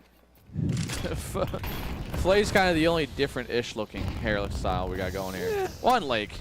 Oh, actually, Lake and Flay kind of had the same hairstyle. See that boost coming out. Didn't do them any good, M80. They buy in, and they give Slacks the AK-47. I mean, he's been playing well enough, but I think that is a little interesting that he's the one to wield. Yeah, because he could get head armor. Oh, yeah, not really. He doesn't have head armor. Oh, no, that's Sin. Yeah, he's got a Galil. That's also pretty nice. Lake the same. Hext and Swisher the ones to take the fall in order to take the SMG and pistol respectively, but they could be pretty strong. They could absolutely make something work of this position if they can find the first of the two on the crossfire set waiting to swing. Neither of them will fall. Instead, it's Innocent to find the bodies lay upon the floor, and rotation, it's going to be a little bit awkward. They would really like to get a kill before they go all the way up and into a new plan of action. Bursting away. Wow, really accurate from Kisarek at that distance on in this economy, in this update. Hey, 3 bullets, and after that, then it goes crazy. So a little 3-tapper, kind of FAMAS style. Lake at least finds 1 kill. Slacks backpedaling, again, noted the only AK of the bunch. Starts clearing angles, spots out the shoulder, sprays off some shots, can't connect. Doesn't want to throw everything at it, but it doesn't matter. Innocent. 3 kills in the round, and it does seem like the polls are starting to make themselves known and a little bit of momentum in their direction. Captain once again. Seems like it's actually been a game of the captains so far. I mean, Innocent and Sin have both been playing pretty nice. Yeah. Innocent just a little behind, but I think all of Colesse just really right now. Yeah, on this map, yes. He's starting to like show like, signs of maybe building up to meet him in Sin as the series progresses. Uh-oh. Amator in trouble. We see the coach not just using hands, but now he's moving his body too. If he stands up, they're done. Who? Colesche or M80 or both? Both. He demands all presence. All right. Time to stand on business. M80. Wrong team. Is that a team? Stand on business? Yeah. Yeah, they were playing here. I didn't get to see. I didn't see them. They're the guys with the white beaters. Oh, wicked. I remember them from KC, actually. When they ripped their shirts off. Yeah. All yeah, right. those guys. Well, even so, more awkward money talk as $850 for Swisher. Their loss bonus starts to stack up, but everybody else is going to be pretty good for the later on. Everybody just chilling outside these doors and pretty regular and average default from Colesse. I mean, there's not really a whole lot you can do here knowing that the money's not going to be beautiful. You already just played up against what was a force. Don't want to go too crazy. A smoke off that wall allows you to safely duck back. Innocent with a good micro adjustment in the spray with peppering damage as well. And on the other side of this wall, expecting a flash, Closu is ready to fight inwards afterwards come. And they're both going to work together in tandem. And again, a double for Innocent leads to the round without much of a hitch. Yeah, great round over there. That was just an expected one. It was a little bit of a gimme. Yeah, it definitely was. But minimal investment, minimal risk. But now we are kind of getting to that panicky level right now of round difference. 3 we have for Colesse. And they are that money. It's looking nice right now. Kisarek ate a nade off that mid wall in trying to get close up and make something happen. And he actually makes it happen for everybody. He grants opportunity for everyone to get involved. Sobol and Closu, they'll find a little bit of that, a taste of a fight. And so very soon into this round of M80 actually been hit with tragedy. It strikes and befalls them as A is their last resort. There's 2 players on either side. A Molotov to Brokey, but they're not fully clearing this big box. Sobol can just sit and wait, and eventually he'll activate, and now he can just play his life. Try for as long as he can, at least. Oh. Does have that bomb. 1 on 2. We've seen Hex in worse positions, but now we're seeing him in the worst position. Dead. 10-6. CT side here starting to definitely have that momentum swing. The economy's starting to rise to levels that might just panic M80 a little bit, knowing that every round they're going to have to be going into at least 2 or 3 more full buys. Round ends in under a minute. It's crazy. That was what had to have been one of the bigger and best from M80 to give them a way back into this map for the foreseeable future. Pace change in mid with pistols this time, not eating any nades, no mollies to stop them in their tracks. They can run into this one. No real issue, but eventually making one as Kisarek shows himself on the back ends of those doors, and Lake says he's out of there. He doesn't want to take a duel he knows he's got a low likelihood of winning. And so too, Swisher could say the same now that he's down to 23.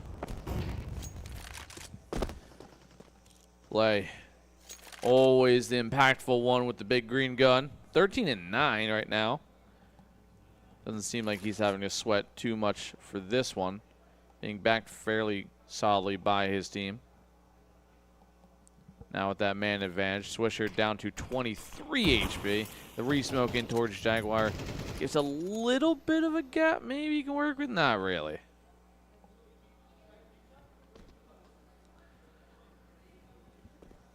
Very quiet around this map right now. Everything is settled down so substantially that now M80, they may make a move that actually could work out, but the problem is there's no utility to actually supplement it. It's going to have to be something a little bit awkward. And although Lake's doing what he can to pull players to try and make them think it's that other site, it seems a little bit choreographed, seems a little bit staged, and when they realize that that's the fact, they stick their bodies in this B site without wavering. Closu able to hold off his position, reliable on Innocent, more than many a time to find his 2, and they're going to feel this one starting to slip between their fingertips. The cracks are starting to show in Ancient, the choice of this Colesse team. Almost actually looking like maybe it was better off for them to have picked as a first, but as a third, it's also really not looking like it has very many ramifications. No, I mean, we've seen Colesse have themselves performance after performance on this very map. M80 the same, but I think if I remember correctly, they had to go to overtime to take this, and Colesse beat Game Hunters 13, like 5 maybe, or 3? Something pretty drastic and a pretty stark difference. Smoke deepened. Close who looks to play with some leeway, or at least spot out his opponents should they make themselves an easy target. Is he trying to go through this at some point and waiting out their sprays before he does it? Maybe I thought he was going to get set up by a flash at some stage, but now he's got to secede entirely. He can't really vie for that spot as they've done their due diligence and making sure every player gets to stand tall before the minute mark hits. There's no a main space from M80 just yet. They have this B steps. They've only just now initiated their walk in through cave. I think maybe, I can't tell whether or not it's going to be a late lurk from Slacks or whether or not it's going to have to be him activating and calling them back if it's clear. I think they're just kind of leaving it as an option.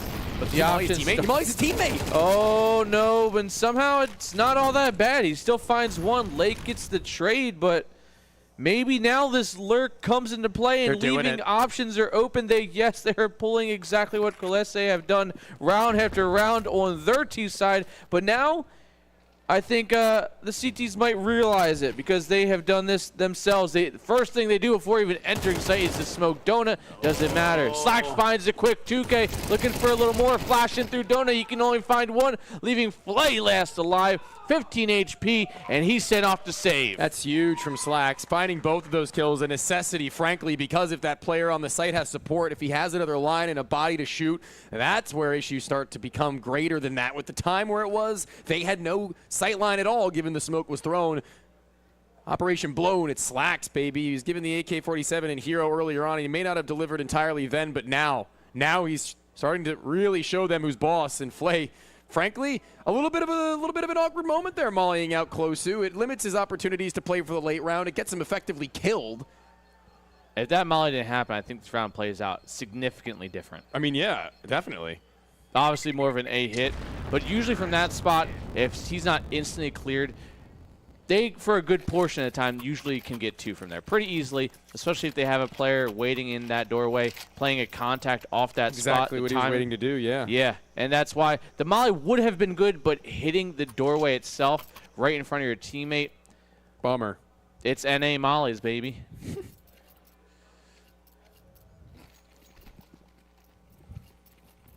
Okay.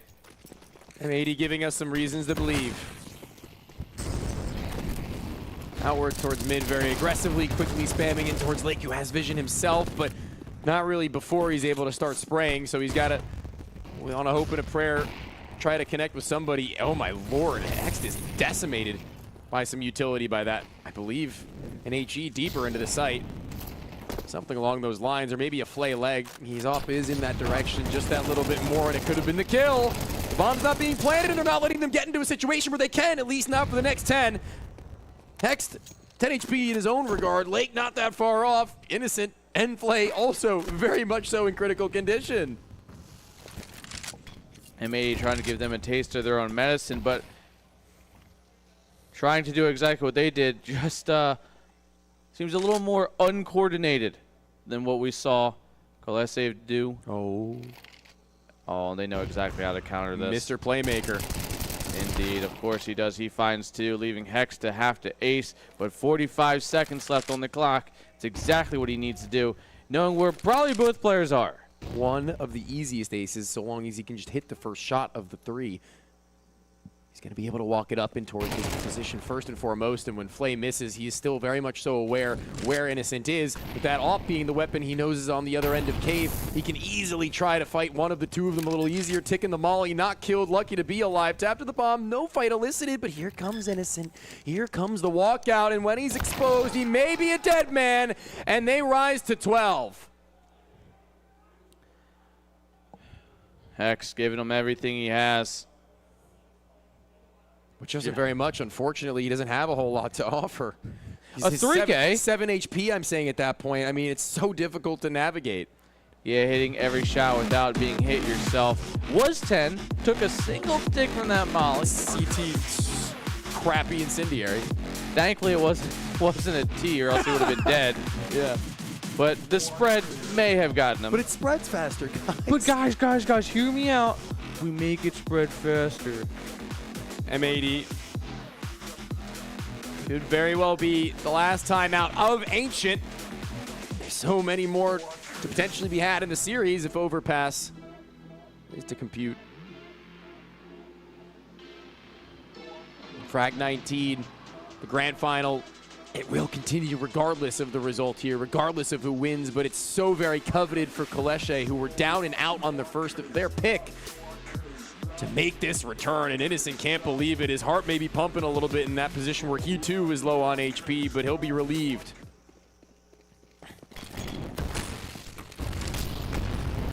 Nice push in towards mid.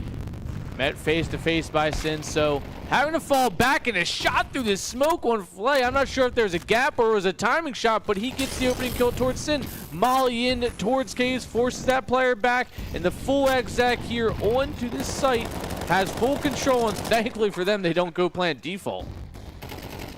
Trying to get a little bit lucky onto the spam after that fact, though, knowing that they're dwindling on their numbers, or rather they've been dwindled down to nothing into their pockets either. They have to conglomerate. They have to keep their bodies up and grouped up with this AWP being responsible for a lot of the lifting. Over towards Shelf side, making sure that this position is his and his alone. No one's going to cross his lines of sight anytime soon. They might even go for a save, realistically speaking, but not when Slacks is in the house, baby. He's also on the hunt. He knows there may be a world in which they're going to go backwards, but no, forwards up and into it. Innocent trying his best to make something happen to that one. A laugh and a chuckle. He knows their round gap is good, but hey, it's really good. Oh, no. It's okay. 2 go down. They can rebuy. No sweat. I mean, they have to buy every round until the game is over anyway. Yeah. So you want to mitigate those losses just in case it comes to 1v1 a couple times in a row. And you got to rebuy. Yep. And it's not like you can count on loss bonus at this point, because hopefully you don't lose. Yeah, I guess. Yeah, I think he's on to something, guys. You got win bonus. All right, some energy still left in the crowd to show M80 that they can do this one. You can hear that. Can you feel it? Soball to fall. A swing out through mid, typically by Lake Swisher this time around, and about and Slacks was previously in the last half the one to blow the smoke and find the kill, but Flay 2 for 2 in the last few. His mid presence has been crippling for both sides. They go blow for blow, but instead it's up ramp, and here we go on to site. Molly's in all that you know, all onto site with a minute 25. Full site control, but bomb not down. Oh no, this is an insane flank coming in right now, though. They're trying to set their teammate up to take long, but little do they know it's their backside they need to be more ready for. And 13-8, it is going to be another map into Overpass, potentially that 5th and final, but the lead overturned from M80 now into the hands of Clair. A little bit better performance than Dust 2, but arguably still the same result. It is Clair to take that one in. At a lot of points, I would say a pretty dominant level. There were some spots where M80 showed some life. The first half was good, but the second half really just went all the way there. Especially, Flay. Huge mid-presence throughout that whole map. On that T side, it felt like they were really, really willing to go towards A. We had mentioned it many a time over as well. Eventually rectified was that scenario by M80 to the point where they had actually managed to stave them off for long enough. And even then, there were points in which, I don't even think Clair knew how much in their pocket they had them when it came to those players stacked towards the A site. Yeah. 6-6, though, that half, it just eventually became a battle of Clair working things out just that little better.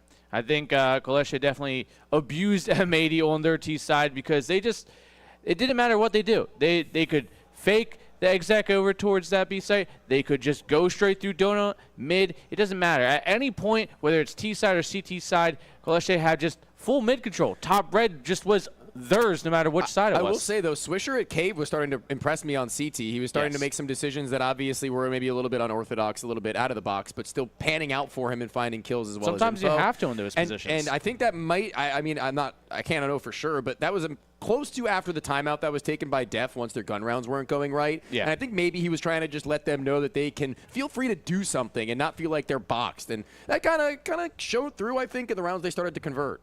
Yeah, I think when it comes to this level of players that you have on your roster, at a certain point you see that like the standard setup isn't quite getting the results you need. Do something You may silly. have to give your teammates a little bit of slack and, be like, hey, if nothing's going on and it feels wrong, go for some information. Go for an awkward play. Walk through a smoke, which Swisher did do in Jaguar. He got one, paused for a second, Didn't hear anything, walked through the smoke. Thankfully for him, that was at the exact time that one of the T's were starting to face away from him and got another, and that gave them that opening through mid, and we just seen them rotate into A early from that information. Well, I mean, certainly feels like for the side of M80, I'm sure that things aren't exactly going right, but we are going to have to see whether that can be changed into that next map of Overpass, the one we've all been excited for. The grand final continues on the newest map to the pool in just a bit.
as fat as your mom, I would have hit you a long time ago.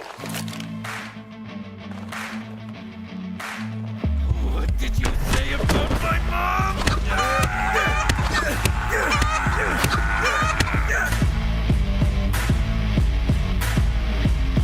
Daddy skins gunfights. Fight with weapons, not words. Map 3 was a bit of a brawl, but we are back with a new map to the map pool, Overpass. An old new map. An old new map, but still, nevertheless, it is an addition that we haven't seen very often here at this tournament. M80 and Kolse are going to have to place one of these two teams, either in the 5th map of the grand final or with the Frag 19 championship. Yeah, absolutely. I mean, Kaleshe, they're on the hunt. They're on the prowl. They got 2 maps up right now to the 1 of M80, and that is going to be a little bit of a daunting task, given that this one is so, I guess, new. We don't really know what's to be expected. Oh, I was gonna say, get that protein in, man. Kaleshe looks energy up. So good. I have to say, like, genuinely, just at an individual level, watching these players walk around the map and take these gunfights, they are looking like such an impressive squad. And M80 in that last map, as I got to watch to the side, Lake finally did have his chance to shine as a player that he could be. 3K. Same thing with Slack. Slack started to activate, especially towards the end of that map, but it still just wasn't enough. It was too little too late. So M80 completely backs against the wall. They need to win this 4th map, the map that they did pick, in order to try to find the final map in this best of 5. Yeah, I mean, we've seen glimpses of all the M80 guys now between map 1 and 3. We've seen these guys really come into their own at different stages, but I mean, obviously the inability to take over that 3rd map is going to be something they're not all too happy with, but they weren't absolutely absent from it entirely as they were on their choice of Dust 2. And going into this one, if they can keep that same level of mentality in Reform and build into what is again, map that they've been letting float through to a certain extent in all of their best of 3s, I believe, for the most part, into that 2nd level of vetoes, then maybe they've got some more that we're not ready for. Because again, the difference being is that this map was in the pool once before in CS2, obviously for a very long time ago. Who has had the more time to prep in between the very little amount of time that we knew it was coming back? Maybe they know something that we don't. Maybe they got to speak to Valve at the major. I don't know. Innocent, unfortunately, didn't get that chance, if at all, because he wasn't at the major. However, M80 worked. And, every now and then they'll be dropping tidbits here and there about it. But just generally speaking, Overpass is going to be one where there's a lot of nostalgia that we have to now pull back to understand how that map is being played as broadcasters as well as them as players. Off the top of my head, I don't remember, and I'm not sure if you know, have either one of these teams played on Overpass throughout this tournament yet? I believe that there was a singular map of Overpass for M80, maybe. I can't actually fully recall. I'm going to say a safe no, because that's a kind of like, I don't want to be disingenuous on that, because I don't know 100% for sure. But even still, it's one that I think they have like a percentage on in general, like historically, to the point where I'm still feeling like that would be where I lean. I think I still lean in M80 for this map, actually, kind of, sort of. Particularly looking at the conversation of the AWPs. I think Flay is somebody who you were talking about on the AWP and the rifle, who was going kind of nuts. He was really being flicky-leany. He was able to take instances of duels and where you probably weren't expecting him to get away with as much as he did. And then going into this one, can Slacks combat him? I think yes, and if we can see a little bit more of that same oomph from Swisher from map 1, the same Lake we were starting to ramp up to from maps 1 to 3, then a recipe for success perhaps. Yeah, I mean, every player on M80 has had good moments throughout this series. It just feels like it hasn't all clicked at the same time for this team, and that is what needs to happen on Overpass. And, I mean, to an extent, how much are you going to put the just individual performances of these players into how the scoreline will come out? Because, as we mentioned, Overpass is new. Sure, there's previous lineups, like utils and such, but there's not going to be as many set plays. There's not going to be as much practice time on this. So do you think it does just come down a lot more to the individual skill over the team play? I mean, until we get like showed otherwise, until we maybe see them throw a nade that we didn't know about or that could be game defining, then yeah, I think that's kind of like how we have to go into this thinking, not having the data go off of, not really knowing what their prep time has looked like, whether it be at this event or beforehand, which I doubt for the side of Kaleshe that they've been able to have a whole lot of. But even still, it's a map that's been in the pool in like matchmaking, and I'm thinking to myself, like, surely some of these teams in the back of their minds knew it would be returning at some point, or at least possible. So like freshening up on your nades every now and then. I actually did that personally. I've been freshening up on my nades for the last like 5 months or so, playing it at MM and stuff. And people are gonna call me a tryhard in matchmaking and all that. But who's gonna be ready for their league matches? This guy. Yeah, you know what? That's all that really matters. And I'm proud of you, Tony. I really am. Thank you. How do you feel about it coming back? Like, the only real differences I notice is that, like, there are a little bit of a wider spacing, especially in the connector. It seems like that has widened up a little bit. It's a lot brighter in general.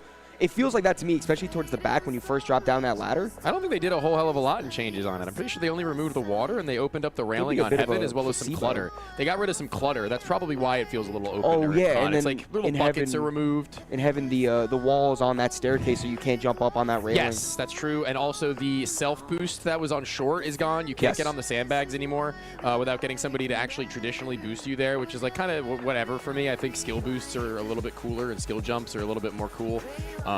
Especially if it doesn't really like grandly change the effects of the map. Like Dust 2's box they added, that's a pretty crazy change to add. Whereas it's kind of just like, oh, well, I guess I can get on top of the sandbags now, even though it's smoked and I can't see anything even still. You know what I mean? Yeah. It's kind of a useless thing to do unless you could do like a... You can still do all the things you could with that sandbag still there. High lows, you know, things like that. Bait and switch. I mean, it's all possible. I'm so excited to see how this all turns out. I'm sure everyone in the crowd is as well. I hope you guys still have some energy because Overpass, M80's going to need it. The hometown heroes, they need your help. Let's hear it for Overpass. Come on, everyone. I think that's still the one guy. Yeah. Yeah. That's my guy. We appreciate him. That's the Pit Viper. That's the Pit Viper with the Pit Vipers. That's the Pit Viper. So you think we're still going to go to 5 here? That's what you were saying before. No. You don't think it? No, I don't. Oh, wait, no, I'm sorry. Yes, I do. What am I saying? I'm saying, yes, I think M80 take this map when we go to the 5th. That's sorry. I don't even know where I am anymore. That's crazy. I was saying, in the pre-show, I was saying this would be a 4-mapper. I mean, but, I but do all think the maps that have transpired since have kind of backfired on me. I thought that Dust 2 was going to be M80s. I thought the train actually, having been M80s already, kind of just re-solidified that fact for me.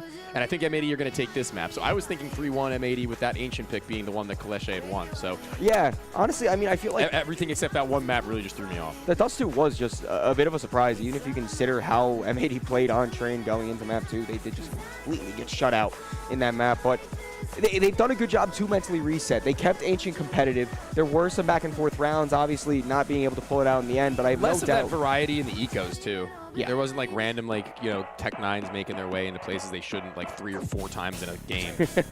That was kind of wicked. And that's the mark of the game where it gets kind of like it's kind of awkward to try and gauge how much good Counter-Strike you've actually just witnessed, you know what I mean? As opposed to like them just not hearing footsteps and then getting overran, or like, you know, a Tech 9 getting a running gunshot 3 or 4 times in a game. Again, I will say that's a little absurd. But yeah, I don't think we saw a whole hell of a lot of that on Ancient at all. It was very much so just round after round, the better team with the better guns had to convert, and they kind of did. Yeah. Oh. There he is, yeah. Security. Pit Viper. I think you can see who he is. Complexity hat I saw on the guy to his left. There you go. It's pretty cool. Is that that was a member of Dirty Dogs. Is that an original one, or is that one of the new re-releases? It's one of the newer ones. All right. That's okay. I mean, it's whatever. I mean, still a nice hat, nice logo. Yeah, it's a nice hat nonetheless. Yeah. Complexity bringing it back for the major too. That was pretty rad. It was really nice to see. I think everybody was clamoring for it. It's so funny how our community works, where everybody is like, I want the old Complexity logo back, and then it comes back and they're like, this looks like shit. Where's my star? I feel like that's just how life is. People just love to complain. Listen, you can't always be happy and you can't always be sad, so you just gotta pick and choose your time and try your hardest. All right, fair enough. Well, you can pick and choose when you can be happy or sad as far as what's going on in this game is concerned. If you're an M80 fan, you're probably not too happy right now, but I hope we've given you at least a semblance of hope to what this could provide. What are they bringing out there? What's Prod bringing out there right now? Can we get a front stage cam? What are they doing? What are they cooking up right now? What are they looking at? It does seem like it's anybody's game at this point. I mean, I would love to predict M80 taking this and going to the 5th map, having the complete best of 5 here at Frag 19. I just don't feel comfortable the whole 9 yards. really shooting it either way. The trophies are out. Look at that. It's beautiful. Little grenade there. I love the MVP trophy as well. Really bringing the whole vibe of Canada there. The nice maple leaf. Like to see that. Shiny indeed. Handcrafted, if you will. Made from scratch. I put it together myself. Just kidding. I would love to have that in my trophy. I do. Personally. I agree. They're awesome. They're cool little things just to have. They don't take up too much space. They're probably not all that heavy. But you'll always remember Frag 19. fist bumps are out, that's usually a pretty good sign of things to come. As all the headsets are on and I see some flicking and some leaning, the server about to let us in to Overpass. It's been such a long time coming, Donnie. We were already talking about it as far as yesterday as to whether or not it would come through, and nobody's banning it out in that first round so far in this tournament, so we've gotten our wish come true. It was definitely only a matter of time. I mean, Fragadelphia being the first tournament to have Overpass in the map pool. Yeah. So that's something special for us, and we're finally going to get to see it. Ladies and gentlemen, it is map 4. It is Overpass. M80 back against the wall. They need to pull it out here. Or can the Polish Squadron once again rip a Fragadelphia title away from NA? It was NIP last time in Vegas, and now another from across the pond tries to take the heaven smoke. What is useful to NA away. I remember this one. This one's a classic. They're going to be setting that one up for the run through short, but will it be cut short through this connector doorway as they've not gone all the way through? Just going to be letting it happen, and here comes the sounds. Here comes the loud bangs and booms, but all pinning them against the wall is Sobal, and even then through Khan, like I had said, it cuts them in two. They're splintered in their walkthrough. As the dual Berettas get even further beyond it, at least they get some sight lines to be able to pop off some further heads. 2 versus 3, bomb yet to be planted, and they need more kills before they can, but not ready for the last and spawn. It's a Swisher clutch. We've seen Swisher have a great series so far, but this is going to be a thing of beauty. The first kill is good, and look at the HP on Innocent. Only 6 as Swisher makes his way up onto the A-bomb site. Innocent has read this perfectly. Swisher planning behind Optimus. He needs to be ready for the player close by. Just narrowly escapes behind the dumpster. He's expecting a flank. But in reality, Innocent's already on the bomb site. There is a kit and a smoke. Surely not. We've seen so many Ninja Diffuses this tournament already. Swisher, he hears the bomb being tapped. He has to try to go for it. The knife is out, but he's not going for it. He gets it after time. But unfortunately, the CTs do pick up the pistol round, and we have a bit of a technical timeout. Oh, man, that is heartbreaking again. Swisher, although he might not have been slated to take that clutch before it began, he still brought it to the point where it felt like there was no wrong he could do. 5 seconds is all that it taken. Innocent has a perfect set of utility on his waistband to make that one. The smoke, as well as the kit in tandem. No scavenging required for him to get that. He had it all on his own. He's accounted for. And this sees M80 needing to try and change things up. As now Def will remain standing, I can only assume for the rest of this one, because it feels like there's no time to sit. Can't take it any longer. The AK for Swisher, though, with that bomb planted, that's, you know, as far as the clutch was concerned, at least 4 kills and that 650. Yeah, Kalisha only having 1 MP9 in this round. They're not trying to farm up cash. They just want to make sure these rounds are converted. They know that M80 is going to have at least some sort of investment into this round. And he did get the knife off at the end. I didn't realize that. Yes, he did. And Flay aggressive. Frag somehow finds 2. The Galil is perfectly trained to open up long. M80 taking their time still. Sin playing towards connector. Beautiful opening of the round for M80. Now they have all the time in the world to reevaluate the situation, group up. And losing this round would be so hard for Koloshe. Elevated, trying to see if there's anybody to late walk through Khan. It would have been Sin. You see you later now.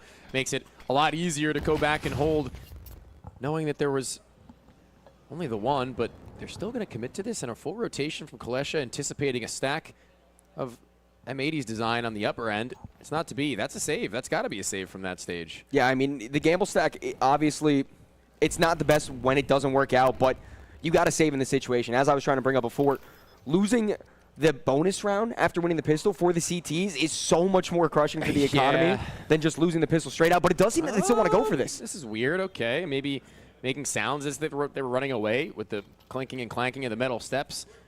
But here goes the first and Innocent with a medium-ranged weapon recently, at least relatively recently buffed.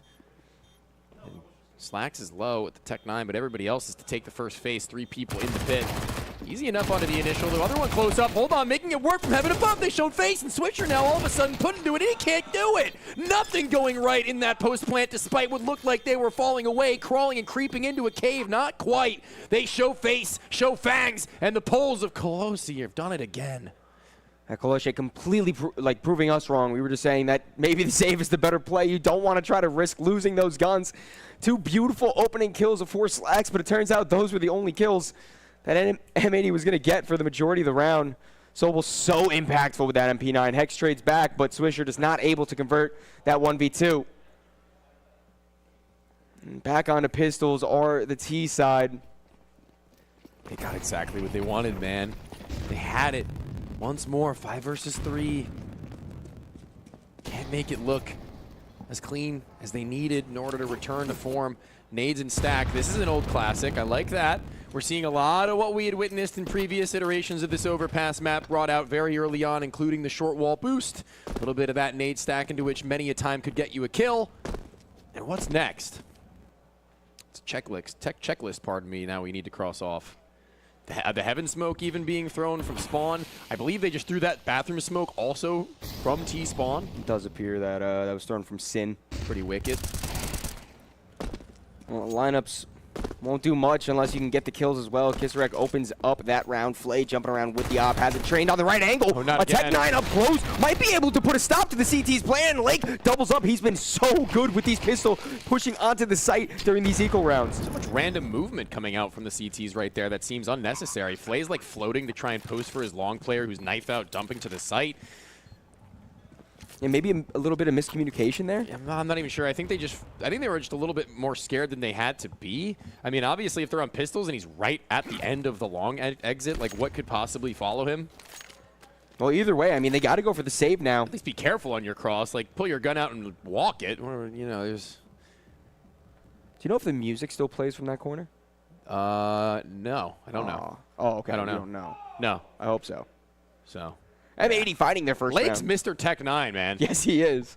Steven Tech 9. Steven Lake Tech 9.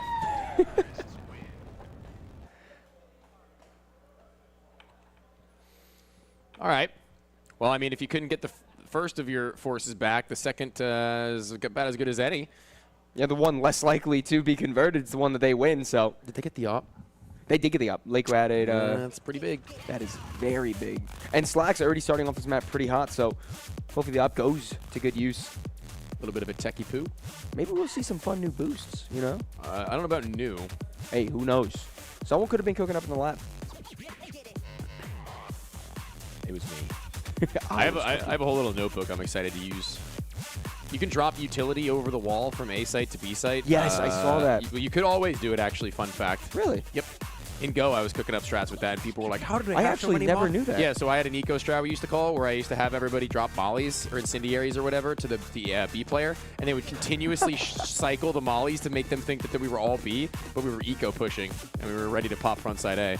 So they're like, dude, they've got 4B, these idiots just dropped all their nades! And then we just pop onto them. That's why pretty cool. Tony gets paid the big bucks to be a coach. Yeah, every now and then. Shout out to Frizzy, Littlebeard, Nocturnal, Chroma, and Heeks. Or Cody, who was also on that team. That was the 5 wanted goons. Wanted goons. Yeah. Well, Tech Paw's taking up a decent bit of time, and of course they're not allowed to talk during this, so a bit of stress can build up. You know, M80, as I mentioned, heading into this matchup, this is their last chance to try to stay alive at Frag 19. North America is known for feeling very passionately about our teams winning these tournaments. And M80 knows that all of North America is backing them right now. In Germany. Yeah, I mean, no matter what, and there Britain. is at least 2 Europeans. Or 3 if you count Coach as well. Yep. All right, back to it. Hip hop. Flay with a Desert Eagle. Everybody else feeling okay as far as their money is concerned, but not like crazy stacked on utility. Here's one of those old boosts again. I love rediscovering these. I love seeing people use them without delay, without hesitation. The gimmicks are the forefront of the minds of these guys in order to get the leg up and get the round in. And when you have very little, these are the kinds of things you need to rely on. And goodbye, Flay. Good one into Con, though, first Innocent, if he can get the gun for someone else to use. A lot of CTs all gathered up towards this connector area. Innocent is the one to fall back towards the A-bomb site. Kisarek also playing near the bathrooms, close on that outside long angle, as M80 creep their way up through the playground. And Kisarek falls back just in time to not have to worry about this aggression taking his life. The CTs can just play passive and wait for M80 to try to push into them. If he shows all too much of himself, Innocent, on any rediscovery of what's happening towards long, Slacks' op could be posted in train, and that's a problem. He's jump spotting it. That's the best and most efficient way in order to ensure your life, as well as a smoke from Kisarek that he can lob out once he does see them coming. Ooh, is there a potential boost coming out for M80? No, I got excited for a second. No, I don't really see a reason at this stage. Kind of need them to go in all together to some extent, and a smoke will be put into their faces. The flashes are going to have to be perfect, but Innocent will turn back after the fact. Another one over. Doesn't react in time to it, and that's 2 players decimated. The sight lines held by a singular from Us. Not going to happen today, but a clutch certainly not undoable as Close who has not made himself a useless asset in finding a kill of his own before this has transpired. They know where he's at. A Close who has had so many impactful moments. This might just be one more sinner, and he falls. Slacks shoulder peeking it, but the op is a perfect shot into the bathrooms. M80 tie it up early on, and the energy is still alive in this building. Flashbacks to Slacks getting naded, or rather pulling a nade on Train, and then just getting shot as he tried to do it. He says, well, anything you can do, I can do just about as good. And then he does it. 2-2. Thanks to that. Could have been a little bit worse off if Innocent was just a little less blind. Yes.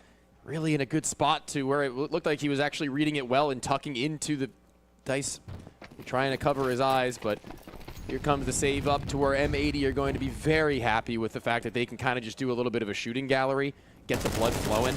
Swisher does exactly that. The first to frag again. This time, though, he won't be instantly traded.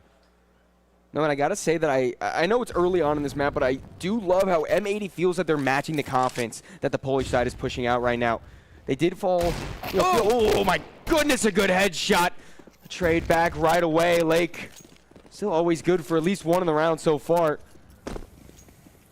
Now M80, they know that it is a save or at least an eco, so mostly pistols to deal with. You just want to group up. You got to stay together. You don't want to give these pistols any more kills than they need to be given.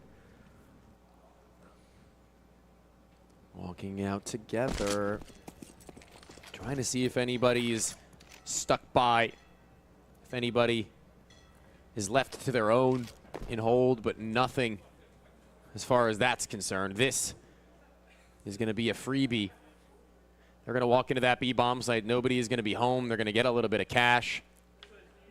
Maybe at the ends of the round, they'll meet a couple of bodies towards connector. But other than that, well, Close is nearby. Nothing crazy. I mean, they're all kind of close, but smoke blocks them out. Yeah, and then off down from the back lines held by Slacks, who's got a little bit of an inkling that something fishy may be going on. Again, self-boost onto this has been removed. His teammate will do it for him. Actually, maybe if he goes up on his own, he'll get one not too hard. Spammed preemptively is the lower side of Hex, but instills just enough fear into Sobal to where he starts shooting at him and not really able to triangulate it.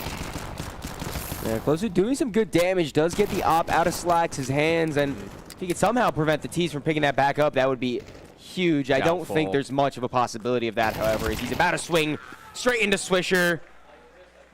Op should have been recollected there.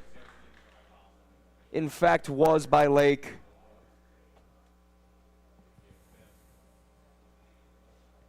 A good attempt of a round from Koloshe. I like the way that they're playing the eco rounds that I've seen so far from them. Obviously, it only works if you're able to get a little bit of magic on your side as well with the pistols. This would be a really pretty buy, though, because of it. Yeah. Very good indeed. Polish off the old sniper for Flay. We've seen him be doing it all day. The Deagle looked pretty nice in the last, and he hasn't been given very many opportunities to get active, but maybe this time could be a little bit different. He had a slight mishap on that A site. He had been seen posted up trying to help his long teammate get back.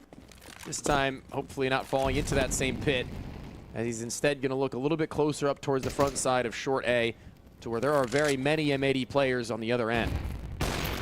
Yeah, but to CT's credit, many players for them as well. Op shot misses. Oh, man. Good nade.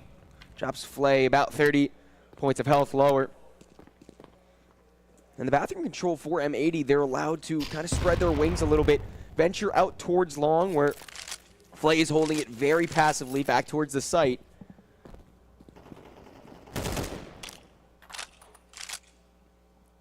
And this is kind of what was looking a little bit ugly on Dust 2 for a while for M80, was when they started to stall. When they know that they want a certain place of the map and they just sit there and bait out with some shots. It doesn't really get Koleshe all that worried, but even still getting the kills and firing off fights, that's going to be the number one way to win a round. So it doesn't really matter if they stall out, so long as that when they activate at the end line, they can just kill everybody in their path, and they absolutely flatten them. Flay, this time, nothing, and that AWP is actually starting to look the most deflated. Speaking of deflated, what the heck is going on with that balloon? What is in that? What is inside of that balloon? Can we go in there? What's in there? I wish I could tell you. A bucket. A bucket. That's where they hit all Oh the my buckets. goodness, it's me. I'm taking that. We take those. Wait a minute. This isn't my overpass. Is this valve regulation? Well, M80, you know, you were talking about how they could stall out in the mid-round sometimes. Hex falling as he tries to go for an exit, but I guess Clair kind of did the same. Yeah. And I was going to say that at least the gunfights were won for them when they went for the hit. Lake has been looking great when they're trying to actually hit out on the bomb site. He's aggressive. He's jumping around the corner. He's just shooting you in your head before you even know that they're out. Yeah, he's like a weird version of a soldier. He's like that kind of guy who can be like hyper aggressive when need be to make things like that happen, but at the same time he's kind of happy to and be a little bit more chaotic in the mix. And given his history in a couple of different roles, whether it be a little bit more passive or aggressive, his balance and hybrid is really important to this team in particular, and it also allows them to be versatile with their other players like Swisher, who's also pretty particular in what he does best. And actually, even then, it opens up maybe a little bit for Hex, who's also has had a history of trying to be a little bit more aggressive for the sake of his team. Yes. You know, so there's a lot going on here as far as like players who are willing to do a job. But there's a little bit more to it than that, considering that the players who were willing to do the job did it or do it well. Another one. Drink one? Drink number two? I'm a big fan of drink number 2. No, it's drink number 2? It has a question mark on it. Oh, not a good buy once again for the CTs, except for those rifles that were saved into this round. Just a few deagles otherwise. M80 do have control of this game so far. There might be a bit of an altercation early in construction. Hex already finding an opening kill there. M80 won't aggress off of it, though. Instead, bomb falls back, tries to meet up with the players outside of A. But once again, I mean, they just want to try to maintain the control towards bathroom. The CTs are a bit more aggressive this time around than they have been. A potential for an op fight towards long. I think he spotted him. Now he's turning about. Maybe he'll swing with Closu, who's got the weapon, but him having the flashbang is a little bit unfortunate because his teammate might have been able to allow him to do a little bit more if it were he who held it. Flay still nearby. Goes uncleared. Rapid spam. Gun on the ground. Up the Deeg, and this is an AWP that could be put through. And another headshot. No ammo left in the gun, but his teammate is home. Welcome to the round in the map, Flay. You get your up thanks to that. Waiting for you to come online, but it's worth the wait if it means Kaleshe catch a third out of nowhere. Yeah, I mean, this is impossible for Hex to even try to do. He's running up through bathroom to try to take the gunfights, but he doesn't have time to get all these kills or get the bomb and get to the site. Give him a fourth. Why not? I think he's tucked just behind this rock, peeking back and forth and leaving it all to the hands of Sobol. The two of them unite, and what an amazing affair. He goes uncleared, and one minor mistake turns into one massive round. You can never count Flay out of the round no matter what weapon he has in hand. Beautiful shots from him. Even getting a little tap from his teammate. Def has a lot to say right now. Standing up for the first time the entire tournament through this map. Yeah, I heard you guys say that on Ancient. Absolutely. Once he stands up, it's serious business. I was going to say, I mean, at some point, dude, sitting down feels like he's getting a little bit anxious, and he's got to get a little bit moving, you know? Got to but trust me, I check out the understand. nerves and fly. It's got to feel really good. I mean, he's kind of been getting a little bit bullied this map in particular. He hasn't really had the greatest of times, but now he's brought himself this sniper rifle thanks to his own heroism. And definitely a potential MVP. Oh, you if can walk around Kaleshe that are to win CT it. incendiary. You can walk around it. I love this game. But it spreads faster. If you tell it spreads faster. Flay should have given the T Molotov to his teammate, and it may come back to bite them in a future round, but this one, it's the B site they want to walk towards, and Slacks is taking pace all the way up through short, and they were not ready at all.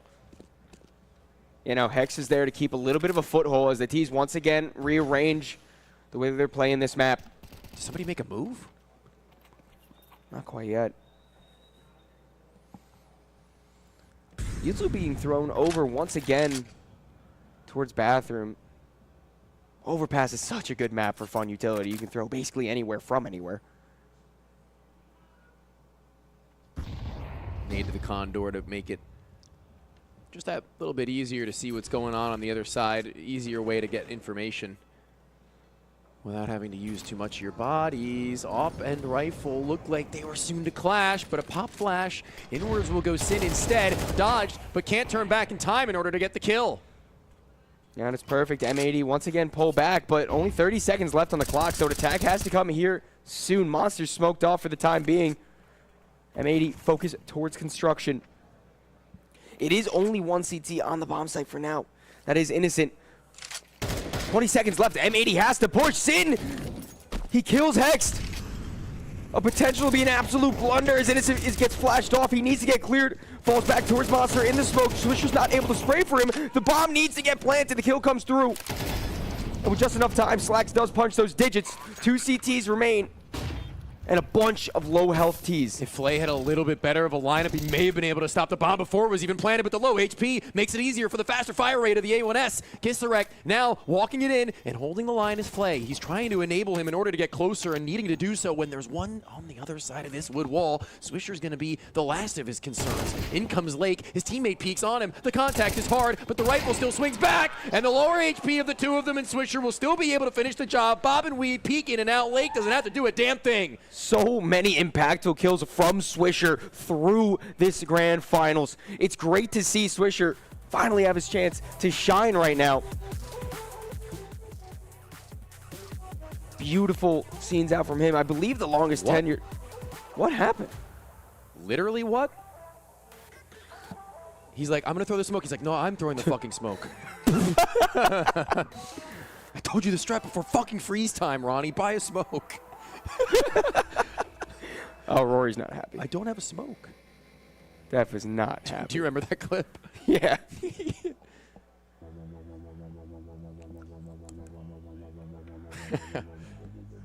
All right. Well, I mean, I guess it's all good. It is all good. And the round is about to make its way close to on a little bit of a weaker weaponry alongside Hext, who has the MAC-10 out. He gets shot in the head and then also thrown a MAC-10? What is this? The new guy, man. It's a little bit of hazing. Yeah. All right, okay, I see.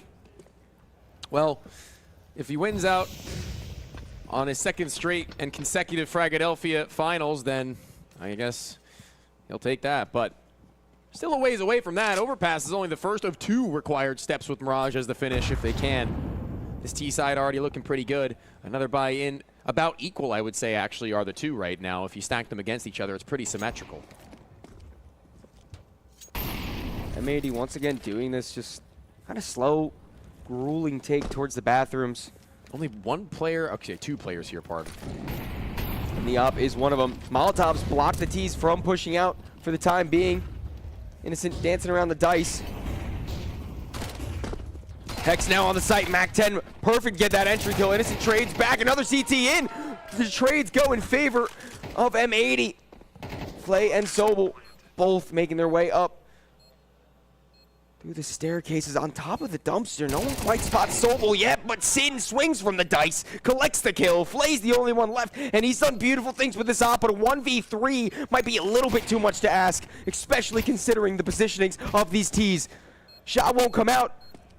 And a little bit of damage done to him. Slack swings at the perfect time. M80 find their 6th. Dude, Flay's barely even able to play the game after that 3K, before and afterwards. He's just been either circumnavigated or caught with a silly moment in where he doesn't have a whole lot of time to react with how close they are to him. And look at the entry pathing from the first SMG of Hext. I mean, that was beautiful. Even hitting the 180-degree flick, isn't able to fire off enough shots in time, but the reactions are there. The pressure is on. I mean, he still needs to be respected, though. Like, you can't it's take Switcher's away turn now. They're cycling. anything from this entire tournament from Flay. Yeah. Honestly, yeah, you're right. From the entire tournament, Swisher, too, to that point. Yeah. Smart guy over here. Yeah. Is it old classic. The lower steps, Molly is easy as peasy. Top one that comes afterwards flushes anybody trying to get cute. Colosche might have to get cute considering the situation that they're in. The half potentially could be ran away with by M80. As this round, not much hope. Util blocks out any sort of sightline the CTs might have outside of the bathrooms. And Swisher this time with the MAC-10. His position has been heard. Not aware of the CTs nearby. Nice op shot from Slacks to find the first of the round. Flay, you mentioned he just can't really get away with anything this map, but he continues that way. Swisher still very much so hot on the trigger, ready to pull it. If there's any Colosche players on the other side, they pull all the way off. No longer amidst the toilets, but they will re-engage. A pincer maneuver.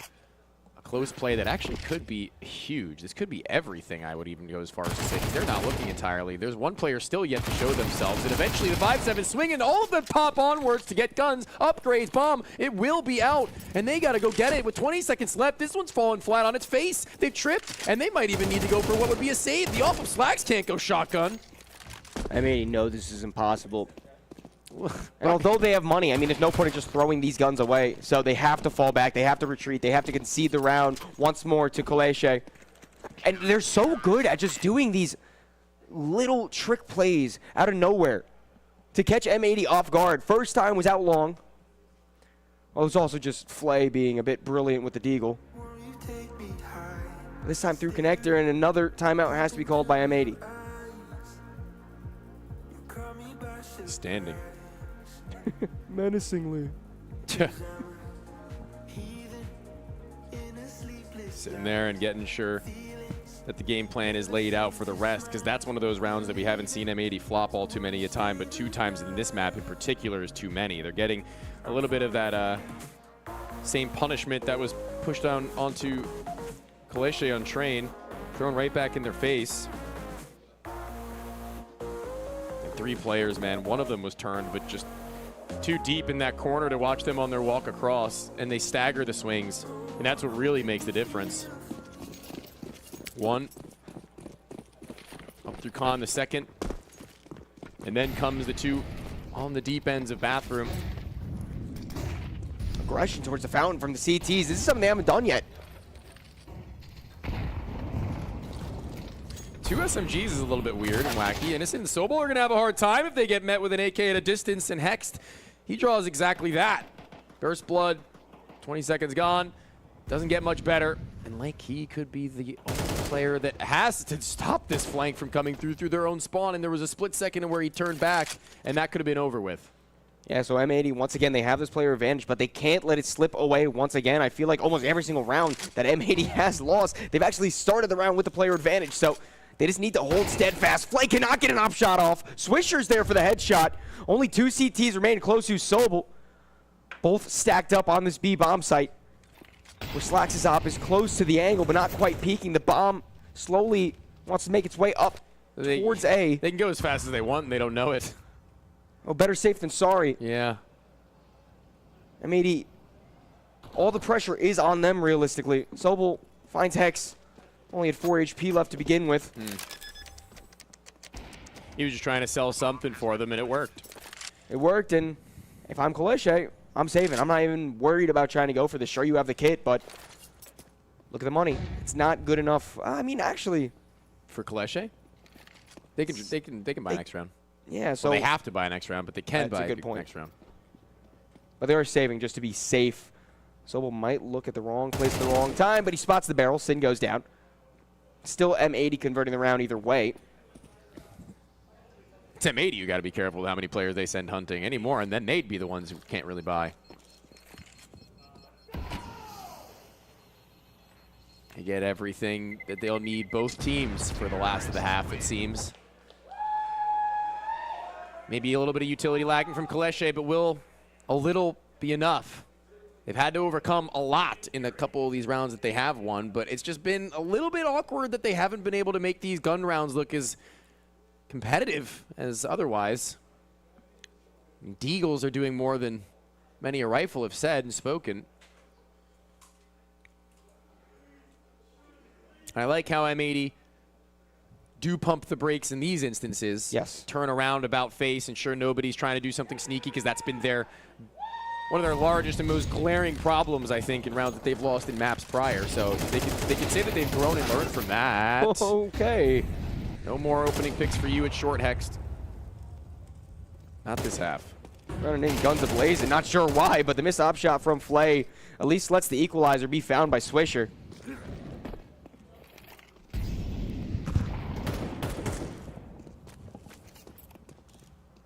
Slack's moving around. Depending on how wide he wants to swing with this, he might be able to catch Sobel off. The timing just worked in the latter's favor. Meanwhile, on the other side, Kisarek take Lakes out of the round.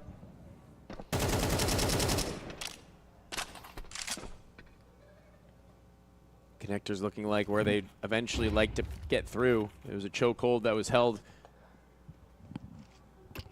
neck tight.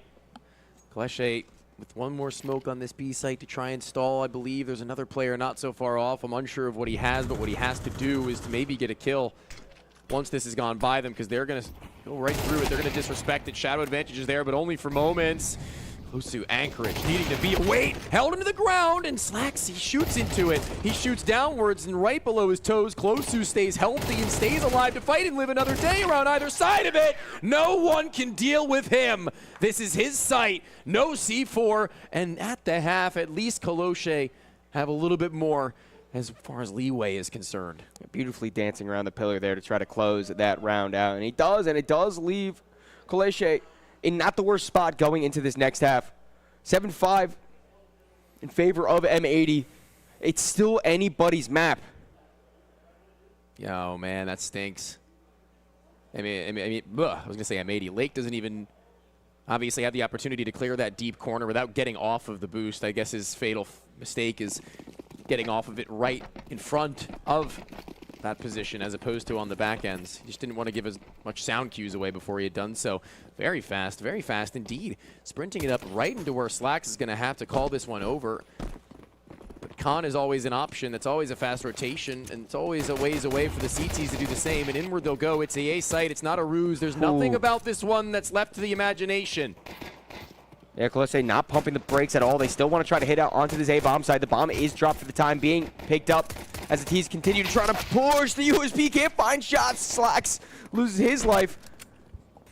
Now Koloshe have a time to breathe. The bomb making its way towards Connector. Both of the other players still hunting up by Dice. It is Swisher behind the truck to find two more. The only one left is Sobel. Once again, bomb on his back. He has plenty of time to work with. He can try to maneuver his way around and trick out the CTs. Seems a little long-winded, but he didn't want to be heard from Khan. Yeah. Realistically, I mean, better safe than sorry. It might take you a little bit longer. It might allow the CTs to rotate a little bit faster than they would have, but at least they won't hear you. Soball's getting his steps in now. They're not actually playing for the site itself. They're playing for a little bit more closer to a retake, but I think you should prioritize this bomb plant above a kill here. Soball obviously doesn't want to get discovered and wants to see if anybody's caught lacking, but not quite. Hexed at a distance, at an elevated angle. Easiest as it could have been. That round is inspiring as they get 8. Definitely what M80 needed. They need to just keep this hot streak up. Koloshe just completely trying to do an A-rush. They did get a bit stun-locked once they got towards the bottom of site. A timeout for them. Look at your coach's eyes when he's talking to you. Sparrow, very veteran player himself. That's respect, baby. He knows a thing or two about Counter-Strike. He was an AWPer, a rifler, an IGL, like I said before. Right? Yeah. I mean, who in Poland hasn't done all those 3 things at the same time? And you know, he was always a very good player for the tier that he was playing in. From what I remember, when I was younger watching like the CSGO round. Yeah, he had a lot. He had a couple of good stints there for sure when the roles made for it. But when he started to shift into the less favorable in order to bring up the upper guy, or bring up the younger guys rather, that's where obviously your stats are about to take the hit. I remember when he was just like pure opping, and that was where I was probably most impressed. But I digress. And return. The focus back into Kaleshe and M80. With only a couple of pistols. Measly pistols for Kaleshe. Surely this is a 9th as a shoe-in. You can see all 5 players from M80 in a horizontal line opposite of that with this X-ray to show you. But now they're starting to push their way up a little bit further beyond, and they got to be careful about how much they actually do want to do. The A site's been left pretty clean. Are you laughing because I said doo-doo? No, I was looking at the bucket and Thank the God. balloon again. Thought I was going to have to leave the cast. I mean, we've seen these pistols multiple times go the way that we didn't expect at first. Hit out onto the A-bomb site is coming. Tech 9 has potential to do a lot of damage. The smokes completely segregate these two teams from each other. It is Lake to double up, fall back, and Swisher running and spraying a complete wipe out of the T. Slack's the only one to fall, but M80 convert the bonus round with little to no threat. Nobody takes a Tech 9 to Lake like Lake takes a Tech 9 to them. You tell them. Slams them with the MP9 and ensures that they know it from now on. Yeah. Let them know. Very important second kill that the gun's actual recoil almost assists him in. Jumps up to head level. And I definitely feel there is just more confidence in this M80 squad compared to what we saw, at least on Dust 2. This is a team that knows there's a chance to win this. A team that knows that they need to convert this map to even have a chance to do that.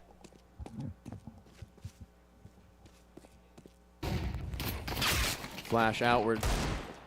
Easy as pie is that one for Lake. Once again, making that MP9 sing a beautiful tune. And even further beyond that, the ranged M4A1S is never going to be attested all too many a time, but Closu and Innocent have a few moments here to try and change my mind about that, but Sin will deal with them just as well, so it would seem. That's around as quick as can be. Beautiful scenes and good energy from the crowd backing their hometown heroes. Believe this is the last time out for the Polish side as M80 hit double digits. Any last minute words of advice Sparrow can give to his boys so they can try smiling to close out. I mean, you got to be feeling good. You can't let the emotions get bad, especially considering you're a map up in the series. Even if Overpass doesn't go their way, they could chalk it up to, hey, it's a new map. This isn't the best that we could show, and they know it. And realistically, I mean, you can't really argue with it. It is a completely new map. No, yeah. Yeah, Been out for what? Yeah, no, yeah. 6 days now? 7 years now? 8 years now? You're one of those guys. Yeah. JK, though. Just messing with you. No. Lake's gotten so much cash, but he doesn't have any reason to throw it as opposed to stack it for It's later been so usage. good with the MP9. Yeah, that'll do it.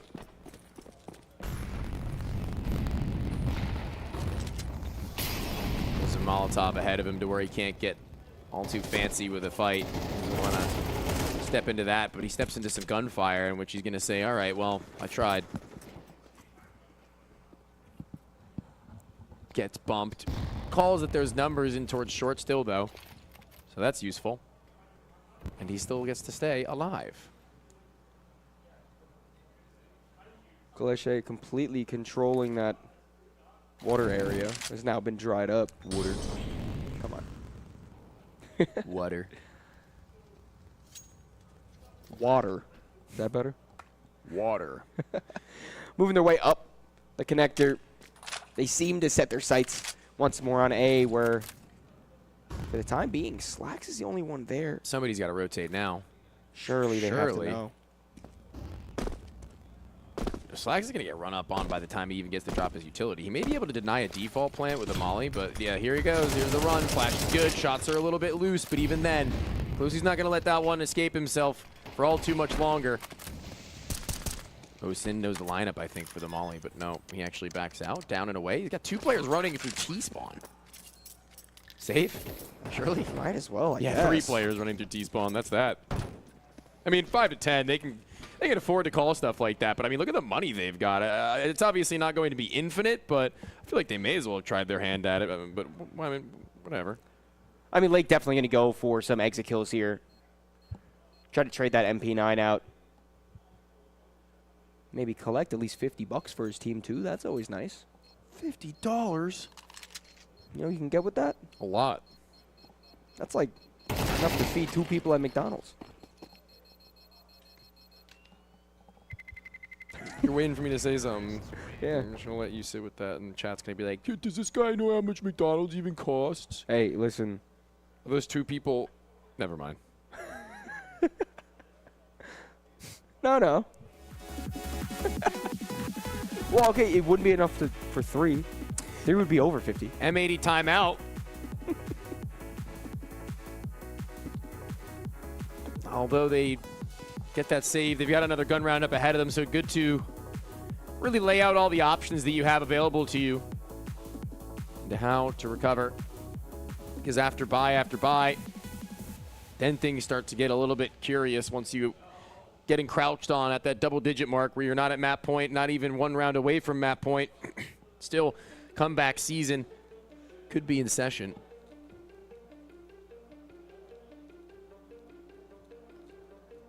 This is the time where M80 just can't waver. Need to get straight back into it. They need to close this map out as soon as possible, in all honesty, to make sure mentally they could be as sound as possible for a potential 5th map. 2 T's crossing in through the playground. A beautiful spray onto Slacks. That forces Lake to fall back, concede the space towards the fountain. A spray. Decent damage. Sin is nearby, but the trades go in favor of Coloshe. Hexton Swisher forced to try to do damage control now. Might be another save. His teammate is so far removed. Dink. Hex might call that over now. Swisher's got to do something about this. Wants to go exploring towards Tons. They haven't fully committed to this site yet, Buckethead. I mean, they could just go back down. It's a matter of whether or not they come into a duel soon enough in either extremity. A re-smoke, a re-up to jump. That trash will no longer be that great of an issue for them unless it goes too deep. No, it's good. Swisher's on the flank now. He's coming up through connector as the T's try to hit out onto the site. Hext is Molotov'd off. Oh no, they've waited too long. The plant's coming default. Swisher gets some damage done. The bomb is dropped. But it is just Swisher left. 2 low HP players to find. That's the first one. Oh my goodness! Kidding me? Closu taps him down through the wall? What a shot! Can't believe that that's how that one concludes. He would have had time to plant the bomb even if it hadn't hit, but that low HP kind of needed to do something crazy, and he didn't even probably anticipate that to have been the way that it unfolded. Nice spray in Kisarek. I didn't actually see that at the beginning of the round, but good God. That was a beautiful spray down, and a beautiful clutch shot, I will say. Brought down to the 1-on-1. You would think that Swisher did everything he needed to. He had it won, but just taps through the corner of the wall. Still a buy for M80, but this is where the pressure starts to build a little bit. Slacks in between the 2 players swinging long is going to be regretting that he couldn't catch the kill there early. Now they may run him through. Instead, they have him drop one of his own smokes, lose a lot of his own information, and then they double back towards B. Only 2 there, one just getting to heaven in a few moments' notice. I don't think they're going to rush this one, Colesche, but certainly taking their time instead to get everything in place, not leaving anybody to do anything all too crazy on any of the deeper positions that could have been at the A site with all that long control, with the bathroom smoke. And although M80 don't know anything, what they also don't know can't hurt them. What they do know will hurt them a little bit more. That there's players coming out Monster Tunnel, that they've gone 1 for 1, and that Swisher needs support. Swisher's been so good so far, but he can't find any bullets to hit. Down only 20 HP as he falls into the pit. Moving around the fire, gets some damage off, but Flay finds the kill first. And a Sin falls, Slacks retreats. No, not again. At least Lake wins a good gunfight over towards Monster. Potential for him to find more. He actually is able to find 2. Slacks last alive. He doesn't have a kit on his body, but there is one in the sight. Oh, did he? Did he see him? I thought he would have, but covered by the box now. I don't know if they were on the same page initially, Lake and Slacks. I think the kills that he was getting really just incited him to actually call back to potentially help out. Slacks looked like he was actually rotating outward up towards A. But if it was a rotation to Heaven, it was just seconds too late, unfortunately, to be able to do anything as far as getting the kills he really needed.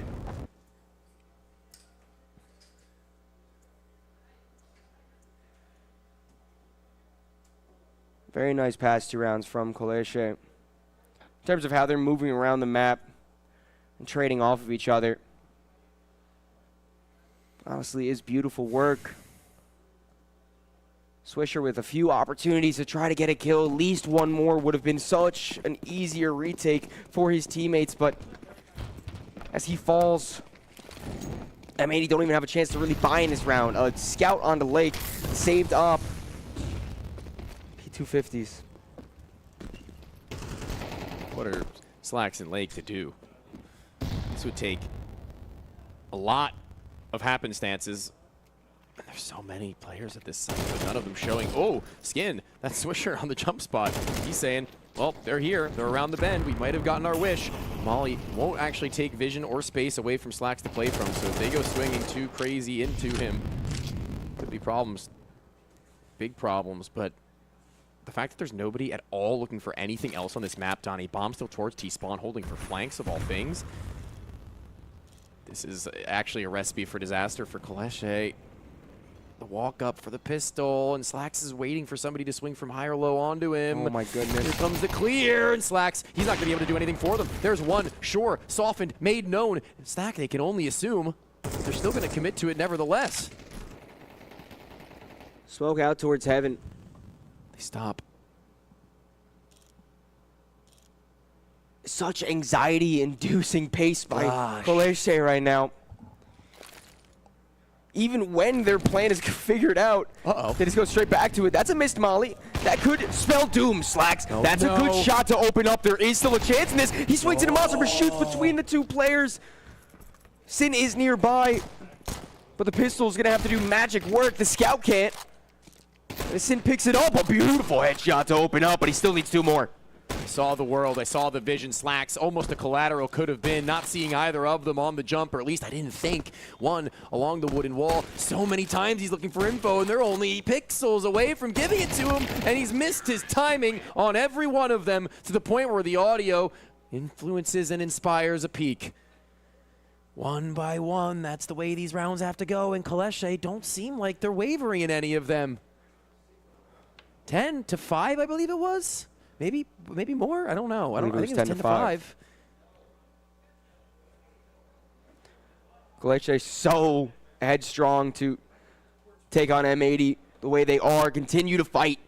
Now only 1 point being the difference between these two teams. When M80 hit double digits, we said that they can't stall out. We said that they needed to push forwards, and they haven't been able to yet. Jump spot from Swisher. For the first time in a long time, they get information without having to sacrifice a lot of anything. You know what I mean? Last round, Swisher, I mean, he gets tagged up a little bit. His teammate gets shot through the wall a little bit. They know that numbers are there, so they give as much information as they gain. Now periodically changing who's jump spotting. That's going to be a little bit, perhaps discombobulating for Clair.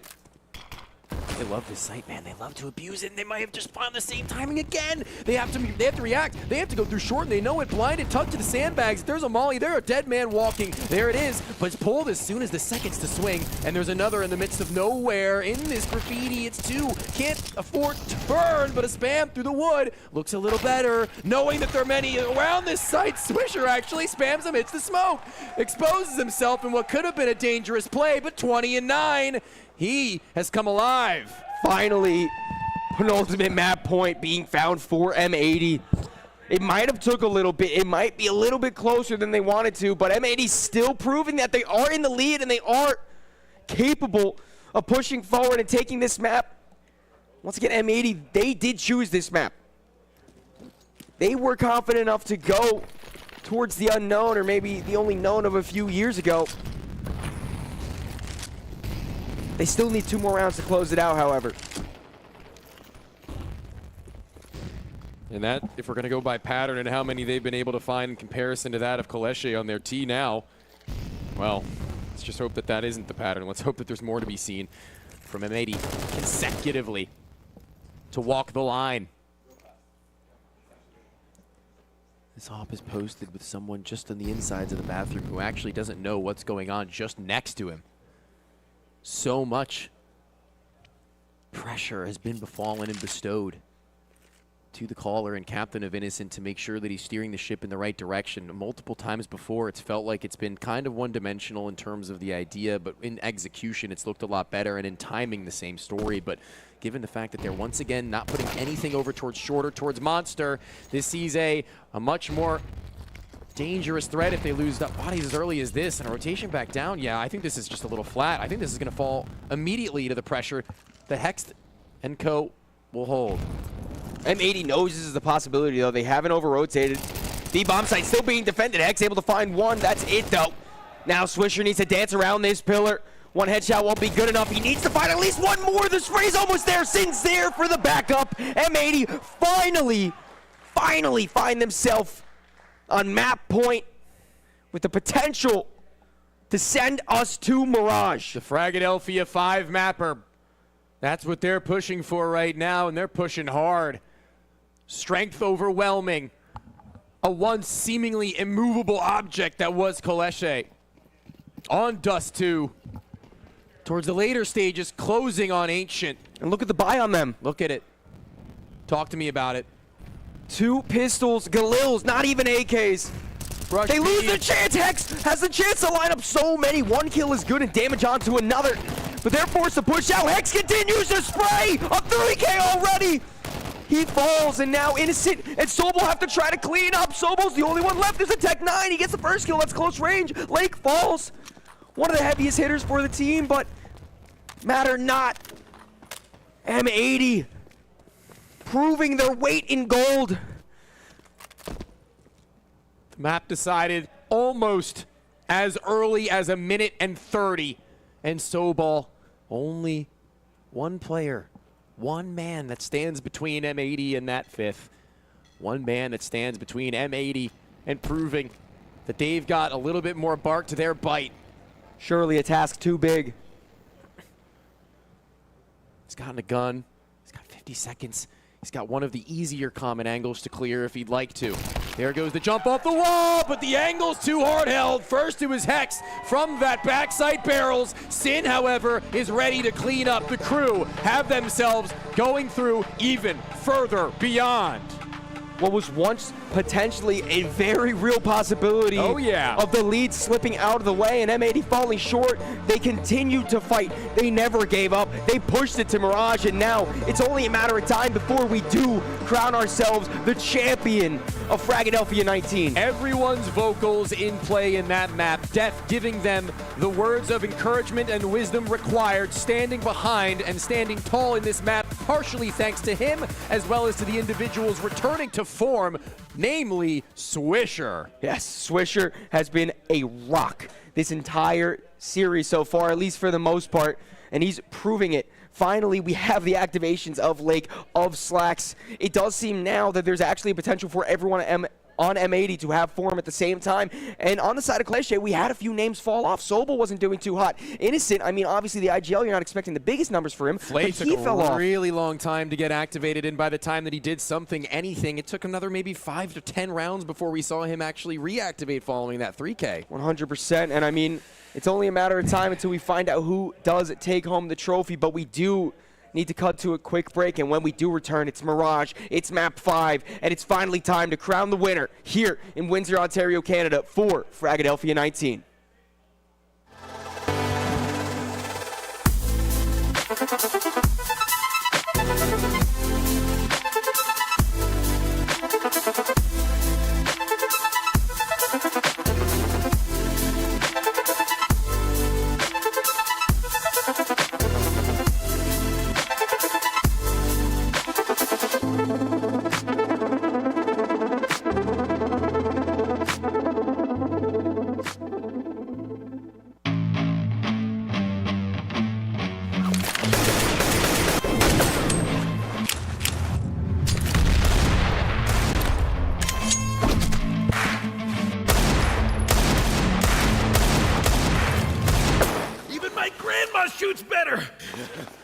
as fat as your mom, I would have hit you a long time ago.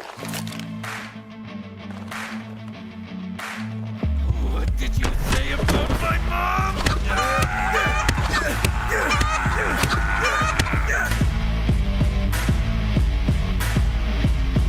Daddy's skin's gunfights. Fight with weapons, not words.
There's 3 of us now. For where there was once a need for only 2 casters, I think 5 maps brings the need for 3. I've got Buckethead, myself, Why Not, and to my right, All In, and we have one hell of a Mirage to bring you. I can only assume we have to see if these guys are still in full throttle. Yeah, I mean, it was a hell of an overpass. It was very nice to see the new map and the map pool really get its justice.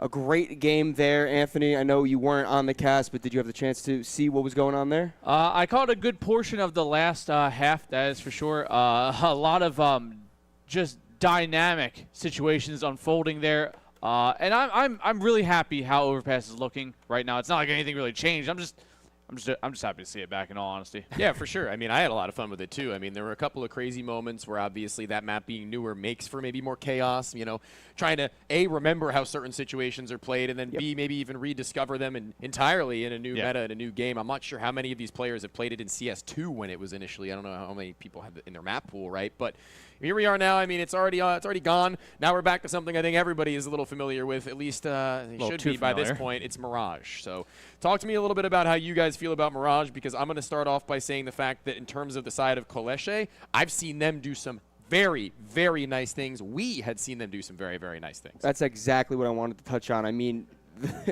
the type of performance we saw them play yesterday on Mirage, it's something that is going to be scary for M80 going into this matchup. If you want to look at the bright side, there was chance for a little bit of homework to be done. Yeah. So maybe there is some counter strats. Obviously, Def is a very intellectual coach. He knows what he's doing. He knows how to put his players in good positions. With that being said, I fear that if the form Colesche brought yesterday comes today, it might just be not a runaway, but not as close as we might like it to be. Yeah, and I think a lot of that really is going to have to just fall to the operas on this map. Again, it's always been kind of a focal point for Mirage, is mid, and, well, ramp as well. But I feel like we've seen M80 kind of have a bad read and a bad reaction a lot of times when it comes to Mirage. Granted, it was different teams, different scenarios, different situations, and they're looking pretty composed today, especially after a nice little win on Overpass. Maybe what qualms I might have might be put to rest pretty quick. Yeah, the back and forths have definitely been a lot of fun. You know, a lot of anxiety maybe even being brought upon both us as spectators as well as them as players. But going into this one, Mirage being old reliable and old faithful, I hope that, again, like I said, they have enough left in the tank to continue to have things in full gear, right? But yeah, this map is one that they don't have to pull out a lot of stops on. I mean, there's not really a whole lot of fundamental thinking you need to do that you haven't already been doing for years. You know how to ride a bike, right? Yeah, that's pretty much what this is boiled down to. I want to see how many gimmicks they pull out, similar to how they kind of were over on Overpass. We were talking about it in the beginning, all the different things they were pulling out that we were seeing years and years ago, but they were doing it almost after every round. They were trying something new. The con boosts, yes. You know, the nade stack, obviously, and then they're all the like. I do want to say that M80 needs to have a little bit better grip on their mid-rounding on their T side on Mirage if they want to try to fight into this game, because it felt like a lot of times on many different maps, M80 would just stall out. They maybe would get the opening kill, or it would still be a 5v5, and they would just take this one set of space and not really do anything besides that, wait the clock down, and then push when there's only like 30 to 20 seconds left. So yesterday, one thing that Colesche were really, really good at was letting Blue Jays take mid on their T side, and then kind of just killing it when they tried to either come up con or cat. Like, there were so many times where they would drop their own smoke that was a little deeper from con, and I wonder if we'll see this actually, so keep it in your mind if this does happen, where they would play 2 players on opposite sides of the same smoke, where one player would be on stairwell, a little bit elevated, and the other player would be closer to jungle, and as soon as first contact is made, both would snap into action. Really cool in the concept, but especially on, lesser buys, they had a really good ideas. So more of a reactive hold than, a defensive hold necessarily? Yeah, it was like a setup in where they kind of wanted them to come. That brother knows how to live. Look at this guy. He's chilling. He knows how to relax. Yeah, for someone who's about to go into map 5 of Grand Final. You gotta take a breath and whatever that may be, but maybe it's not really maybe it's not the full breath that you might need at this point. Maybe. But either way, taking the time to talk things over as well as calm your own body and mind down is important. We're at 8 o'clock local time now. I'm not sure what that transfers to be for a lot of these guys who may have been potentially jet 5 lagged. extra hours. Yeah, so see if these guys are on the right schedule to keep up for what is a full series. I don't remember the last best of 5 that any of these guys have played, if ever. So. Honestly, I couldn't tell you. Hex is the only one I can say for sure has played a best of 5 because he did it at Frag 18. Yeah. he's probably pretty ready. The finals for the qualifiers for Pro League wasn't a best of 5, right? It was a best of 3. That M80 just played it. I don't know why I feel like it could have been a best of 5. Either way, I mean, that doesn't really matter. All that matters is that both of these teams are exhausted to the same point. They've been put through the same challenges and tests as each other because they're battling each other. And in a lot of ways, on a map like Mirage, it can just be whichever team is still mentally strong enough to fight can just become the winner there. Yeah, I mean, when we talk also about these maps and how they've gone down, I think that when we had initially seen the picks, well, at least when I was with you for map number 1, yeah, we had gone from believing that the veto would be a little bit leaning in towards M80's favor, right? Like, Yeah. I think that I had said a pretty hard 3-1. I was thinking that Overpass would be the finish line for M80, and should they have been able to have convert their own map pick of Dust 2, that's where we would be right now. But, I mean, our expectations set. What are your predictions for this last map? Who do you have? Well, I'm going to have a little bit of a callback to Donnie's comment before about mid-rounding. Sure. And we saw a really poor reaction on Ancient to that mid-round split all the time. It was always a quick rotate, and I think that could come into play here. Okay. So, granted, I want to, NA heart in me says M80, obviously. But I think there might be a real chance that this could go the way. Not for NA. I think I'm actually in the same boat. I think my heart is absolutely, at the end of the day, going to be ride or die M80. I love M80. I want M80 to win. I'm North American. Sue me. But when I talk about this, when I see the Mirage, when I've witnessed these guys of Kaleshe play, I feel like the recency bias and so smooth that gameplay was, I have to lean in their favor. I really do. And I'm very happy to be proven wrong. You know what? Be that guy. I think do the Moses. Yeah. North America can do this. Yup. Okay. Hext, the new blood of the team, he's had very important moments in this series. Okay. Lake, the young gun, has finally woken up. All right. Yup. Slacks, the German opper. He's been so consistent this tournament, fell off just a little bit towards the beginning, but now he's back, sitting the IGL, smarter than the rest. Swisher, Big Swish, has been the biggest rock you could imagine for this team so far. Philadelphia, are you ready? Let's get it on. M80, Kaleshe, Mirage, a 5th map and decider. Frag 19 to be decided here and now. Always that guy up front. The Pit Viper. Yeah, at this point. He's been rocking them day in, day out, and I don't think they're going anywhere. There you go. That might have picked up. Everybody in the crowd match that type of energy because that's what M80 needs if they want to try to win it. We can't let Europe steal another trophy away from Philadelphia. Oh, all right. Yeah, please no. Sorry. Whoa. I mean, they can have it if they. Well, I mean, if they win, yeah. If they earn it. Trying to hype up the crowd, though. No, yeah. Yeah. But if they win, they can have it. Oh, wait, if they win, they deserve it. Yeah, But but don't let 'em. it doesn't matter. And you know what? In In all honesty, even though I just gave that hype speech, I do think Kaleshe wins. Okay, anyway, wow, way to throw it all down the pooper. Anyway, Mirage on the way, and we're getting underway with the CT side. Having been opted to by M80, they win a map, they win a knife, all the momentum points in their direction, and so too does the hit, as Kaleshe are right on the other sides of these walls. Very dangerous scenario here for M80. Early on this CT side, it's going to come down to a lot of this contact play. First shots go in, and these Glocks are going wide. Lake does eventually fall, and it is already that man advantage. CT's trying to push their way up in towards Khan, and a little bit of a late and delayed rotate in. Kind of debating if this is really the hit. Good shots in there from none other than Big Swish. There isn't a kit in play right now, so the CTs do have to try to get a move on. The smoke's perfectly separated the bomb site. The T's have powerful post plants. 3 of M80's players coming in through the connector. They're not finding any gunfights. Slacks gets dropped down low. Sobel, a nice headshot to close that out. USP trades back, but it's still the player advantage for the T's. With time closing down, Sin, low HP, needs to fall back, and Kaleshe wins the first round. Big from the guys, a technical timeout. And one. There he is. That on the last map of the game, you don't want to let go loose. That's holy crap, dude. I hope he doesn't have Do you have lozenges? to talk to anybody tomorrow or in the next probably 3 days. All I'm going to say is that earlier in these days, I saw that there were like 2 or 3 people in that row, and now I think they're up to like 6. So that's doubling their numbers. They got a little bit of an army building up right now. Well, the crowd has definitely finally filled itself out. Yeah. It's been a long day, but when you get all the way to this point, you need to watch and see Where are you if comes not out here? on top. I don't know.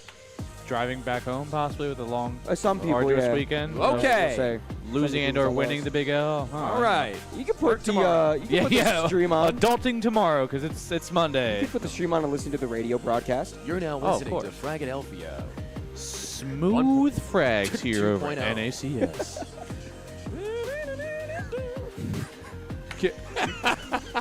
Donnie, Not your grandmother's radio station. what We was play that? only the hardest rock. Radioactive.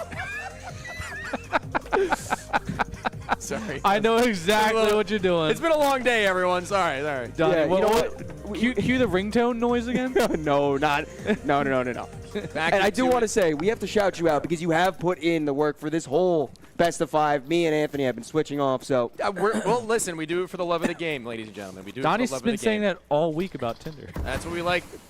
For the love of the game of Tinder, too, I guess. That's what we're doing now. Got a Desert Eagle for Sin, in which he's just going to try and scare off anybody on a fast-paced play, but with those SMGs, they're going to be taking a singular SMG, taking it a little bit slower than that. A nice attempt at a window peek. Hold on now. Innocent. Oh, Oh. okay. Get up in their faces. Tagged in the butt. Yow! He gets out, though. Looney Tunes type Yelp. Either way, it is going to be this bomb being planted. And there it is. It's the umps again coming out here. And second round umps has been the go-to for this squad of M80, but it might just be a little bit too much to ask. And I wouldn't even be opposed to them saving at this point either. It is kind of a do or die scenario early on here. It is going to be a long flank coming up and in through ramp, contact made. But there is that ump does put in some good work. Of course, Hisrak finds himself his as he always does. Swisher's kind of stuck in a hard place. That's a good way to start it off. He can't collect either of the kill, but both the teams brought down low. 3 of them, actually with basically no health at all. Slacks. Scout collects one more. Maybe 1 or 2 can go down with the bomb if Slacks can stay alive. The Scout shot misses, and 1 more does fall. So, Colesche only 2 surviving as they pick up their bonus round. I wonder if the kill reward thing for the CTs counts if they died a bomb. Yeah, I think yes. we found that out. Okay. So I remember somebody disconnected from the server, and I think that's how he put it. Oh, right, because because the coaches are also in scrims and stuff. Yeah. So it's just dying. Dying Kind of equals fall money. damage or falling off the world also. Okie dokie. Yeah. Oh. Do TKs? Oh, that's a good question, too. I would Because then assume. it's subtracted money from your own team plus to opposing team. Well, flying up again, Innocent, not through window this time around. Very adjacent to it, though, is ladder room, and there's nobody home. Nobody even close to Cat. But eventually they're going to start to make their way over in that direction. It's Swisher, who's not exactly alone on this B-bomb site. No, he's not, but unfortunately, well, that's now where the T's are. Bombs in ramp, 1 more on their tail, and then 2 in the palace. They're waiting it out. They're playing it respectfully. They're biding their time. Innocent should get the information of at least a decent chunk of these players sprayed down below the window. Innocent finds 1. That's all she wrote, however, as Slacks ends his life with a deagle shot. This is certainly going to have to be a financial recuperation of a couple of bucks for these pistols, surely, not just looking to save them. In comes CT, in come those numbers, and in troves, M80. Going to be waiting like patient guys that they are. Hex has a smoke. I don't know if there's any sort of a wacky way they can get that to be used, but I'd rather just use the guns. Maybe at least cut off one of the angles if possible. Look through a ninja late? That'd be something wicked. I don't think that that's possible, but they're going to go for something of that nature regardless. The smoke is going to hit default. One of these players will be spammed through the top side of the smoke, and another, the knife is pulled. They're not sticking the bomb or anything like that, but still, everything's looking pretty nice regardless. 4 players will go down at the end of this one regardless. Slacks gets all these frags, and we had only seen a singular of them, but all right. That's pretty damn nice. Well, that is an extra $200 added in at that point for everybody. A little extra, padding the stats a little bit. Nice little 4K, making the reinvestment there as well. So overall, it might have been a little bit of an eco, but I'd say it's kind of almost a win. But there is a severe lack of rounds right now for M80. That's okay. I mean, it's really not that far gone. Yeah, they've been in this position before, and albeit at a 50-50 ratio, they've been able to come back and take the map from that point. So we take those odds. we'll flip that coin, and Swisher getting so very close over the top of the gap of the smoke. The upper and Flay wanted to see if there was anybody doing anything cheeky at the bottom ends of mid, but it's higher than that, and where he'll eat a lot of HP, but Swisher, actually, excuse me, Slacks and Flay have the exact same number of HP after it. A little bit of a miracle that somehow we're still completely even going into this mid round. Good control from M80 over in mid, but Coloshe bides their time, stacks up towards apartments. It's a little bit of pressure on that underpass. Bomb now being collected, making its way over, getting traded out for a smoke grenade. Innocent thinking about what to do with that. Just shuffling it back. Juggling act. Yeah. Looks like Slack's going to have to potentially juggle a few dead bodies here in front of him if they choose to walk forward. He's in a really good position to get one, but with that low HP, he's a big gamble that he doesn't instantly get traded, or even utility even can take him out at this point. But here comes the flash, the utility over top. Slacks, again, all the weight to be put on his shoulders in 40 seconds. This execute's coming through. It's slowed down a little bit, waiting for those smokes to hit, and a little bit timing issue here now. Oh, I don't like this. They're trying to split through mid as well, but Slacks unfortunately falls, and now Swisher has the chance to double up. 1 kill already found, a player close by, 2 collected. Does see Coloshe with their plan stopped at least a little bit, but still plenty of time to get the bomb down. Low HP on 2 of them, but we're still in a 3-on-3. Swisher's been so very good at coming up with those multi-kills when needed, and he's not slowed. Although he might be low on health, Flay will still eat a bullet to the chin and leaving Hex on his hip. They're both going to try and make their way up, but the higher HP to the 2 in Sobal allows Closu to play as he pleases off the back pillar. Yet to be seen. He's already gotten 2 kills, but make it a third. Swisher try as he might. His heroics will be slammed down, stuffed like pierogies. RM80. Yeah. That was Yeah. a good one. Yeah. Okay. No, very, very good from Coloshe right now. Swisher, just still impact after impact, no matter if the round is won or lost. Oh, yeah, just beautiful shots. He does get caught out by Sobel, who's in that off angle, not really expecting the more aggressive stance and apps there to peek into Cat. And M80 forced once again onto what is not the most optimal of a buy. Nope. It's all the way back into an an M4, and some pistols. And Lake with that MP9, and it's going to be this mid-control coming out straight in towards Apps. They're going to run it through. Hex finds 2? From where and from whence did he come? The AKs and the MAC-10s eventually get the trades through on 3. Hex on 33 HP, make it 13 actually. Quick correction there, as the Deagle's going to start raining out some damage. MAC-10 does eventually find Hex. Okay. Got excited there for a second. Slacks could have found more than one there, but wasn't quite able to. And it feels like, you know, these rounds are getting close for M80. They're not completely out of these fights. I mean, even the rounds where they just had the pistols, we saw Slacks get a 4K on a what wasn't really an attempt at a retake, but M80 doing well, just not doing enough to get numbers on the board. It's always that little that's missing. It's that one piece, you know? It's real. Can't really do it. Walking out dry. Hold on now, though. They get closer into this one to where the op is more attentive, looking towards Kong. He doesn't know that they slipped beyond his lines of sights. He doesn't know anything because as he turns, his teammate gets bamboozled in through that smoke. Lake feels desperate. Need to blow it. He could have been a dead man thanks to that, actually, but man advantage even though.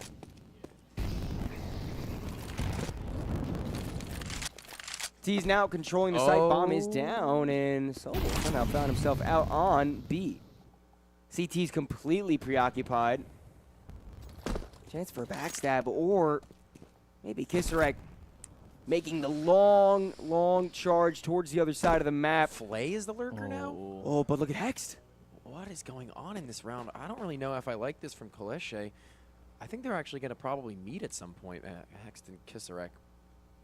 Well, it just matters if Hex looks for the back angle or the front angle. His angle does seem to be correct. The 50-50 proves true. The bomb is down. 40 seconds left. And only 2 Ts to try to somehow manage this. Yeah, I mean, again, Flay having been the one left to go for that lurk, I feel like it would have just been better off if they were grouped. No chance does he not get away with that without trading. And then From that point forth, the round is effectively forfeit. Try and get a couple of kills perhaps, but really just inconsequential. There's their first. Guaranteed now, unless Sobal knows how to omen TP, and I wasn't made aware. Gets a kill. Something to work with at the very least. Maybe can get back to the op, but maybe not.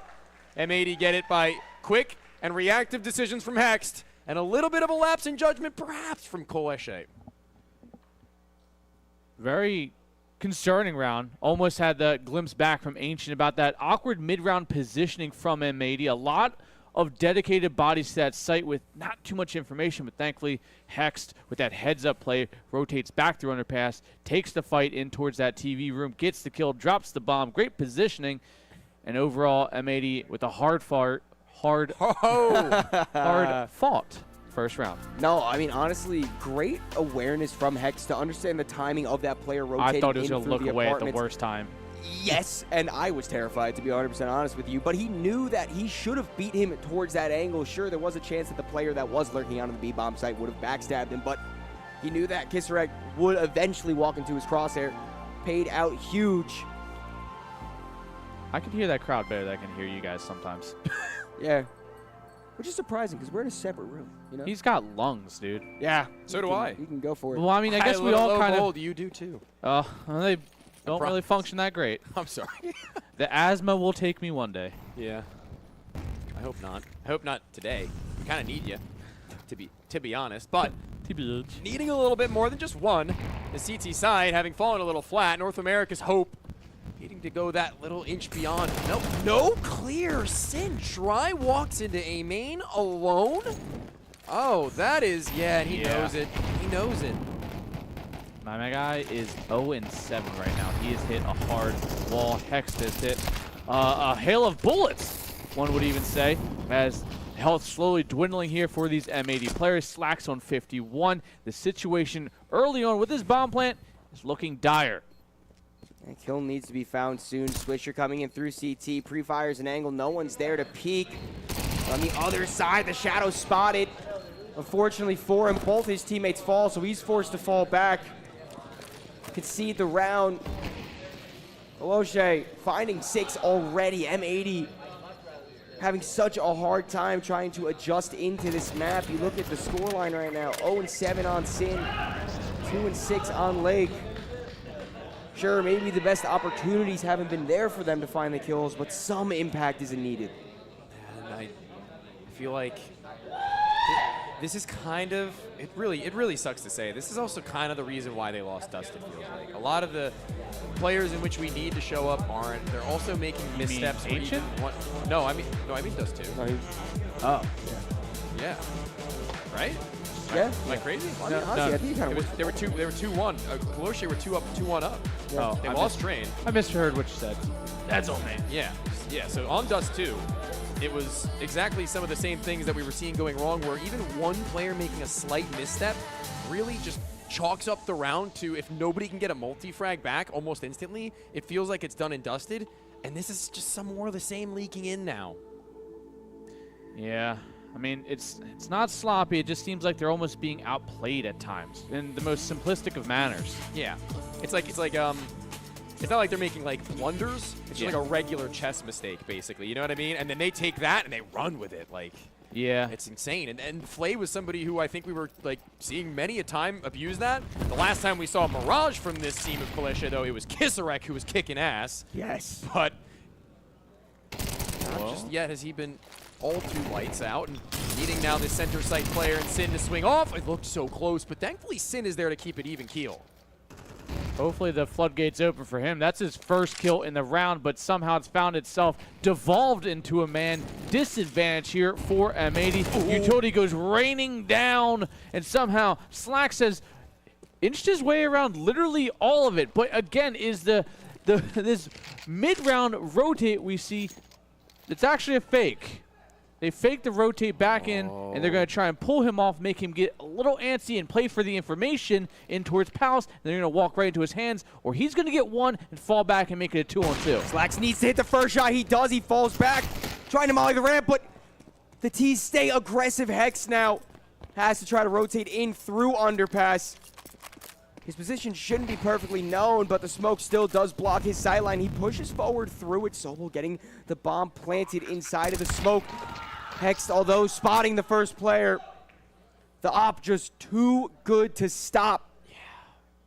I mean, I saw Slacks beating himself up a little bit after that, but think about this logically, right? 3 players alive. He spotted at least 2 of them towards that ramp. He knows that after he kills 1 player in Palace, that likely they could be out ramp on that same timer, right? They could have made that moment, and when he tries to pull the molly, he gets shot in the side. He's saying to himself, I mean, what was I supposed to do in that scenario? Just hold that angle and hope they weren't walking up on me and my teammate already? It's a hard call, and one that he makes and he'll have to sleep with. He's still performing and playing well enough, but it hasn't netted them more than 1 round. I mean, no matter what, it's just a coin flip. If you can find that success, the gamble was there, didn't pan out. Sadly, 6-round difference now is already off to a very explosive start here. And we're not sure if MA can keep taking the brunt of this damage. I mean, I feel like it's part of just the mental warfare that's going in. Lake at least finds the opening kill, and he falls back. Take that man advantage every day of the week. You need the little things to go right in the beginning of the round to try to even have a chance to find anything in the later half. Now getting boosted up, this M4 trying to stay useful.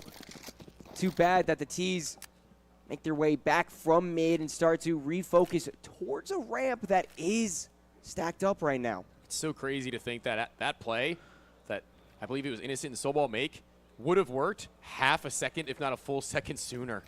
Lake gifted what is a beautiful opening into which he makes the right call of getting out of the apartments after the fact. The drop of the smoke after they lose a teammate, but somewhere the op has actually made impact as well. Left on his own, Flay catches the walker out mid, and oh so long does he have to spray onto the Deagle, but Sin recovers vision. Switcher's gotten triple kills before. We've seen him make mincemeat of these guys with a Deagle, with a 5-7, with anything you'll give him, but this time it may just be a little too much. Burns down to 27 wide, swung bomb to be planted, but Apex is where the Predator resides. Coalesce are just in the driver's seat. It is absolutely a disgusting execute onto sight. Taking heads, taking the hearts of all NA players, and hopefully not, but it's looking like the dreams of NA go with it. Yeah, I mean, I don't want to get too ahead of ourselves, but you're definitely onto something there. How much more can M80 realistically handle? I mean, sure, there is still the potential for this comeback to happen. An 8-4 half wouldn't be the worst thing you could possibly have in the world, but surely you have to be so drained at this point. You fought so hard for so long. And to try to mount a comeback, it might just not be in the cards, but you can't count them out yet as the T's do start to hit. Some decent damage is done. Hex at least able to find one. Swisher as well collects his kill of the round. Sight given up by the CTs, but they will have the numbers in the rotation in. These are the moments where Flay really has to have his impact. This is where he either shines or things go brittle. He's got this sniper rifle as well, and no, through the smoke. Innocent, how has he managed to do that? Swisher can't believe what's just happened to him. He barely even got the chance to get his foot off of the wall. In through the market, only 1 player is there, and he needs his teammates to snap back from the other ends of Cat. A walkthrough, read by Lake, a 1 versus 1, and one so intense that it's brought us to the Windows screen, but as we tab back in, it's Lake and Flay. The op hears him, knows he was here moments ago. The bomb's about halfway ticked, and in the middle of the site, he can't finish the kill. The pistol is pulled. It needs to be the head, but a no-scope instead. It's Flay to keep the dream for the Polish team alive. The dream is more than alive at this point. It's kicking. It is flourishing, I would say, and it's gotten pretty bad. MA taking this timeout, and I'm not sure what can be changed, what can be reevaluated, what can be adjusted at this point in this half. Hell, even going into the second half, it's looking bleak.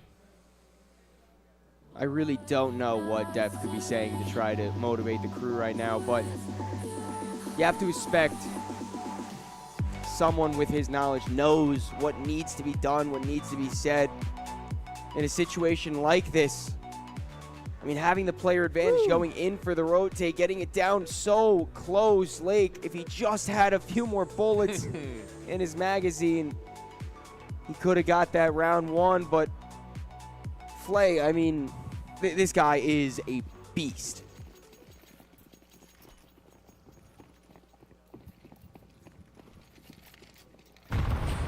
Well, Swisher goes for the high ground. No real contact made. Smokes off. Gonna see maybe a late push in through underpass, but Gulsey playing this one very slow, very tactical. First 30 seconds, no information. No one's even seen anybody yet. Look at this mid push though from M80. Oh, Innocent could have a wonderful timing alongside the Flay, who gets so close. The flashbang gets pulled. The first kill goes the way of M80. Innocent trading back out, and his kills go back and forth. A 3-on-3. Peek onto Cat. I thought he was a dead man walking, sorry. I saw that player in underpass and just got there in time to get that kill on the player who was closest to his right.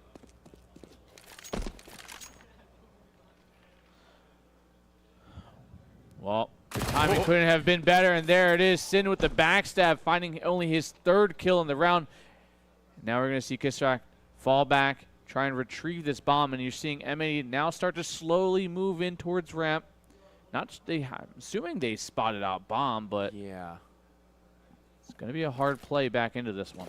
Trying to take CT spawn. Flashbang enables Kisarek to just spot out what's happening here. Deepened in towards it is that one, and holding that they maybe rotate through, but not quite. SMG, quick to the jump.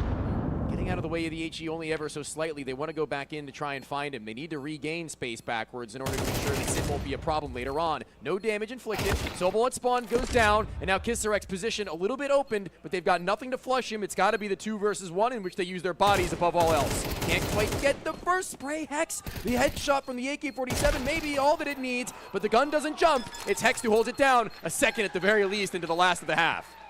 We're going to have to see if they can get that 3rd. They're going to desperately be hungering for it, but money will make for an odd investment from M80 even so. It was a little down to the wire still. I mean, it's good to see that there are a little bit of smiles out on the players of M80's faces. Realistically, we can put it into terms of M80, they can split a 9-3 half, right? Get the pistol, actually convert on those bonus rounds, then you're looking at only a 3-round deficit. So there's a world where M80 can come back in this, and they should know that. They should have the mental vision to be able to push forward. But M80 have been consistent with pistols. They've been good. It's the 2nd round. Yes. It's the 2nd round that is the biggest hurdle, and it could be the most crippling hurdle, because if they don't win that 2nd round, it's pretty much out of their hands at that point. Yeah, for sure. He's gotta right. Win 2 to win 13. That's Whatever what the Pit Viper said, I think. The math be mathin'. Yeah. Heard it here first, folks. 9 + 2 is 13. This has a little bit of mid-round aggression written all over it for me, or maybe early from M80, because they don't have a whole hell of a lot for a mid-round in utility's sake and for a retake. So when they get active in that position, it slacks with the rifle, who does get their one. And honest and truthfully, this could very well require someone to get antsy on Kolesha, and they have through ramp. Not any longer, though. No way back, only through death, and death will do its part. Well, death do us part, because it seems like they're parting their way up through mid. No pardons given, just brute force back into sight. They're going to force themselves into the last 2 remaining CT players here. Hex going to have to put up the biggest front. That could get a kill if it goes deep, but it doesn't. Fall short. Does land pretty decently there on Flay. Swisher needs to make impact here with this push from jungle. The flash goes over. Swisher will activate. So close. He is able to win the first fight, but his teammate falls in CT. Now, Closu so low. Flay. No. The op only needs 1 bullet to kill. There's not a lot of time, but 1 kill is found, and there is no kit on Swish for the time being. He needs to wait for the peek from Closu. That's so stoic. He's not budging. A kit is found. He's making noise. Closu gets closer. He's not peeking still. Swisher running out of time, not able to convert the kill, and it is a 10th round. Wow. Over to Koloshe. That's the kind of play you can afford to make when you're 9-2 up. Balls of steel. Is absolutely perfect from Closu. Yeah, I mean, he jump checked after like 12 seconds, and that was about it. Yep. I mean, after a certain point, it doesn't say bomb has been defused. You don't think they're sitting the full 10, no smoke, no teammate. Yeah. So I think he actually made a pretty wise beyond his years call. The newest guy on the team as far as its core is concerned, as far as I'm aware. Could be wrong, but either way, one of the newer. And that's what you need to find a title on LAN. And that title is what it seems like Colese are making their way in towards 8 rounds. Even if M80 get pistol second round, how are we looking? How are we feeling? Donnie looks defeated. I don't look defeated. I'm just thinking of what could possibly be done for this M80 squadron to come back. I mean, obviously, everything starts with the pistol round. That needs to be converted. After that, I mean, I feel like the energy just needs to come up a little bit more from these players. We haven't heard the voices. I mean, sure, there hasn't been a lot to cheer about, but any little form of just happiness and joy and genuine excitement can push a long way in a mental fight. Besides that, not too sure. Besides literally everything, I don't know. Well, M80 did bring a little bit of the NRG in Hext, so we'll see if he can try to lift them up and lift their spirits in a few moments. Now, if that pistol is found, I need to hear them at the top of their lungs breaking their comm voices. I don't want to hear them make a single good comm for the rest of this game after if they win pistol.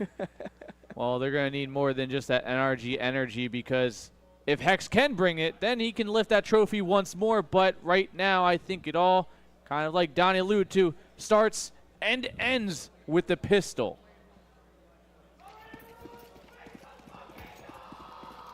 Get that crowd rowdy.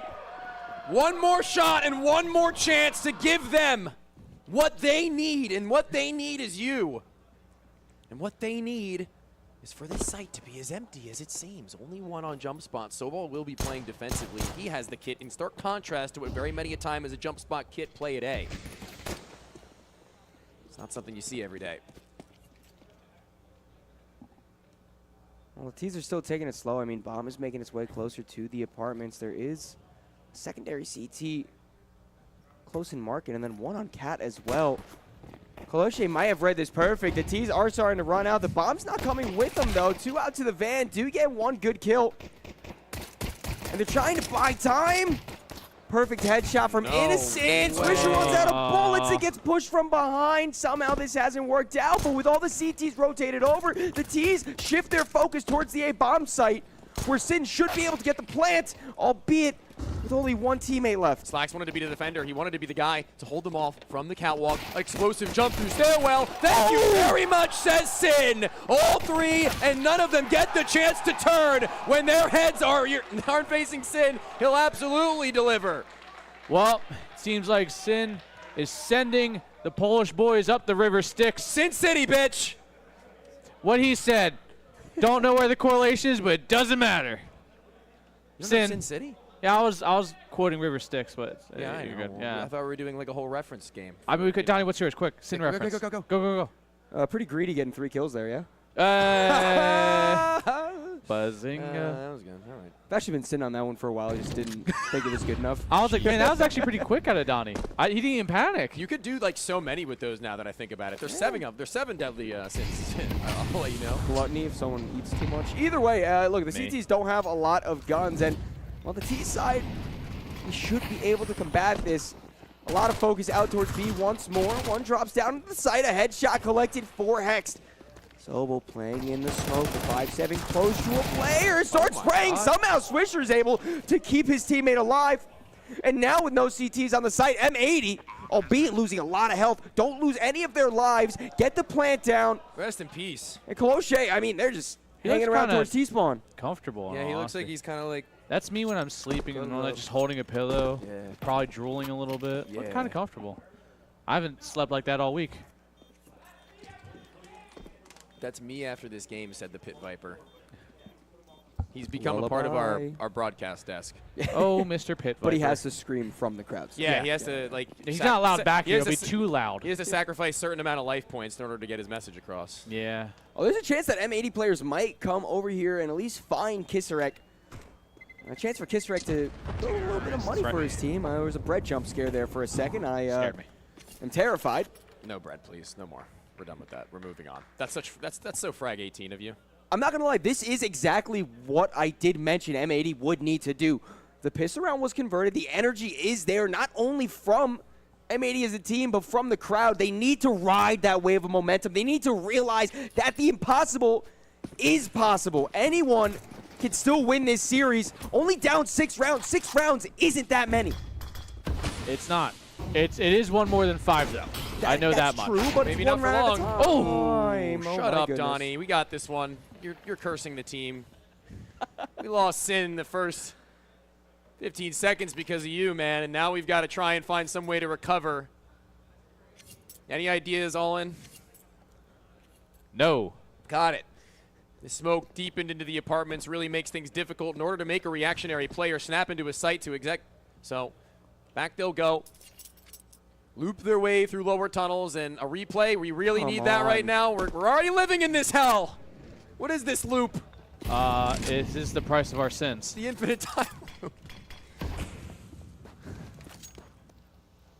Take it away, Donnie. Sure, I'm allowed now. You're back. now. Yeah. What's up? Mid control taking 4 M80 is good. I mean, being down a player, having your IGL out of the round, it's not the best. The T's need to try to figure out how they want to stab into this side. As smoke goes down to prevent the player in market from making any contact, but it's still a stack here. 2 kills to start it off are good. Now the number advantage goes towards the T's until the MP9 is able to spray and collect Slacks. That's a nice kill. A scout nearby leaves only Hexed. Mac-10 in hand. 2 players close by, but a headshot to start it off is good. Now only the USP to deal with. Innocent, he's going to have to become pretty evil if he wants to try to rip this out from Hex's hands. He jumps around the corner. He misses the spray, but he gets it in the end, and M80 continue their streak. He's definitely still not all too happy about how that one has happened. He's getting a little bit anxiety in his bones there, you can see, but I mean, it doesn't reflect in his gameplay. It only reflects in the breath of fresh air he takes after it's all said and done. Oh, man. Does that give them a big buy here, Kaleshe? I believe it does. This is going to be the biggest of tests for M80. Do they stick with the SMG? Did he get a better weapon off the ground? I believe he did, off the corpse of a teammate. Yeah. So here it comes, Kaleshe timeout. So for them, this is where they have to ensure that the game plan is stuck to, ensure that nobody's getting rattled by the fact that now they're starting to drop rounds and rounds and rounds, and that's kind of the same inverse that you have when committing to a comeback into staving one off. You need to be able to say while you're making the comeback that it's round by round, and when you're trying to close a game, it's the same. It's only 3. And we've seen teams struggle to close out here day in and day out. Right now, Kaleshe maybe having a little bit of the taste of the real NA situations around here. Missing nades, giving up leads, can't maybe close out. We've seen maybe NA comes back. We've seen a few comebacks this tournament so far. Just a few. But this is the real test. The guns are out for both of these teams now. The op battle is going to be there. Flay's been so strong. Maybe Slacks can try to quell that. Lake is out in top of mid. Kaleshe has not really put a lot of pressure there, at least at the beginning of this round. The smoke will fade in window soon. We'll have to see if anyone wants to try to contest that. But M80 playing it very, very slow to start off.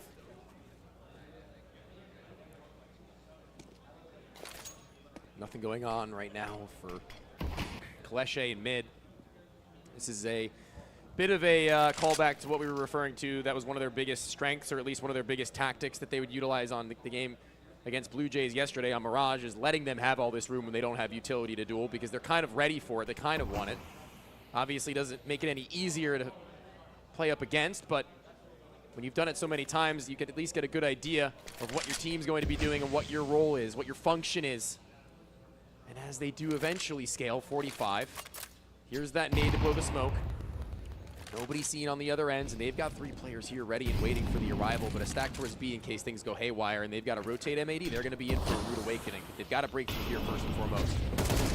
This is going to be a long take here, but it's 30 seconds on the clock, so time to speed up. Caught with utility in hand. Kissarak out, but so is Lake. The quick trades are there. The rotates even quicker. We have Flay holding the angle with the op scoped in from Khan. Hex finds 2, but Flay and Subel gonna have to set up for a save, and I was set up for a perfect call there, but sadly it does seem like Osort are gonna have to fall back, save what they can, but they're already on the hunt. Hex is getting monstrous now too. Is this? Yeah, M80 need to go for gonna this be op a right now. read.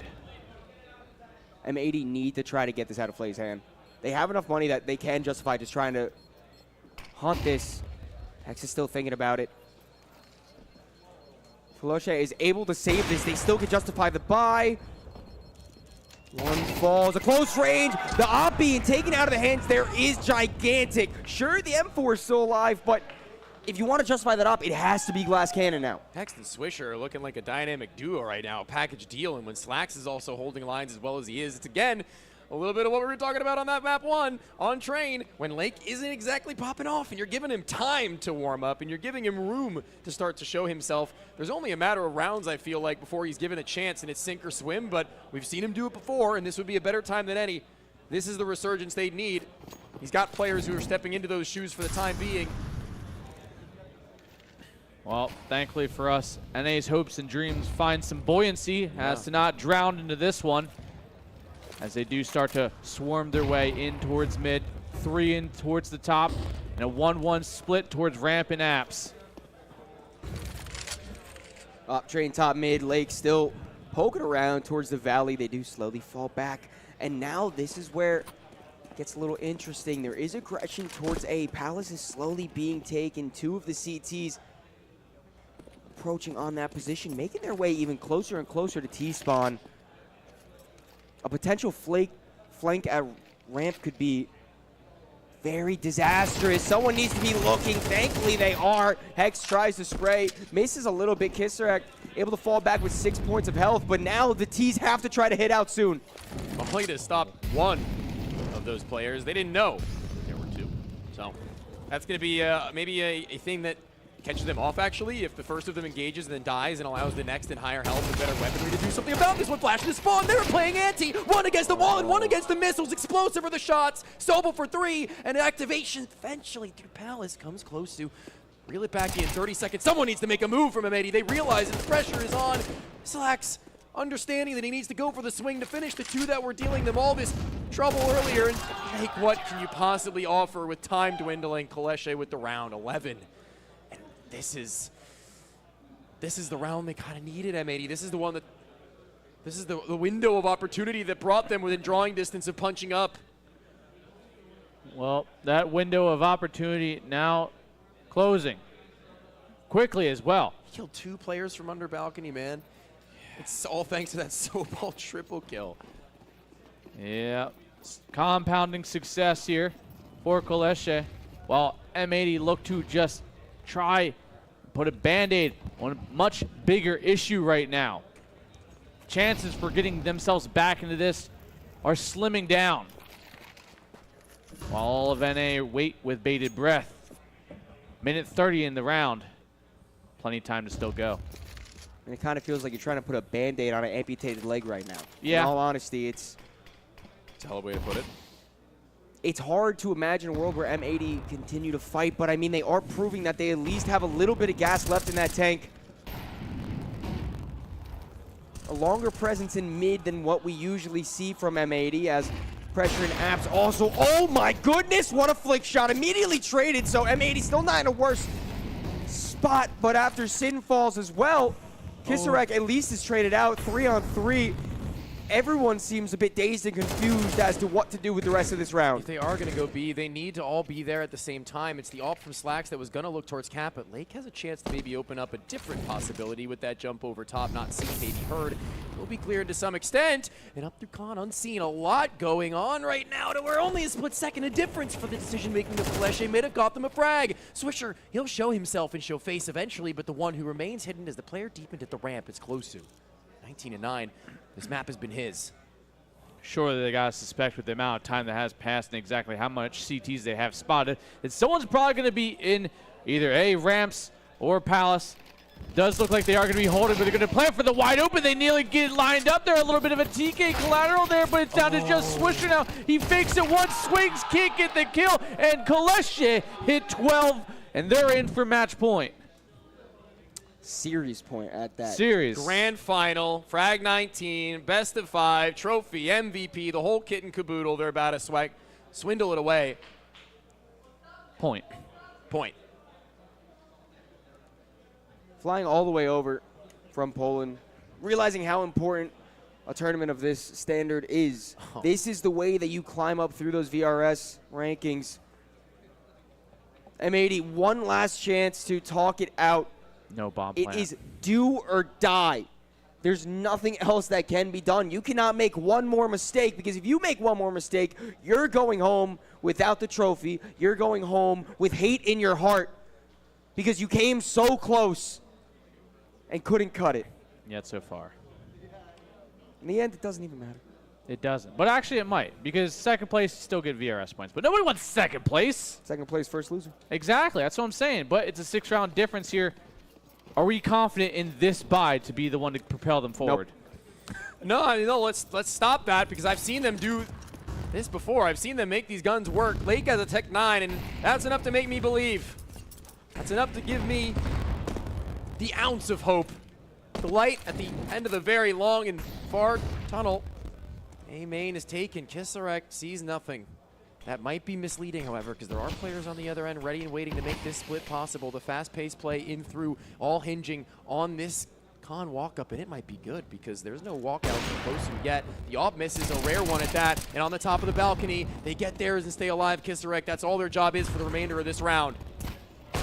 Off in, it seems that it might be done. Sin and Slacks, the last remaining. The Germans, the ones of European blood, trying to take down those just across the country, across the borders, but it seems that when crossing their borders into Canada, it's Kolashi who have done it.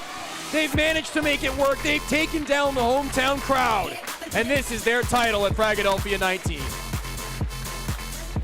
Well, that's 2 series in a row for non-American teams taking Frag. NIP took, Vegas. Now we're over here over towards the Great North, and it does seem like Koleshe have taken it from M80 in a very lopsided scenario. I mean, you really have to give credit to all the players on Koleshe. Like, oh yeah, it always hurts seeing the hometown heroes bow out, especially in such a close affair. But you need to recognize a good team and good players when you see it. Players like Clair, who just absolutely dominated with his weapon of choice. Players like Innocent, someone from the old guard, coming back, trying to increase the potential for the players below him. Even the coach Sparrow, still dedicated to the scene even after his playing career ends, and it's all worth it as they leave Windsor, Ontario, Canada as Fragadelphia 19 champions. Kisarek was the king of Mirage yesterday. Today, Klosu. That guy seemed like undeniable was his amounts of impact. That clutch, looking back to that from the bottom side of Khan, what were they to do? He was just sitting there, awaiting duck, but one who was content with the pond that he swam. And this is where it leads you. It leads you to a title. It leads you to feeling like you are now that little bit more experienced. So GG's and commiserations to M80, who also put up a fight in a lot more of the series, given that we thought Dust 2 was going to be the map that they had won. They gave us a really good fight on that 4th of Overpass. They made that first in train look like it was one of their own home, the pick of their opponents just as well. And although they might not win, they do get their points. They do play second, and it's going to be these guys here as we throw it over to a little bit of a ceremony perhaps for these boys to get their trophies.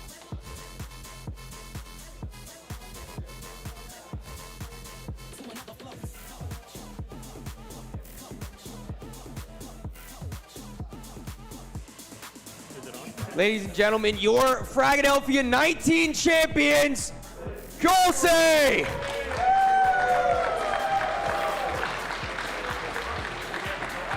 Through Innocent. He's the only one that Outstanding performance from a very young and new squad here. It has been quite the performance from them. And honestly, a hard-fought battle, maybe an underdog at a lot of points as well. And just truly impressive squad. Shmiro, woo! Yeah. Yeah. Yeah, show it. Are you going for beers afterwards or Beers what? and handshakes. Is that what's the next move? Just some dudes. Just some dudes. Literally. Just some dudes. Popping out to a North American land, making a solid place in this series for them. So congratulations, and here's Big D. All right, everybody. It started with 35 teams. It came down to 2.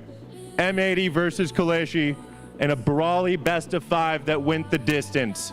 A final showdown that won't be soon forgotten.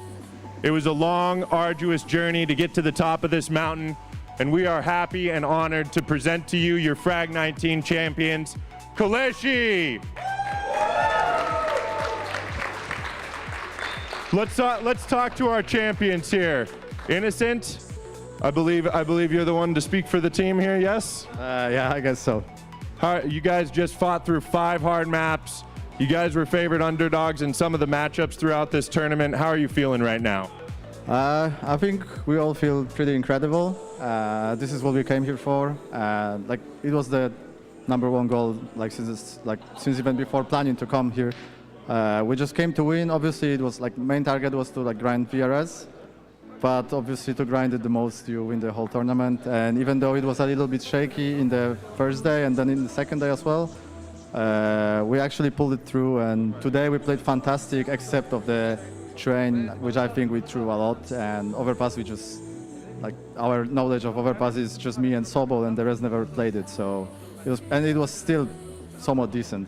So I think it's fantastic. I think everyone played great. It's Cloud's first tournament internationally, and also yeah, like I guess for everyone except me and Shpeva, this is like the first international trophy, which is always nice. And yeah, I'm just proud because I really haven't felt any stress with the boys and just played to win, and it was pretty insane. You guys looked very good this weekend. You guys should be very proud of yourselves. It looked like it got a little close there in map 5. Were you worried at all at any time? I think if you do 10-2 on the first half, yeah, maybe sometimes it happens to be a little bit shaky, but I don't think anyone thought that, okay, let's not let it slip away. I think we just came into City to just close it. Fantastic. Well, now that you're the big winners of Frag 19, you've collected your VRS points. I believe this moves you up 4 slots in the rankings. What's next for Koleshi out there? I think Koleshi right there should be around top 30 in Europe. So if you are organization and want to have some Koleshi, just hit us up. Yes, hit them up. All right. Well, who do you think is deserving of this MVP? I know the answer to this, but who do you think the MVP of this grand finals was? Well, usually it's not hard in our team. I think for starters, everyone played fantastic and everyone had their moments, but obviously it's Flay. It cannot be any different. I believe you are correct. Yes, Flay is the MVP of Grand Finals. Congratulations, Flay. Oh, is there some vodka in it? No, that's actually a Canadian gift basket for you to take home. Now, can you do me a favor, Innocent? Can you ask Sway how he plans on getting that gift basket on the plane? Yes. Alan, maybe you speak English for once. Come on over. All right, Sway. MVP of the grand finals of your first international win. How are you feeling right now? So I want to say first hi to everyone and thanks for that cheers for us in this final. I'm very grateful because it's my first MVP in like international tournament. We, as Koleshi, we had our doubts. We just left our team Rebels and we just came here to maybe just farm some VRS points, and we knew that we can win this tournament, and I'm very thankful to my teammates and everyone that we could do this. You guys look fantastic out there. I do have a question for you. With this beautiful local Canadian gift bag of a medley of Canadian assortments in here. We've got pasta, popcorn, and some other Canadian stuff in there too. How are you planning on getting that on the plane? I have my doubts. I don't know because I have like my luggage is full, so I will try my best. But maybe we're just gonna eat this. Night is young, so you know. I think that's fantastic. Yeah, maybe you snack on that, enjoy yourselves. What's next for you personally here, Sway? Well, I'm gonna. Me with my teammates, we are going to try to find a new home, and I think that we are going to stay together and try to win the next tournaments. We have a lot of VRS points now, and we're gonna get a lot of invites. So maybe you will see us next time, you know. We definitely hope so. Well, don't want to keep you too long. I know you guys want to get back and celebrate. Thank you so much for coming out. We very much appreciate you making it all the way across the water to Canada to participate in this event. And I hope you guys have a wonderful night. Thank you so much for coming out.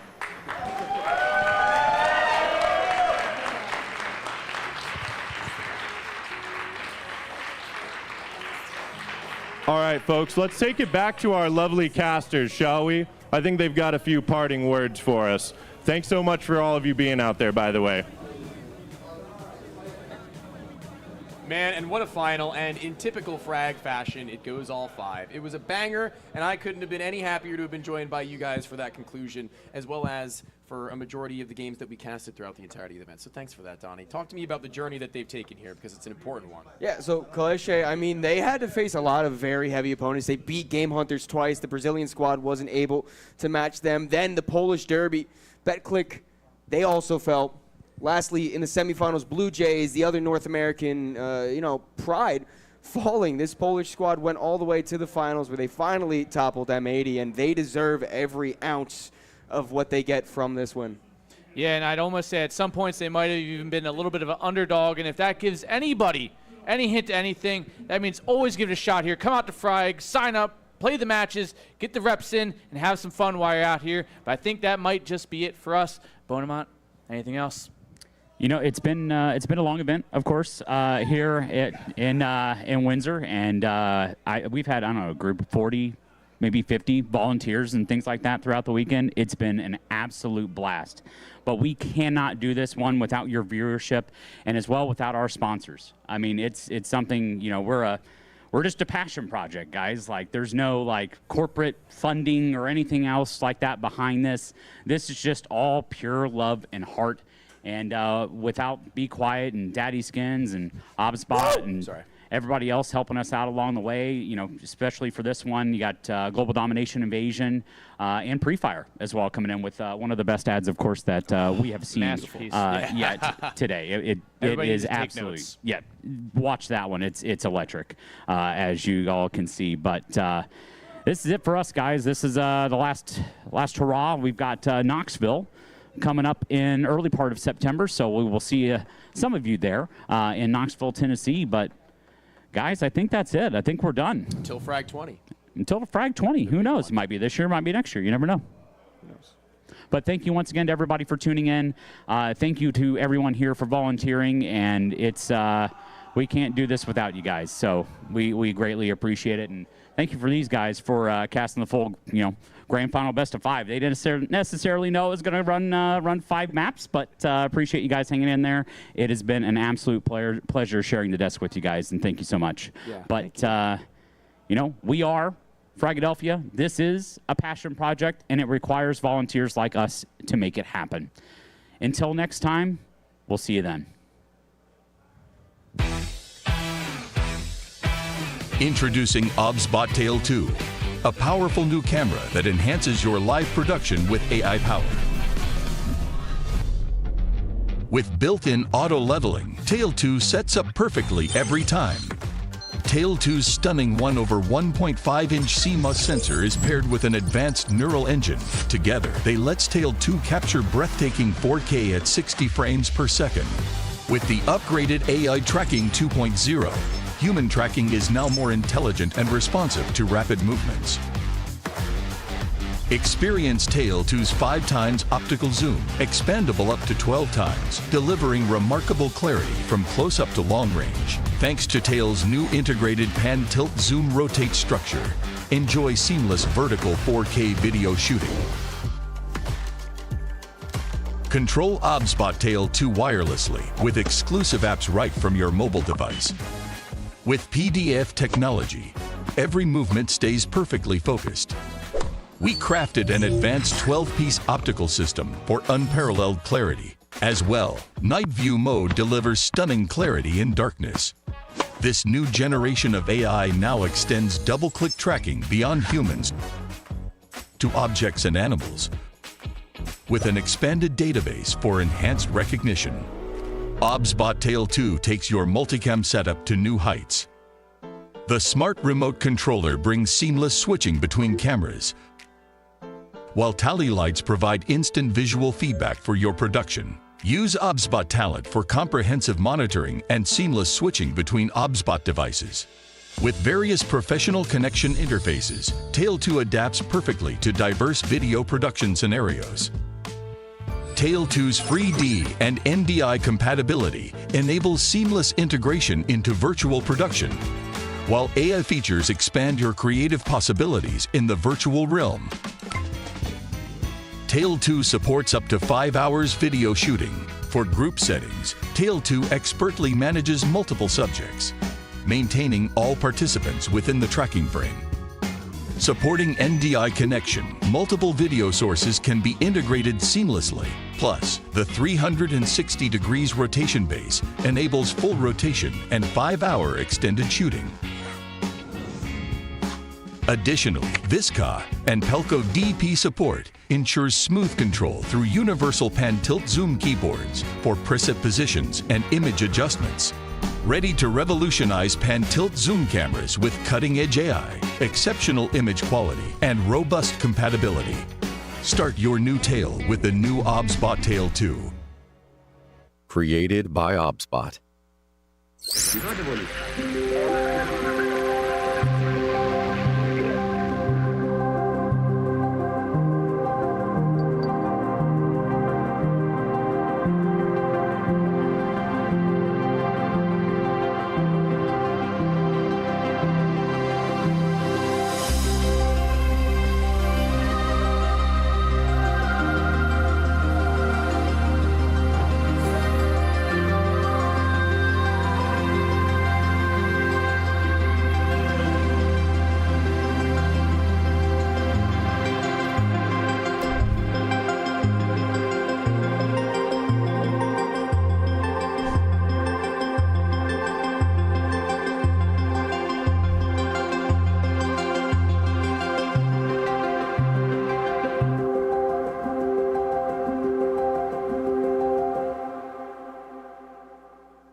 Shoots better.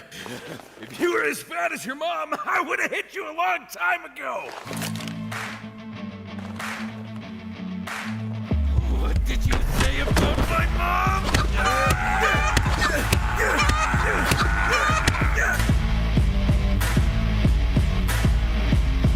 Daddy's skin's gunfights. Fight with weapons, not words.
Don't need no problems, no, don't need no pain.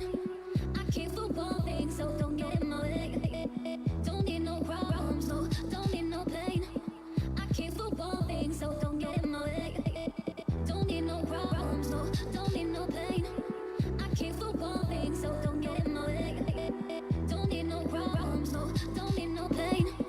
I came for one thing, so don't get in my way.